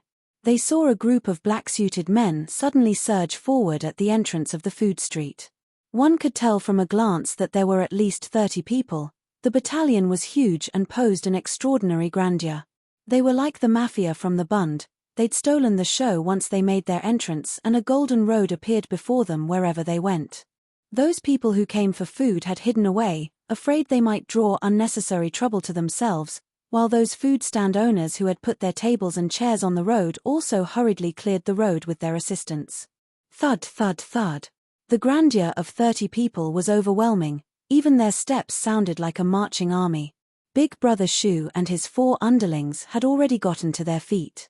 They were so excited they almost screamed when they saw the long-haired man at the head of that group of black-suited men. It's Big Brother Longhair. He has come. Qin Feng, let's leave now. Rao Shaman's countenance sank slightly. As a superstar, Rao Shaman had experienced this kind of occasion before, so she wasn't afraid at all. In fact, she was a little bit angry. No, we shouldn't leave. Qin Feng halted Rao Shaman and looked at her gently. It's an honor for Acropolis City's citizens to have the beautiful shaman here. While I, as a local, should host you well. If somebody bullied the beautiful shaman and I didn't care about it, then how could I continue to be your friend? But they have so many men with them. A wise man knows better than to fight when the odds are against him. Let's just go. Rao Shaman furrowed her eyebrows deeply and looked worriedly at Qin Feng. Why should we leave just because they have the advantage? Qin Feng countered Rao Shaman with a solemn expression. He then shook his head and said, I have nothing to say if we're on the wrong, but they're the ones who did wrong, and it's natural for me to teach them a lesson. Now they've got help and have more men than us, so we should just flee with our tails between our legs. Then how about the great spirit of our China? Where's our justice? Where should I put my face and my morality? How should I face shaman in the future? How can I stand tall and be a man in front of shaman again? I'm not alone at the moment. I'm not Qin Feng now. I'm the representative of the 3 million people in Acropolis City. I also represent the spirit of the 13 billion population of China. Qin Feng felt he was fucking awesome right now. He was grateful he learned his Mandarin well when he was young. Right now, he felt moved to tears by his own words. It was right at this breathtaking and emotional moment, before he could finish his speech from the bottom of his heart, that Qin Feng was interrupted by Rao Shaman. Qin Feng, are you an acquaintance of that long-haired guy? With a lovely mirthful smile, Rao Shaman eyed Qin Feng. Qin Feng was instantly deflated. He blanked out and forgot all the classic lines in his head. Of course he knew him. Long Hair was Qin Feng's underling. His acquaintance with Long Hair was the ace he had up his sleeve. That was why he refused to retreat and was still in the mood to flirt with her. Qin Feng wasn't dumb, stupid, or an idiot. If he knew his opponent was stronger than him, he'd have already run away with Rao Shaman without her needing to speak. I don't know him. With a solemn expression, Qin Feng looked at Rao Shaman and shook his head.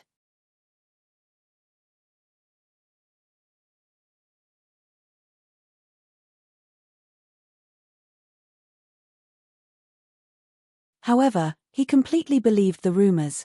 The women by young Master Qin were all as beautiful as fairies and could topple cities and countries with their look. Big Brother Long Hair, Big Brother Long Hair. Are you listening to me? When are we going to get rid of that man? Long Hair was shaken out of his stupor by Brother Shu.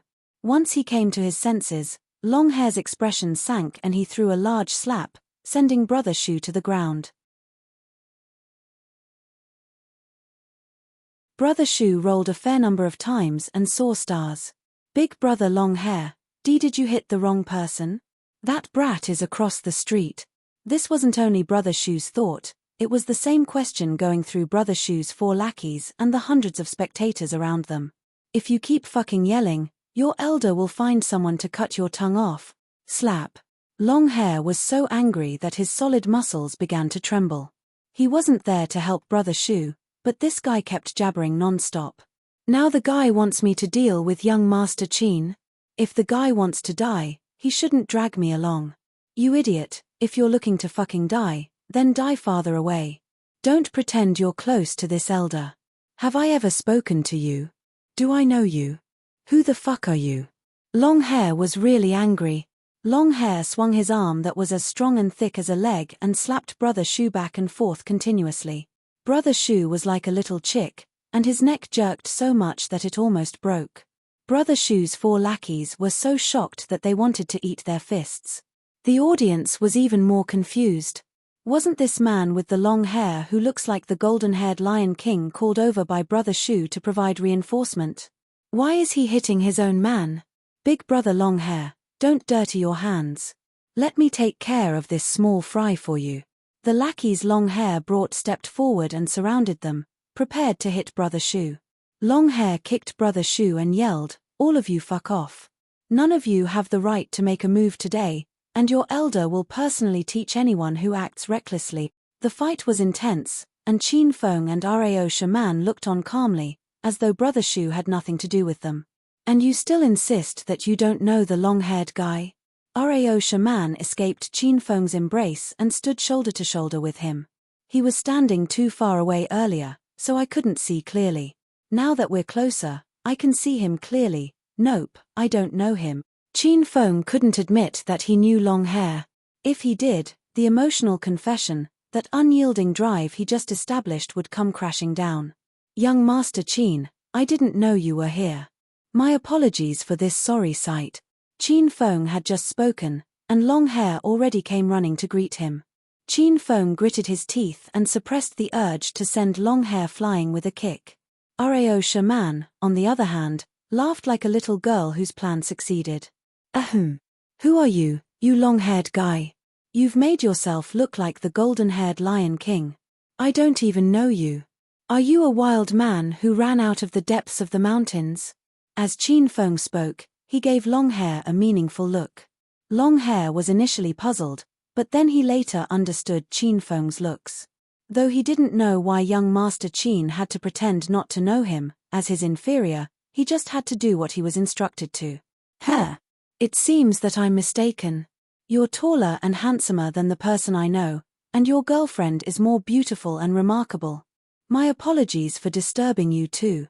Longhair cupped one fist in the other hand, bowed, turned, and left with Brother Shu and Brother Shu's 4 lackeys. Qin Feng and Rao Shaman sat at a new table, and the crowd of spectators slowly dispersed. Soon, the food street went back to normal, appearing as though nothing had happened at all. "Brother Qin, I'm really sorry.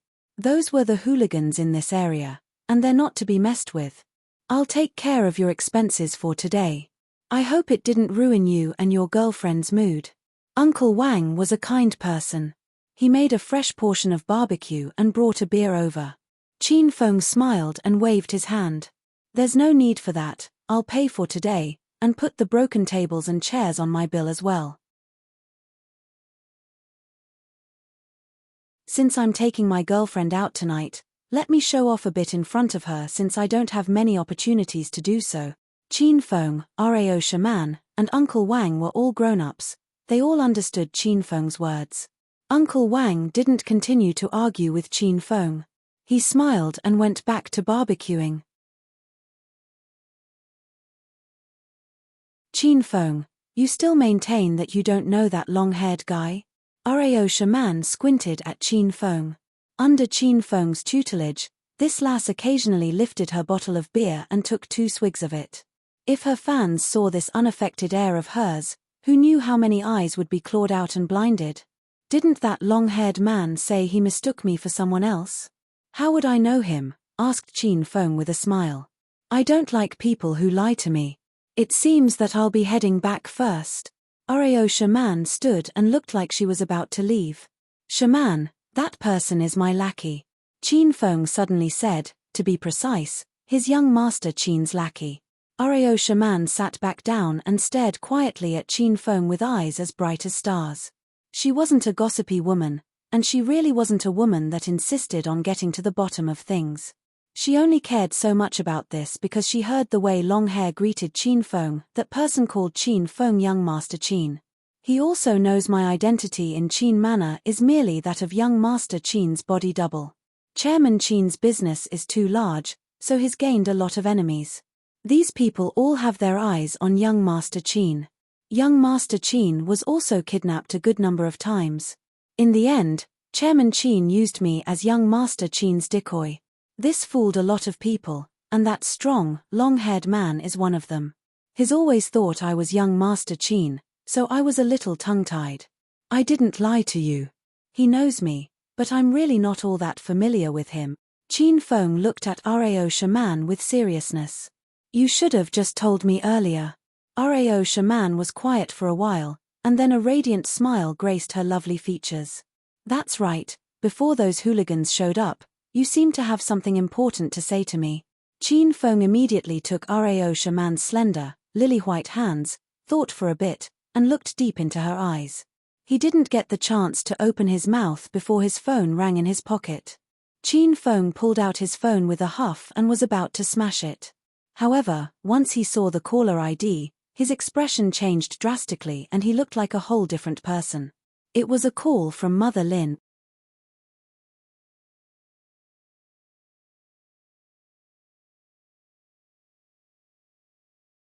Chapter 307. Chapter 307. The bad guy should be punished. Qin Feng's eyebrows frowned slightly, a bad premonition suddenly stirred within him. This was the first time Mother Lin called him because Mother Lin never took the initiative to call him, although she had his cell phone number. Qin Feng took the call and said, Auntie, it's quite late now. Haven't you gone to bed yet? Qin Feng. Where are you now? Can you come over to have a look at Bei Bei? Mother Lin's voice was shaking. What happened to Bei Bei? Qin Feng suddenly stood up. His countenance was freezing cold. Bei Bei is fine. Just the bracelet you gifted her is gone. I can't find it even though I searched the whole room up and down. I never took it off Bei Bei like you told me, not even when I bathed her. How could it go missing all of a sudden? Qin Feng sensed a crisis. This was because the blood flow bracelet was an instrument he bought from the sovereign system. Usually it had the effect of refreshing the wearer and promoting blood regulation. It would only passively counter an incoming attack if the wearer was in danger, and after that, the bracelet would vanish entirely. That means Bei Bei was attacked. Okay, I'm on my way. Qin Feng ended the call. Rao Shaman got to her feet as well. She'd never seen him so panicked, not even when he bore the metal frame for her. What's wrong? Rao Shaman asked softly. Shaman, my friend might be in trouble. I have to check on her at First Hospital right now. I'll ask Long Hair to bring you back to Qin Manor. Please rest assured, that guy can be trusted. Qin Feng pulled Rao Shaman's hand and rushed to Fei Tian Bar. Qin Manor and First Hospital lay in opposite directions, and Qin Feng was burning with anxiety right now, so he couldn't see Rao Shaman home. That's not necessary. You'd better go see your friend now. Rao Shaman flung away Qin Feng's large hand. A hint of disappointment flashed in her eyes, however, she soon reverted to her charming smile. I'm going to hang around some more. I'll be very busy with a press conference and a movie shoot after I get back to the provincial capital, so I won't have free time like tonight to stroll the street anymore. Don't worry. I'll go back after I'm done. That's fine. Call me if you need anything. Qin Feng bid adieu to Rao Shaman and rushed to First Hospital using the Mercedes-Benz. He'd got a racing skill from the lottery and his driving ability was divine. He drifted and sped along the way and reached First Hospital after 20 minutes. Auntie, how's Bei Bei? Qin Feng breezed in and arrived at Bei Bei's special care ward. When Mother Lin saw Qin Feng, she got up hastily from her daughter's bedside and welcomed him. Qin Feng, you're here. Bei Bei's fine. It's just that the bracelet on her hand is gone, and I couldn't find it no matter how hard I try. It's so weird.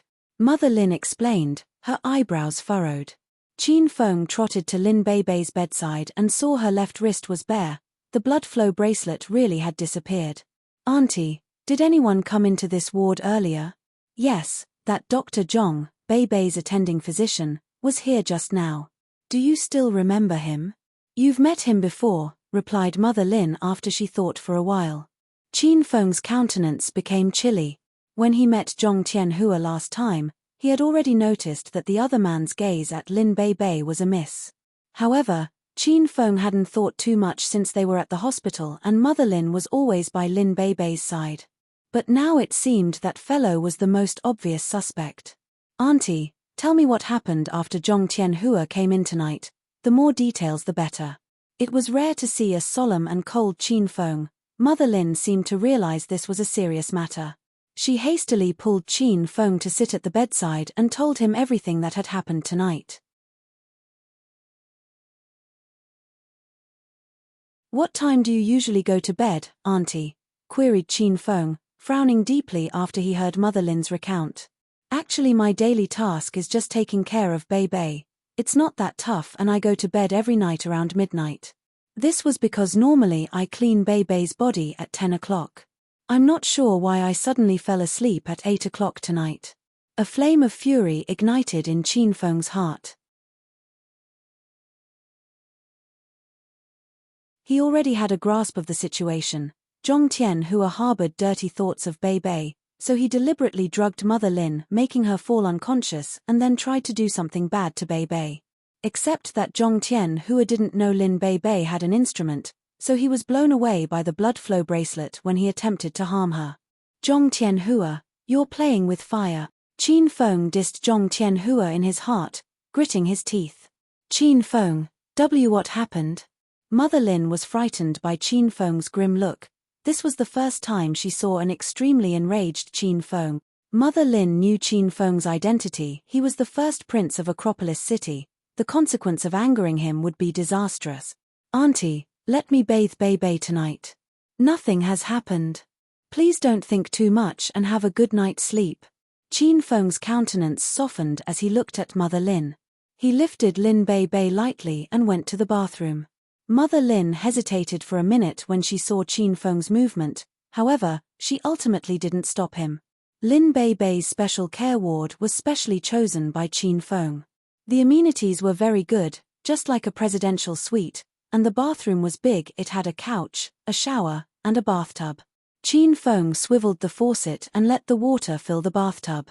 He then placed Lin Bei Bei on the couch, squatted beside her, and stroked her delicate face with his palm. Bei Bei, is Zhong Tianhua the one who wanted to harm you?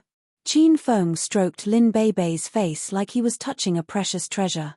He knew Bei Bei could hear his voice as he saw Lin Bei Bei's tears suddenly stream down her face. These seemingly endless teardrops were like needles in Qin Feng's heart, and he knew this was Lin Bei Bei's answer. That Zhong Tianhua is indeed a beast dressed in a human coat. He won't even pass up a human vegetable. Qin Feng hated himself for not protecting Lin Bei Bei properly. He hadn't taken a good care of her when she was healthy, and he almost got her harmed when she was in a coma.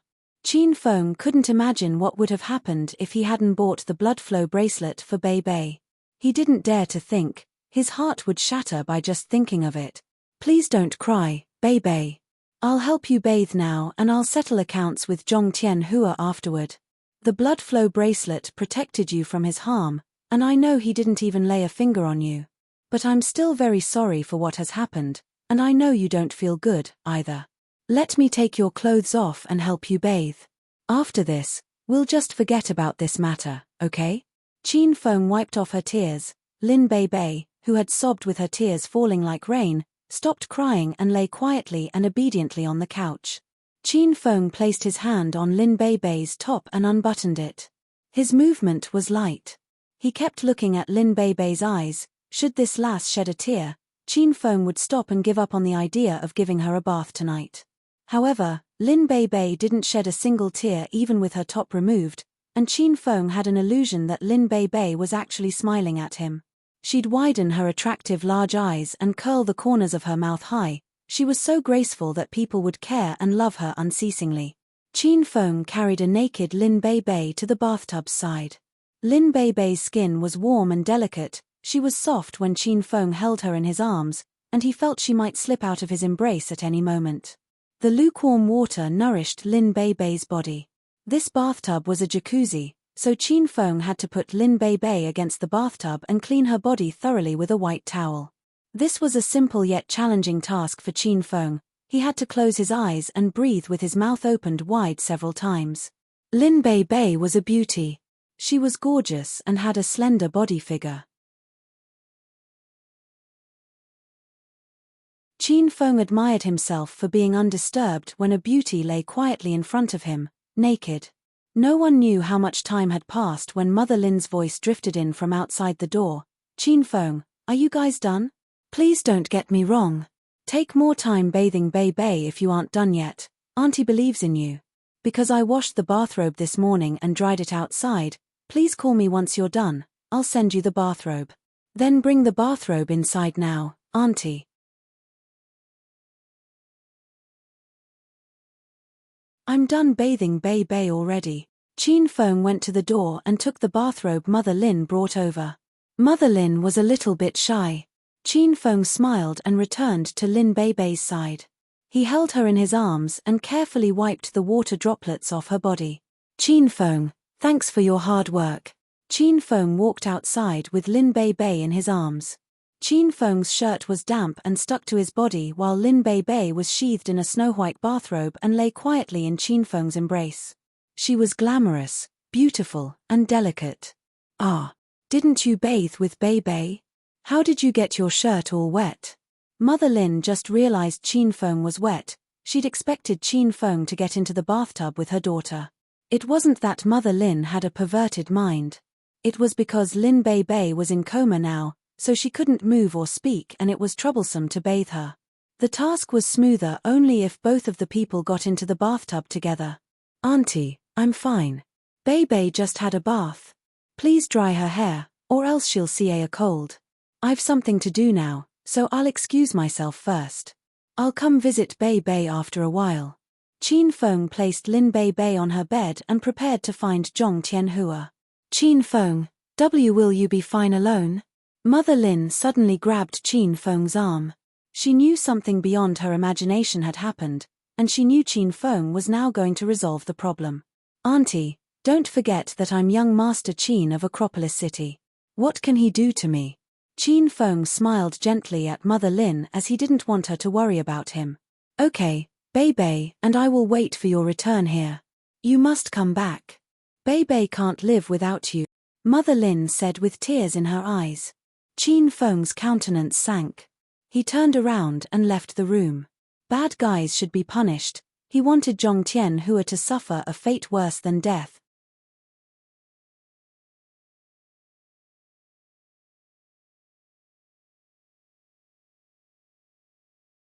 Chapter 308. Chapter 308. The mantis stalks the cicada, unaware of the oriole behind. Once Chin Feng left, Rao Shaman's high spirits fell. She'd heard Chin Feng answer the phone with the name Bei, and this was clearly a woman's name. Rao Shaman hadn't expected Chin Feng to rush off and leave her alone after answering a call from another woman. I have to leave Acropolis tomorrow, and I don't even know if there'll be any opportunity to meet in the future. A bit downcast, Rao Shaman walked along the small, cold green river and looked at the round moon in the sky. Screech. The screeching of brakes resounded beside Rao Shaman. She hadn't even gotten the opportunity to turn and see what happened when someone covered her head and carried her into a van. Other than Rao Shaman, there were 3 people in the vehicle. 2 of them were in charge of abducting her, and the last sat in the front and drove. Whoa. Who are you people? Release me this instant. Rao Shaman screamed for her life in the back, but the 3 people ignored her. One of the 2 men in the back pulled out his phone and made a call. Prince Ju, we got her and we're heading back right now. Good. Get back quickly and drive safely. In Royal Hotel's presidential suite, Ju Kai hung up, then said excitedly to the man in a white robe beside him, Prince Sima, they're heading back. My congratulations, Prince Ju.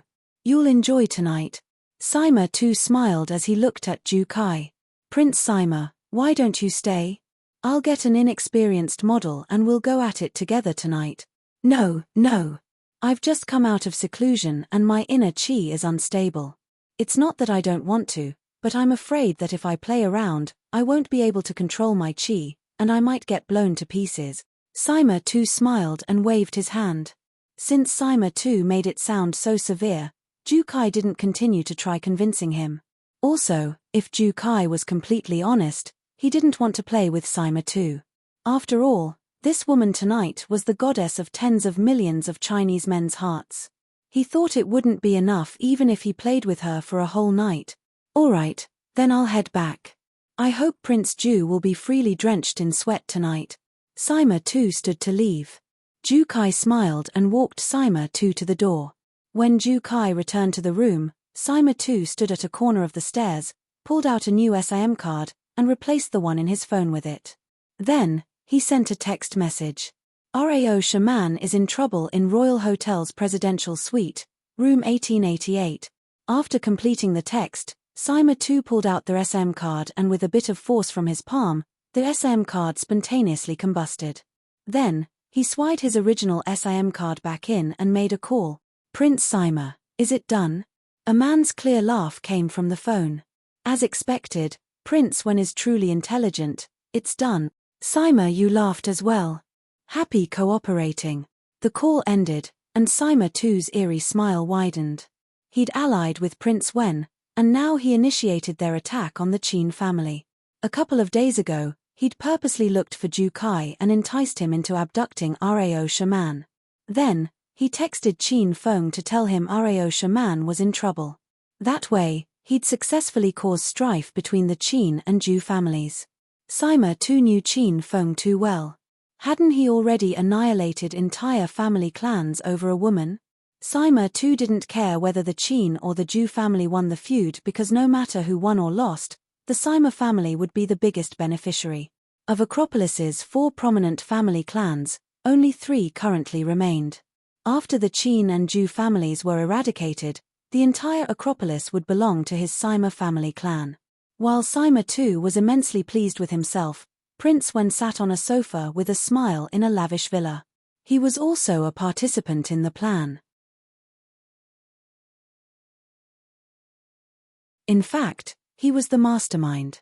Sima too didn't know about the relationship between Rao Shaman and Dongfang Qing Shui or the relationship between the Dongfang family and the Qin family, but Prince Wen did. This plan seemed flawless. It would point to the Qin and Ju families as the initiators of the conflict, and when Rao Shaman was disgraced, the Dongfang family would be pulled in.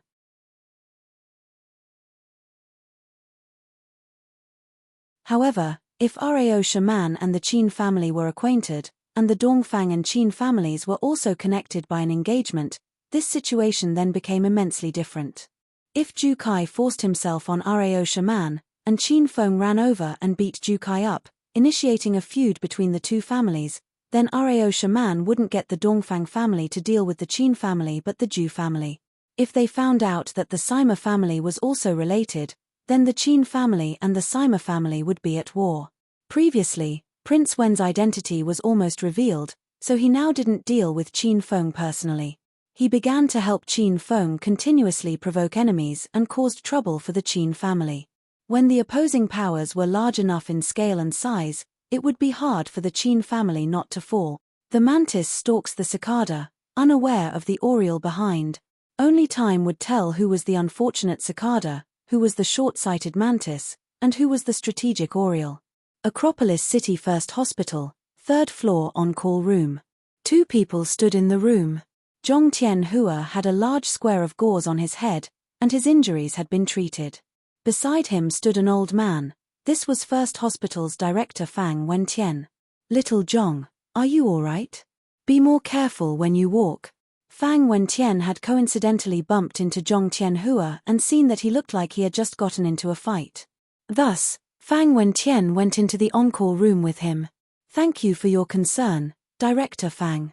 It's no big deal, I'll definitely be careful next time, said Zhong Tianhua with a smile. All right, as long as you're okay.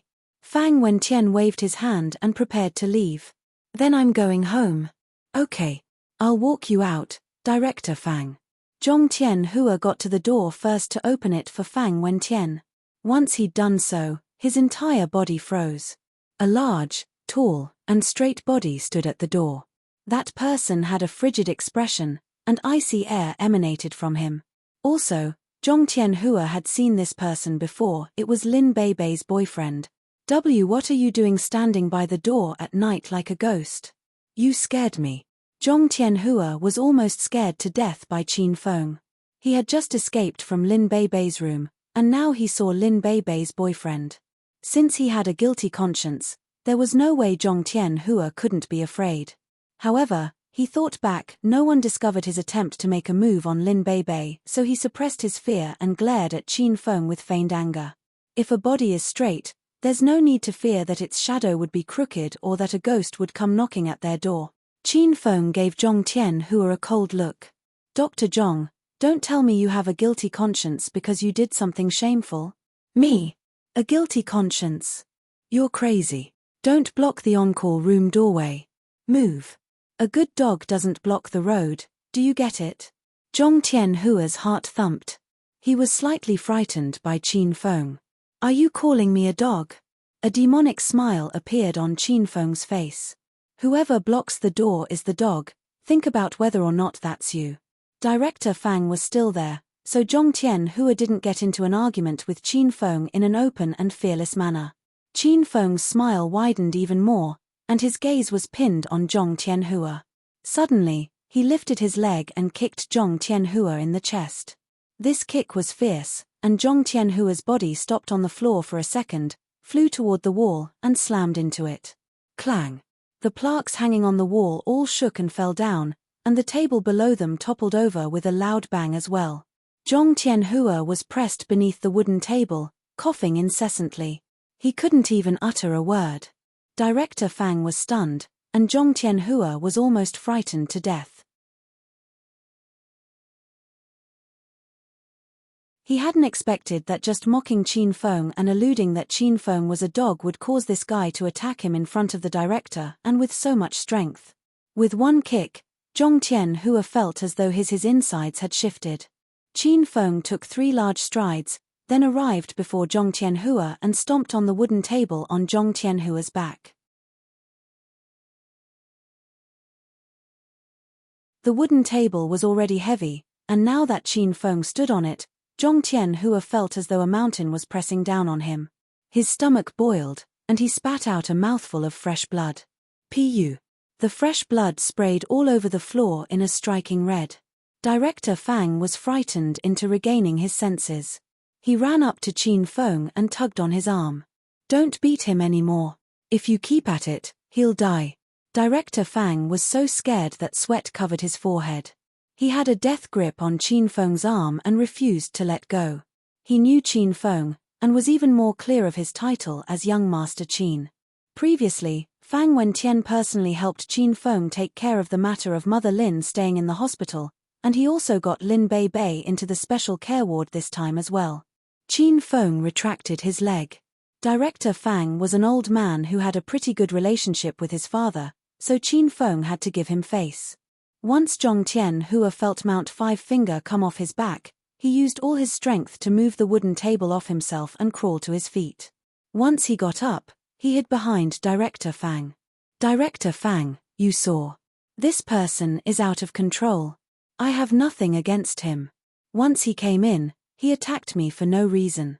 I'm going to call the police right now. When the police comes, you have to vouch for me, Director Fang. Zhong Tianhua didn't know Qin Feng's identity and knew even less about his friendship with Director Fang. He wanted to use Director Fang's power and prestige to suppress Qin Feng, and Qin Feng thought this was hilarious. Little Zhong, put away your phone, this is a misunderstanding. Director Fang was deeply dissatisfied with Zhong Tianhua's behavior, and he glared at him. Though Zhong Tianhua was confused, he put his phone away. Director Fang, let him call the police.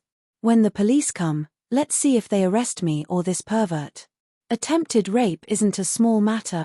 Qin Feng glared coldly at Zhong Tianhua. Zhong Tianhua trembled, and a bad premonition arose within him. Earlier, the instant he opened the door and saw Qin Feng, he'd become nervous. He knew that no one had seen his behavior tonight, but he was still terrified of Qin Feng. He couldn't understand how Qin Feng found out.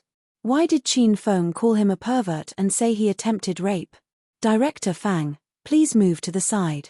Otherwise, I won't care if I hurt you by accident when I make my move later. Qin Feng stood upright like a pine, his voice clear and resonant.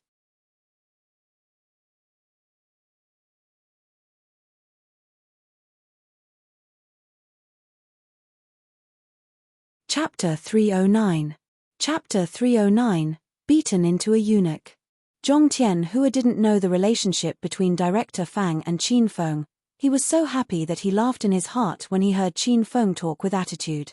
After all, who was Fang Wentian?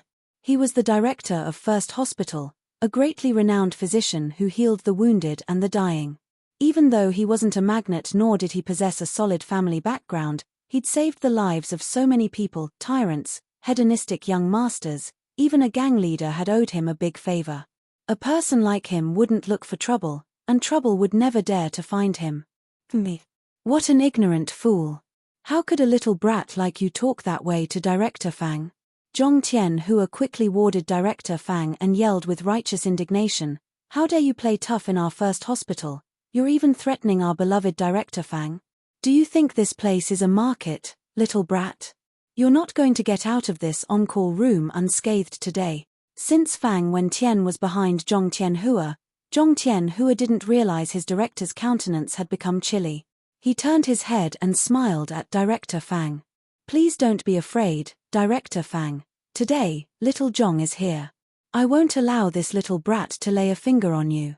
Please call the police now. We must arrest this little brat and teach him a good lesson." Zhong Tianhua felt it was useless for him to make the call. However, if it was Director Fang who called the police, he might be able to ask some of his acquaintances to come over, and then this Qin Feng would be a dead meat. "Little Zhong, move away," Fang Wentian commanded with a frosty countenance. He didn't want to meddle in young Master Qin's matters.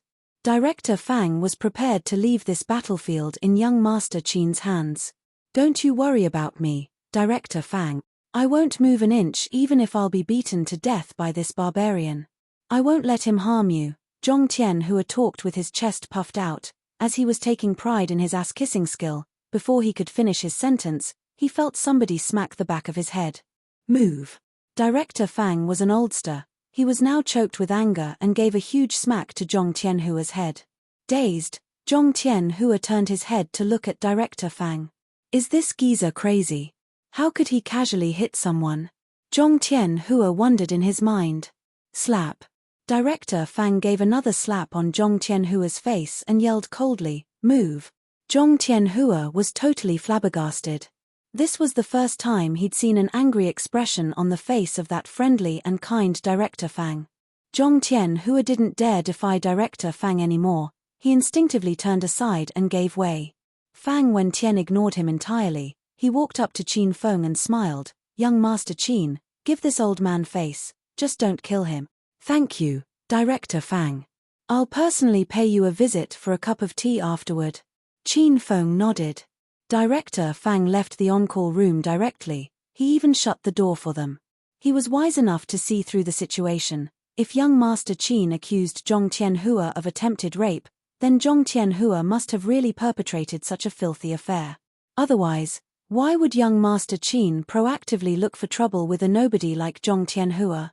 This was because Qin Feng needed no reason to get rid of Zhong Tianhua. He'd just end this whole story by giving him a few punches. So Director Fang chose not to meddle in this matter as he still remembered the incident where young Master Qin had eliminated the entire Hao family because of a woman. Only Qin Feng and Zhong Tianhua were in the on-call room after Director Fang left. Zhong Tianhua was scared and he felt weak in the legs.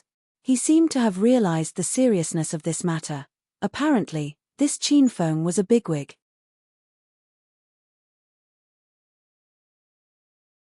"Don't you come over?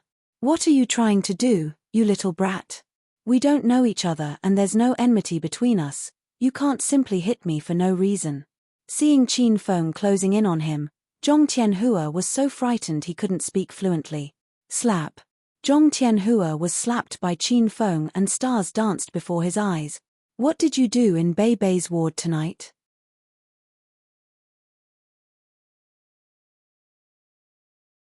Qin Feng asked him with an icy look. His voice was reminiscent of a demon. Nothing." Slap.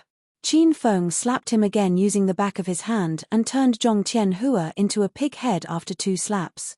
Zhong Tianhua was groaning with pain. "You didn't do anything?" Qin Feng asked again. "Really, I really haven't done anything," answered Zhong Tianhua with his teeth clenched tightly. He would rather be beaten to death than admit to this kind of deed. Bang!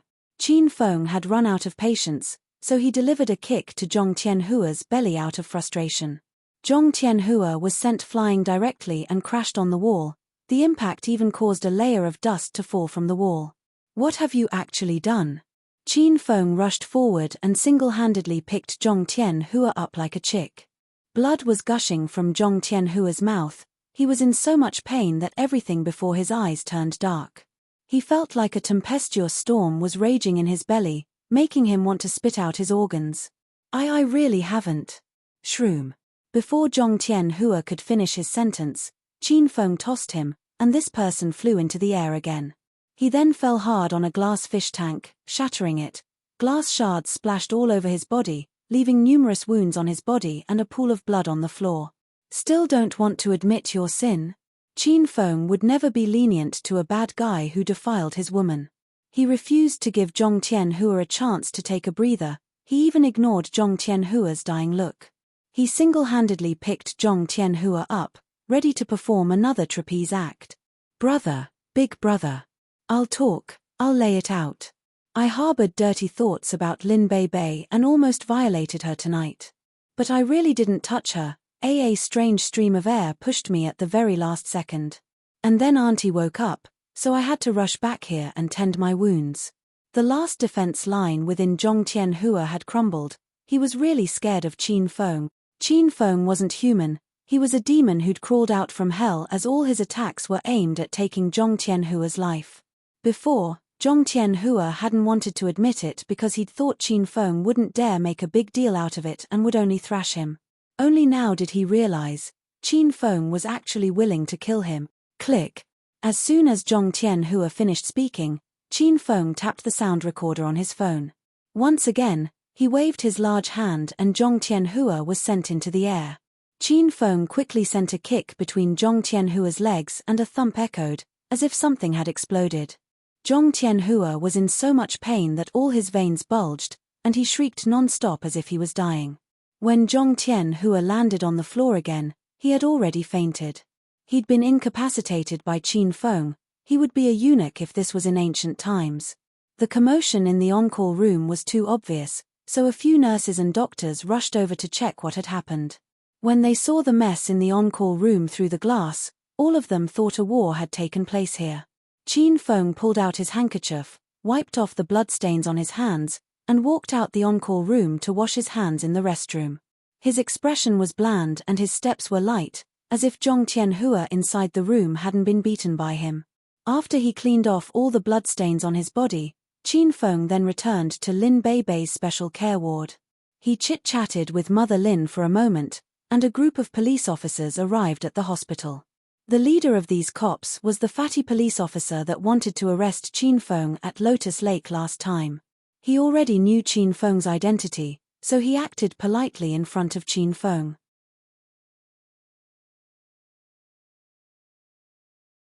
After Qin Feng transferred the voice recording on his cell phone to that police officer, the fatty police officer then brought Zhong Tianhua back to the bureau. Qin Feng's mood was slightly eased after he'd settled with Zhong Tianhua. He sat at Lin Beibei's bedside, stroked Lin Beibei's face lightly, and shared some anecdotes of his recent activities. However, Qin Feng received a text from an unknown number before he could finish his story. Rao Shaman is in trouble in Royal Hotel's presidential suite, room 1888. The text only had one sentence.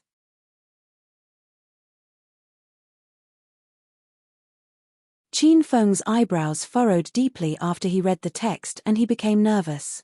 He hastily called Rao Shaman's cell phone, to no avail. Her phone was shut down. Qin Feng then made another call to Shu Ruoru, and she told him Rao Shaman hadn't returned to Qin Manor yet. Qin Feng's mood became grimmer. Rao Shaman attended the royal group event as their VIP. If she encountered any mishap during her stay in Acropolis City, needless to say how severe the consequences would be, Qin Feng knew he would forever blame himself. Auntie, I have other things to do now. I'll visit Bei next time when I'm free. Qin Feng got up and headed outside. Mother Lin saw him out partway until the door. Qin Feng drove the Mercedes-Benz to Royal Hotel after he got out from the hospital. While driving, he considered who was after Rao Shaman. Why'd they choose Royal Hotel as their base? Don't they know Royal Hotel is my territory? The Golden Assassin crew? But they shouldn't have launched an attack so soon. Mentally sorting through his enemies, Qin Feng realized there were so many possibilities and he couldn't pinpoint the culprit. Besides, the opponent might actually have been aiming for Rao Shaman and just happened to choose Royal Hotel as their base. Anyway, Qin Feng wouldn't allow anything bad happen to Rao Shaman. Qin Feng cared for her, especially after learning Rao Shaman was the little girl from 8 years ago. The Mercedes-Benz breezed down the roads at lightning speed, the sight even more thrilling than the Fast and the Furious. Qin Feng darted along the way and soon arrived at the entrance of Royal Hotel. Chairman Qin. Oh, it's young Master Qin. It's been a long time since you've been to Royal Hotel. Qin Feng drove his dad's car, so the hotel security guard had mistaken him for Chairman Qin after seeing the car's plate number. Qin Feng followed hotel security guard to the front of Royal Hotel. He suddenly halted his movement, raised his head, and looked up the towering skyscraper, countless of emotions flashing through his heart. Before he gained the Hedonist sovereign system, Qin Feng practically spent more than 10 days a month in this royal hotel, indulging in carnal activities every day. And then, he'd spent another 10 more days at Royal Clubhouse with the same dissolute and unruly demeanor. Now that he stood once again at the foot of this hotel, he felt the life he previously led was far away from him. Indeed, it had been a long time since he came to Royal Hotel. The last time he came here was to look for Bai Qing. Bai Qing left without saying goodbye, after she'd come back from the mountain resort. Qin Feng gazed at the gloomy moon in the sky and murmured in his heart, "Qing Qing, I'll look for you after I've settled my matters here. I wonder how you are these days."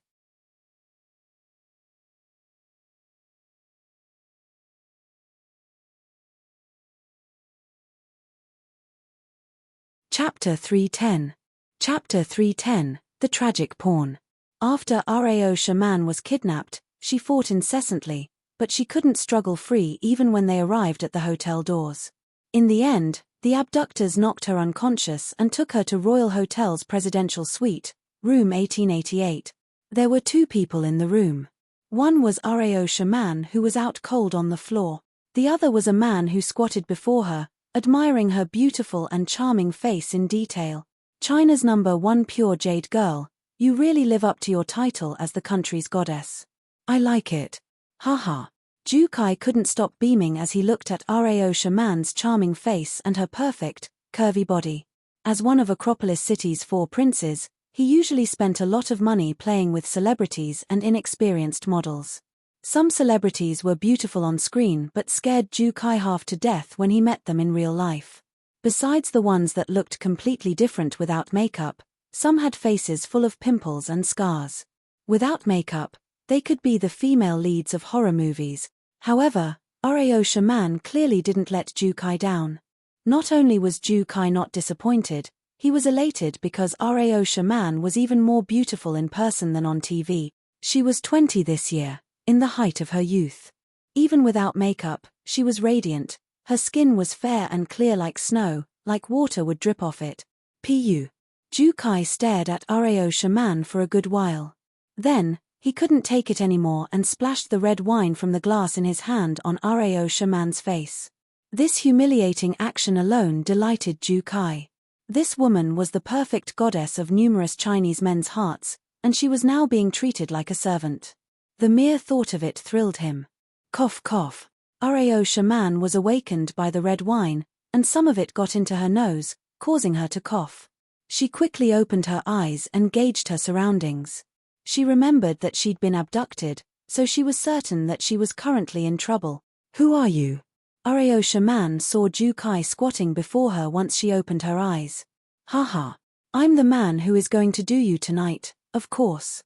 Say, if I record our activities and post it on the internet, would you be 100 times more popular than you are now? You don't need to thank me, I've admired you for a long time, so I'd be happy to help my goddess gain attention and send your career soaring even higher." Ju Kai burst into laughter.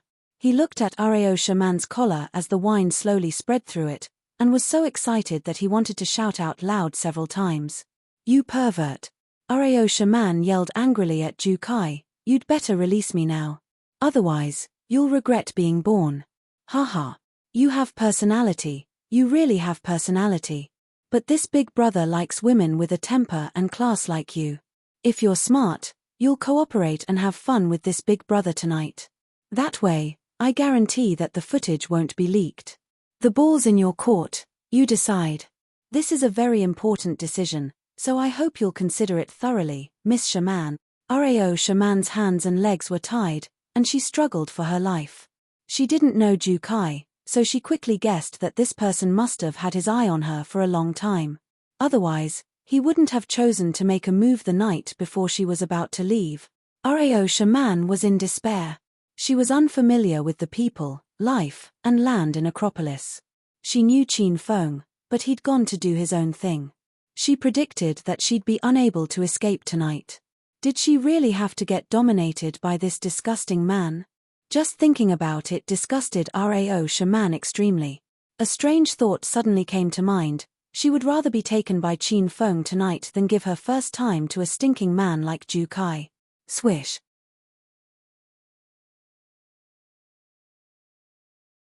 Jukai poured another glass of wine on Rao Shaman's body. Rao Shaman wore a white short-sleeved shirt and blue jean shorts. The red wine quickly dripped from her charming face to her white t-shirt, dyeing the chest area of her shirt red. This red looked like fresh blood, sexy and bloody. It slowly seeped through Rao Shaman's clothes and stuck to her chest, revealing the black bra beneath her shirt. Haha. Fun, it's really too fun. Jukai was thrilled by and immersed in this wine-pouring game, and he kept pouring wine on Rao Shaman's face over and over again without getting fed up with the activity. He wanted to get Rao Shaman's entire body wet. He loved seeing the allure of a wet body. Pervert, beast, human trash, like you should hurry up and die. Rao Shaman was so angry that her chest undulated. She was originally a strong woman, but a couple of tears now formed in her lovely eyes. If Rao Shaman hadn't raised her head, the tears would have fallen out of her eyes. You think this big brother is a beast now? Jukai saw that he'd poured enough wine, so he smiled and squatted in front of Rao Shaman and extended a hand to slowly caress her. Then this big brother will let you experience what a beast is like. Get away, get your grubby paws off me. Qin Feng, hurry and save me. In her time of need, Rao Shaman yelled Qin Feng's name. This startled her a bit. Why did she suddenly think of Qin Feng? Bang! As Rao Shaman yelled, two large sounds came from the room. Rao Shaman found that an enormous rush of qi flowed out of her. This qi pushed down on her and made it hard to breathe. The force felt like a sharp drop on a roller coaster. She didn't react when she saw Jukai go flying. His entire body soared to the ceiling, and his head crashed into the large chandelier in the room. The chandelier was smashed into bits, littering the room. Jukai's head was bloody and filled with gashes, and a dozen pillars of blood shot out like a fountain. At the same time, the room door was suddenly kicked open by someone. The Royal Hotel's presidential suite had a state-of-the-art door, yet it could be kicked open by someone with one kick? One could imagine what terrifying leg strength the person kicking the door open possess. A man suddenly stood tall and straight with an imposing appearance in the doorway. Qin Feng, shouted Rao Shaman emotionally when she saw the man standing at the door. Qin Feng shot toward Rao Shaman. He jumped in shock upon seeing that her entire upper body was dyed red and wet. He thought it was her blood, but after lifting her into his arms, he smelled the scent of red wine. Are you all right? Qin Feng carried Rao Shaman onto the bed and untied her. Qin Feng. I killed someone. Once Rao Shaman's limbs were freed, she hugged Qin Feng tightly. She was worried to death because she thought Jukai, who lay in a pool of blood, was surely going to die. She still hadn't figured out what that sudden qi flow that came out of her was. She finally cried, and she cried loudly and freely. When Jukai's 3 lackeys abducted her and when Jukai poured red wine on her face, Rao Shaman suppressed her tears and didn't cry. Now that she saw Qin Feng, she suddenly couldn't control the fear and helplessness she felt. She was like an abandoned child and cried tears like rain on pear blossoms. Qin Feng hugged Rao Shaman tightly because her shirt was soaked. He could feel that his chest was currently pressed to Rao Shaman's, but he didn't think much of it. Instead, his gaze fell on Jukai in the pool of blood. There were a couple of gashes on his head, but he wasn't dead yet. He was on the floor cheeing, and he even lifted his head to give Qin Feng a death glare. How dare you make a move on me, Bai? Qin Feng, haha. You're here. You came late, ahem. Ivy waited a long time for you. Tonight, ahem. I called over the famous celebrity Rao Shaman W want to play as well? Ju Kai was already in a manic state. He knew that he was about to die, but if he was going to die, he wasn't going to let Qin Feng live freely. Young Master Qin, why you probably don't know yet, ahem, this is a trap. The instant you entered this clan war.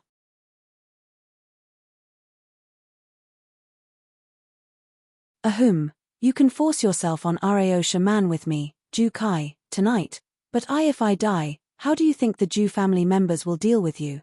Right, I'll tell you something else. Prince Sima allied with me. The Sima family will join hands with the Ju family and kill you. Qin Feng listened quietly to Ju Kai's words.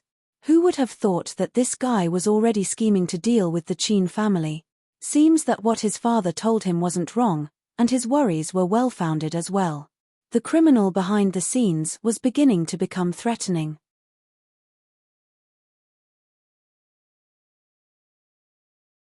It seemed that not long later, Acropolis City's power structure would change drastically. Ju Kai, I really feel bad for you. Qin Feng suddenly opened his mouth, his expression as calm as water. He didn't have any of the worries or concerns of someone who had just fallen into a trap. Qin Feng, quit pretending. Ahem. Why you aren't scared? Ju Kai's expression became incomparably sinister. Scared? Scared that the Ju family will take revenge on me? Or scared that the Ju and Sima families will take revenge on me jointly? Qin Feng smiled at Ju Kai and said, you're just one of Sima II's pawns. He must not have told you that I have a very good relationship with Rao Shaman. And I'm here to save her. Didn't you think it was strange I found out that Rao Shaman was in the Royal Hotel's presidential suite, room 1888? It's because someone texted me, and I'm certain that that person was Sima II. Sima II used you as bait to lure our families into battle. He won't step in to help your Ju family immediately. He's going to wait until our families both suffer, then reap the benefits. You were someone else's pawn, and you threw away your life. You really are a loyal pawn, you're still in the dark, yet you're proud of yourself. You're worse than Hao Yun. Ju Kai's expression became fierce and hideous due to a sharp pain. Rao Shaman couldn't look at his devil-like face, and buried her face in Qin Feng's embrace. Ju Kai died, and he died with unfinished business. He only came to his senses at the moment of his death. Before that, he'd been dissatisfied with being ranked fourth among the four princes by the people of Acropolis. He'd wanted to defeat Qin Feng, who was ranked first. He'd thought he was much better than Qin Feng and couldn't see how he was lacking in any way compared to the hedonistic young master. It was a matter of bite off only what you can chew. One wrong move led to Ju Kai's demise.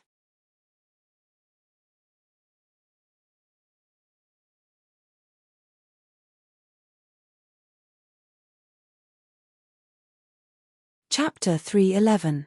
Chapter 311. Fight over the charge I'm the one who killed him. Qin Feng, is he really dead? Rao Shaman's heart skipped a beat when Ju Kai stopped talking. On the other hand, Qin Feng was much calmer. The crime he committed deserves more than death. He didn't bother to look at Ju Kai and focused on comforting Rao Shaman. I'm sorry for the incident tonight, Shaman. I'm the one who brought you out, but I left halfway and allowed this kind of thing to happen to you. Ju Kai, he hadn't really done anything to you, right? No, I'm fine. As Rao Shaman shook her head, she suddenly thought of something and said nervously, Qin Feng, just now I felt a sudden spurt of qi burst from my body. It was that stream of qi that sent Ju Kai to the ceiling and crashed his head on the large chandelier, so he died. Qin Feng looked at Rao Shaman's neck. Her smooth and fair neck was now stained with a little bit of red wine, and the soul-cleansing necklace that he had personally put on her this evening was nowhere in sight. Shaman, did you remove the necklace that I helped you put on? No, I didn't. Since you gave it to me, I prepared to wear. Instinctively, Rao Shaman touched her neck, When she couldn't feel the necklace there, her body suddenly froze. Hey! Where is my necklace? Quick, help me look around, Qin Feng. Maybe I lost it when I was struggling just now. Qin Feng pulled Areo Shaman into his arms and said gently, Shaman, you don't need to look for it anymore, the necklace has vanished. That chi you felt a little while ago was released by the necklace. It's an instrument and it can guard you from an attack once. After that, the spiritual essence in the instrument will vanish and the necklace will turn into dust. Instrument. Speechless with astonishment, Areo Shaman stared at Qin Feng in a daze. Areo Shaman was dumbstruck as this news was even more stunning than Ju Kai's death. Due to her current status and position, she'd come into contact with a number of upper-class and even some clandestine family clans, so she was familiar with the term instrument. She knew that an instrument was a priceless treasure, even more valuable than those precious stones such as agate, jade, and diamond. An object would need to absorb the essence of the sun and moon for decades or centuries to become an instrument. An instrument had some spiritual essence, and that spiritual essence could regulate a person's bodily functions, refresh and nourish their mind, or even extend their lifespan. Every emergence of an instrument would stir up the upper class. The rich and powerful would pull out all the stops to claim the instrument as their own. Even Elder Dongfang, who came from a large clan like the Dongfang family, had only collected a few instruments. One of his collectibles, the protective necklace, was the family heirloom Dongfang Ming Wang had specially reserved for big sister Qing Shui, and she always wore it on her neck. An instrument could only be met by chance, not by force. This was a saying of those elders in aristocratic families. From this, we can see how precious an instrument is. Areo Shaman never imagined that Qin Feng would casually gift her an instrument. Moreover, she was helpless after realizing she hadn't worn the instrument for even a night and it was gone already. You gave me an instrument, Qin Feng, asked Areo Shaman as she couldn't accept the truth. So you knew about instruments. The instrument I gifted to you was a soul-cleansing necklace. It could revitalize a person's fatigue and calm a person's mind. I gifted it to you because I realize you're worn out as a celebrity, and you always work too much, so I thought it'd be a perfect present for you. Qin Feng answered Areo Shaman's question with an indifferent manner, as if an instrument was insignificant to him.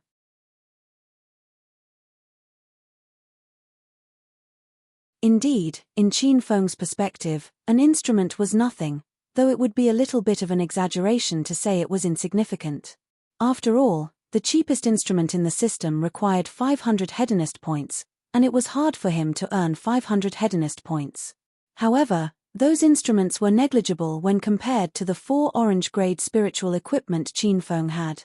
If he knew how precious an instrument was for those aristocratic families, he would definitely buy a few more to sell to them.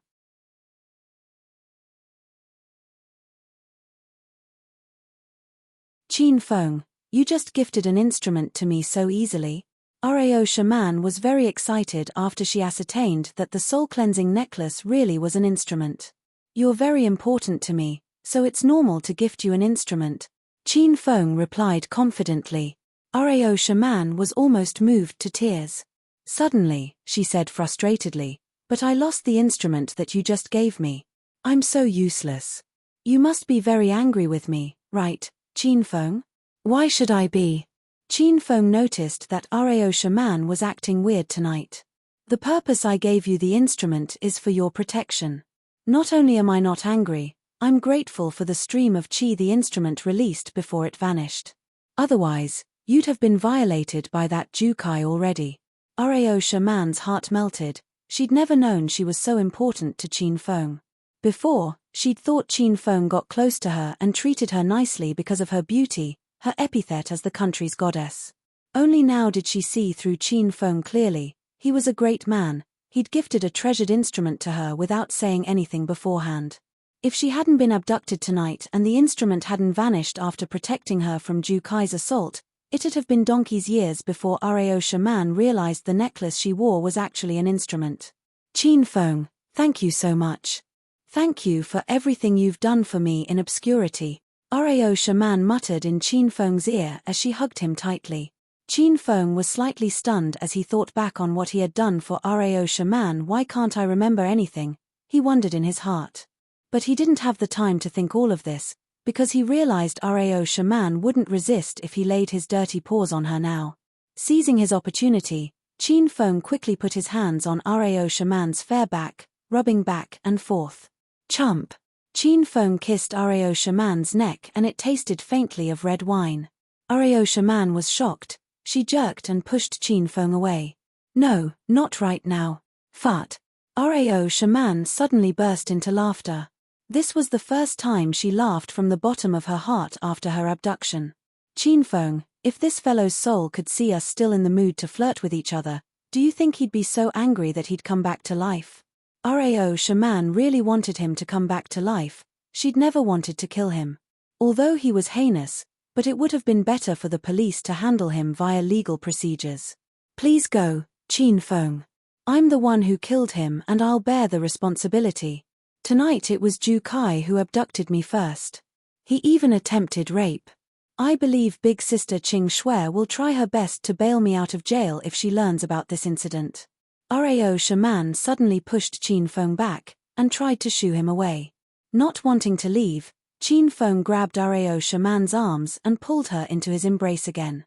Shaman, I've called the long-haired fellow. He's on the way now. I'll ask him to bring you back to Qin Manor later. I'll take care of this. Neither of us needs to go to jail. No, I don't want that. Rao Shaman began to struggle in Qin Feng's embrace. Leave now. I don't want to see your face. Who gave you the permission to take the rap for me? I'm your nobody, and you don't even have the finesse to be my scapegoat. Rao Shaman didn't want Qin Feng to stay. She knew Qin Feng was only young Master Qin's double. If he took the blame, nobody would stand up for him. Shaman, stop this shit right now. Just listen to me for once. Qin Feng's countenance became grim. I don't want to listen to you. Go away. Get out of my face. Rao Shaman covered her ears with her hands. She stomped her feet in fury, and used all her might to push Qin Feng away. However, her efforts were futile as Qin Feng was stronger than her. She couldn't push him even an inch.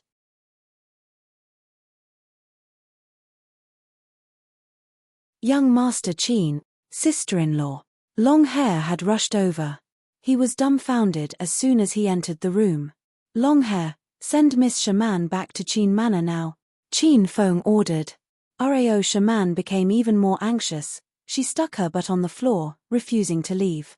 Now, she didn't have the aura of a superstar nor the prideful and dignified ethos. She was like a spoiled little girl who started to throw a tantrum because she couldn't get herself a candy.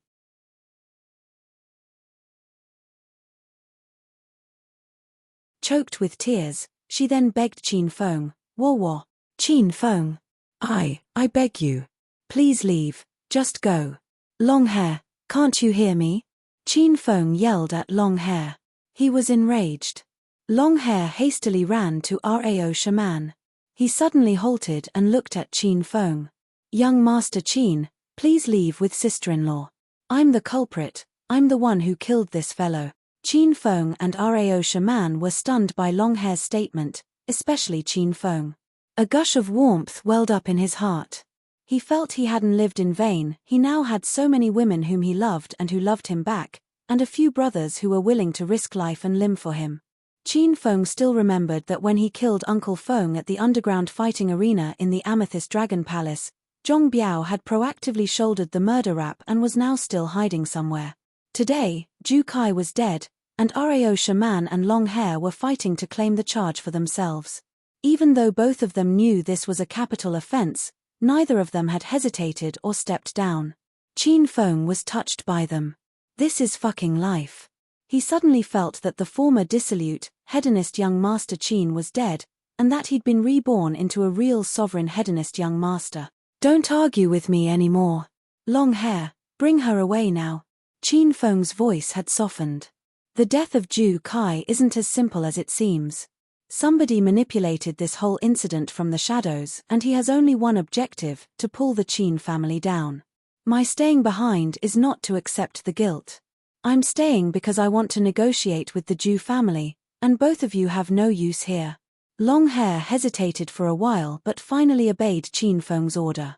He quickly covered Rao Shaman with a blanket and brought her away. Once Long Hair left, Qin Feng sat on the couch calmly. He reviewed the whole incident and linked it to recent events. After he reflected for a while, he then pulled out his phone and proactively made a call to an elder of the Zhu family. "Hello, who am I talking to?" Very soon, a hoarse voice drifted over from the phone. "It's me, Qin Feng." Qin Feng replied with a bland voice.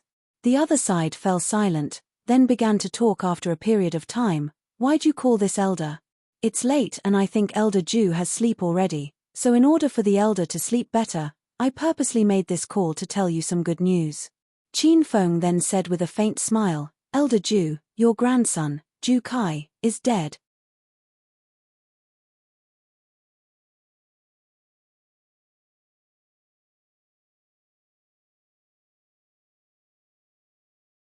Chapter 312.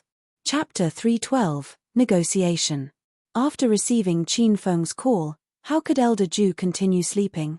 He was afraid that if he fell asleep, his grandson, Zhu Kai, would appear in his dreams and haunt him. Half an hour later, Royal Hotel's presidential suite, room 1888, was unusually lively. Other than Qin Feng, a large group of Zhu family members appeared.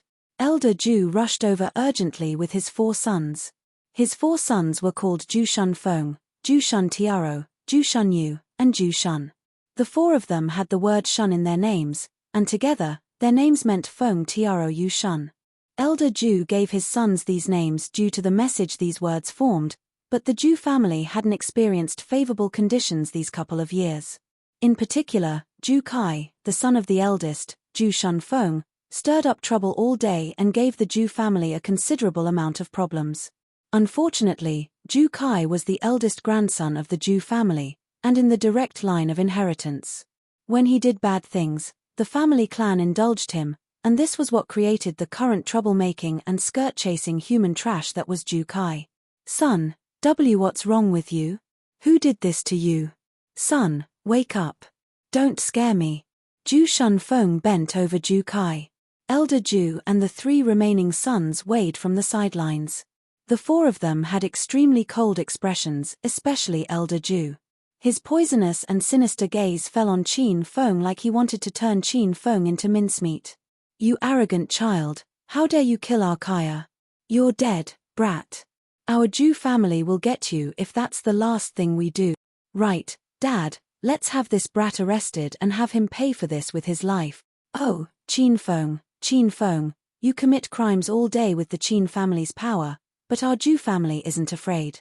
Since you killed our eldest brother's son, our Zhu family will fight with your Qin family to the bitter end." After finding out that their eldest grandson and nephew was dead, it would be weird if the Zhu family didn't get mad. They had the urge to kill Qin Feng. "Are you done?" Qin Feng's expression remained unchanged even after getting yelled at, and he suddenly stood up from the sofa. "Let's first talk about you 3 uncles. Don't think that we all don't understand your intentions. I'm also a member of a rich family, so I'm familiar with the fights over the inheritance and position as the head of the family. You always put on a smile in front of one another, but when your backs are turned, you're irreconcilable adversaries. And you 3 dare vow to your eldest brother that you aren't happy? Seeing that your eldest brother's son, Zhu Kai, is dead, your sons will have a chance to vie for the inheritance. Without Zhu Kai, this nuisance, this pebble in the road, you should be laughing out loud. Why are you all pretending to be sad? Who are you all acting for?"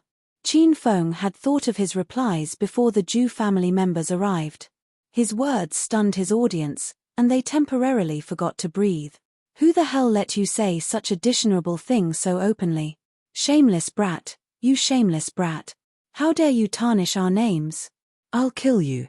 Brat, even if you try to drive a wedge between us, it's useless.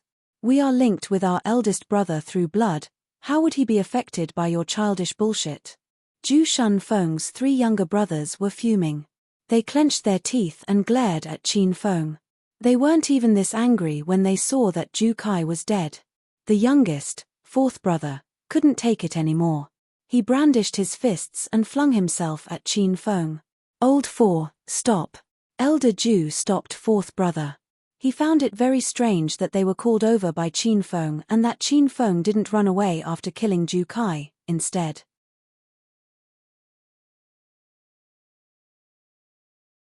Elder Ju was an intelligent man. He wouldn't act blindly without knowing what Qin Feng was up to first. After all, the Qin family was powerful. They had even eliminated the Hao family. Dad. Fourth brother looked at Elder Ju with dissatisfaction. Shut up. Elder Ju glared at his fourth son, and everyone fell quiet.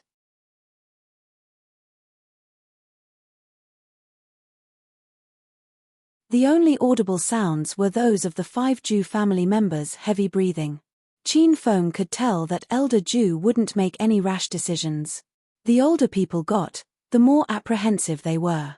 But sometimes, you lost a prime opportunity when you exercised undue caution. Qin Feng opened his mouth to speak again. Then let's talk about the beast Ju Kai. Once he opened his mouth, he incited angry shouts from the 4 sons of the Ju family. In the end, they were stopped by a look from Elder Ju. Ju Kai is dead, this is already a reality. Now, let's discuss the crimes this beast committed when he was alive, and then we'll talk about who would bear the weight of these crimes now that he is dead. Qin Feng spoke with nonchalance and neither too loudly or too softly. However, they struck the Ju family members' heads like lightning. They all looked at Qin Feng with amazement, and even wondered if their ears had gone bad or if Qin Feng had some problems in the head. You killed someone, yet not only are you not apologizing, offering to make amends, or kowtowing in guilt, but you're fucking coming out with arrogant bullshit and telling the Ju family members to bear the weight of the crimes Ju Kai committed during his life. Not only were the 4 brothers feeling this way, Elder Ju couldn't take it anymore, either. He burst out yelling, Qin Feng, don't go too far, you shameless brat. You have no say in this situation. Call that damn Qin Huang over right now. He sired a child, but didn't raise him properly, so this elder is going to help teach his child properly. Bloodlust flashed in Qin Feng's gaze, and he was almost enraged by Elder Ju's words. However, Qin Feng stabilized his emotions quickly. After all, he knew that the thornier and more dangerous the situation was, the more calm he would have to be to resolve the issue. The Ju family is one of the 4 most powerful families in Acropolis, but it's ranked last among them, and my Qin family is ranked first. Why would my old man casually come see an insignificant person? Don't be deluded. I'm already giving you a lot of face by being here to speak with you about this matter. Qin Feng's expression remained unchanged even in the face of the Ju family's 5 most important people. This powerful qi field he produced couldn't be easily feigned. This was a natural, formless power that Qin Feng emanated after cultivating internal techniques and developing strong inner qi. This qi field would become larger and stronger with the rise in internal technique stages. If a stage 9 inner qi expert were to stand there and casually release some of the qi on his body, it would make everyone present unable to breathe or speak. Arrogant brat, since you don't have the guts to call that insignificant Qin Huang, then I'll hunt him down personally. Elder Ju was thoroughly angered by Qin Feng, and he pulled out his phone to call Qin Huang. Before he could make the call, Qin Feng said nonchalantly, Ju Kai abducted China's A-list celebrity Rao shaman tonight and tried to rape her. Luckily, I arrived in time to prevent this tragedy from occurring. You might not pay attention to the entertainment industry, but I'm sure your 4 sons definitely know Rao shaman. Look at their distracted gazes and heavy breathing. They probably fantasize while looking at the goddess Rao shaman's pictures. Since you all pay so much attention to her, then I don't need to remind you that she has the capital's Dongfang family backing her. Ju Kai's behavior was extremely vile, and Miss Rao shaman is extremely angry.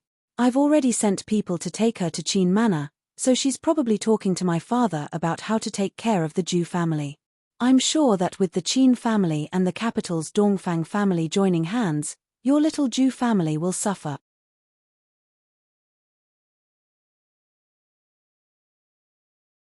Elder Ju's expression changed continuously, and his 4 sons couldn't conceal the malice in their expressions.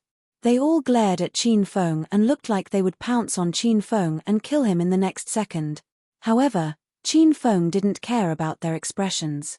He continued to speak as if he were talking to himself. That's right. I'm afraid you don't know something else. Based on what I know about Jukai, this brat is trash that likes to bully the weak but fears the strong.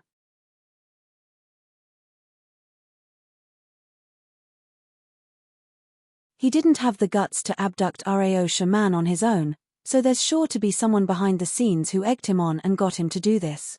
I helped you all find this person as well, so you all should thank me.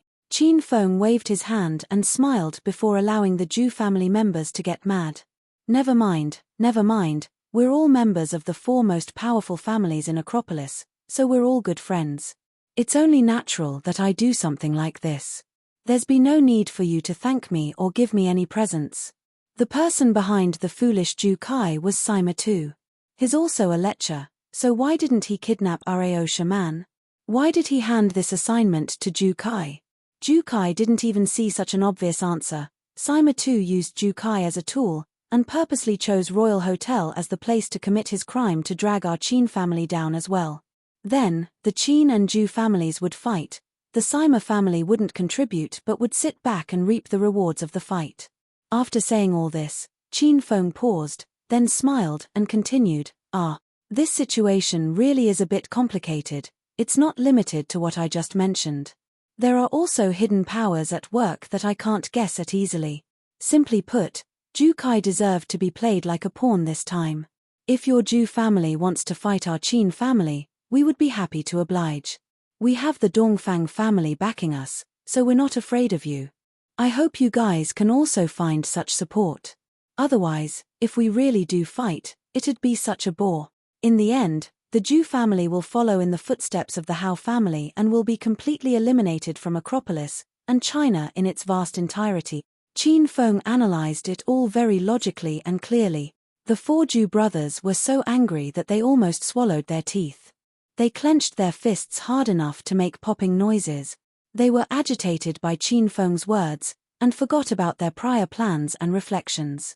This was what Qin Feng needed. If they didn't act upon their plans, then after tonight, they could only pretend nothing happened. Qin Feng, I'll admit that I underestimated you in the past. Someone who schemes so strategically and is so imposing and calm as you is quite rare among people your age. Too bad that brat Hao Yun died in your hands, and too bad the Hao family was eliminated by your Qin family. An strange smile appeared on Elder Zhu's sinister face. He looked at Qin Feng like he was looking at a dead man.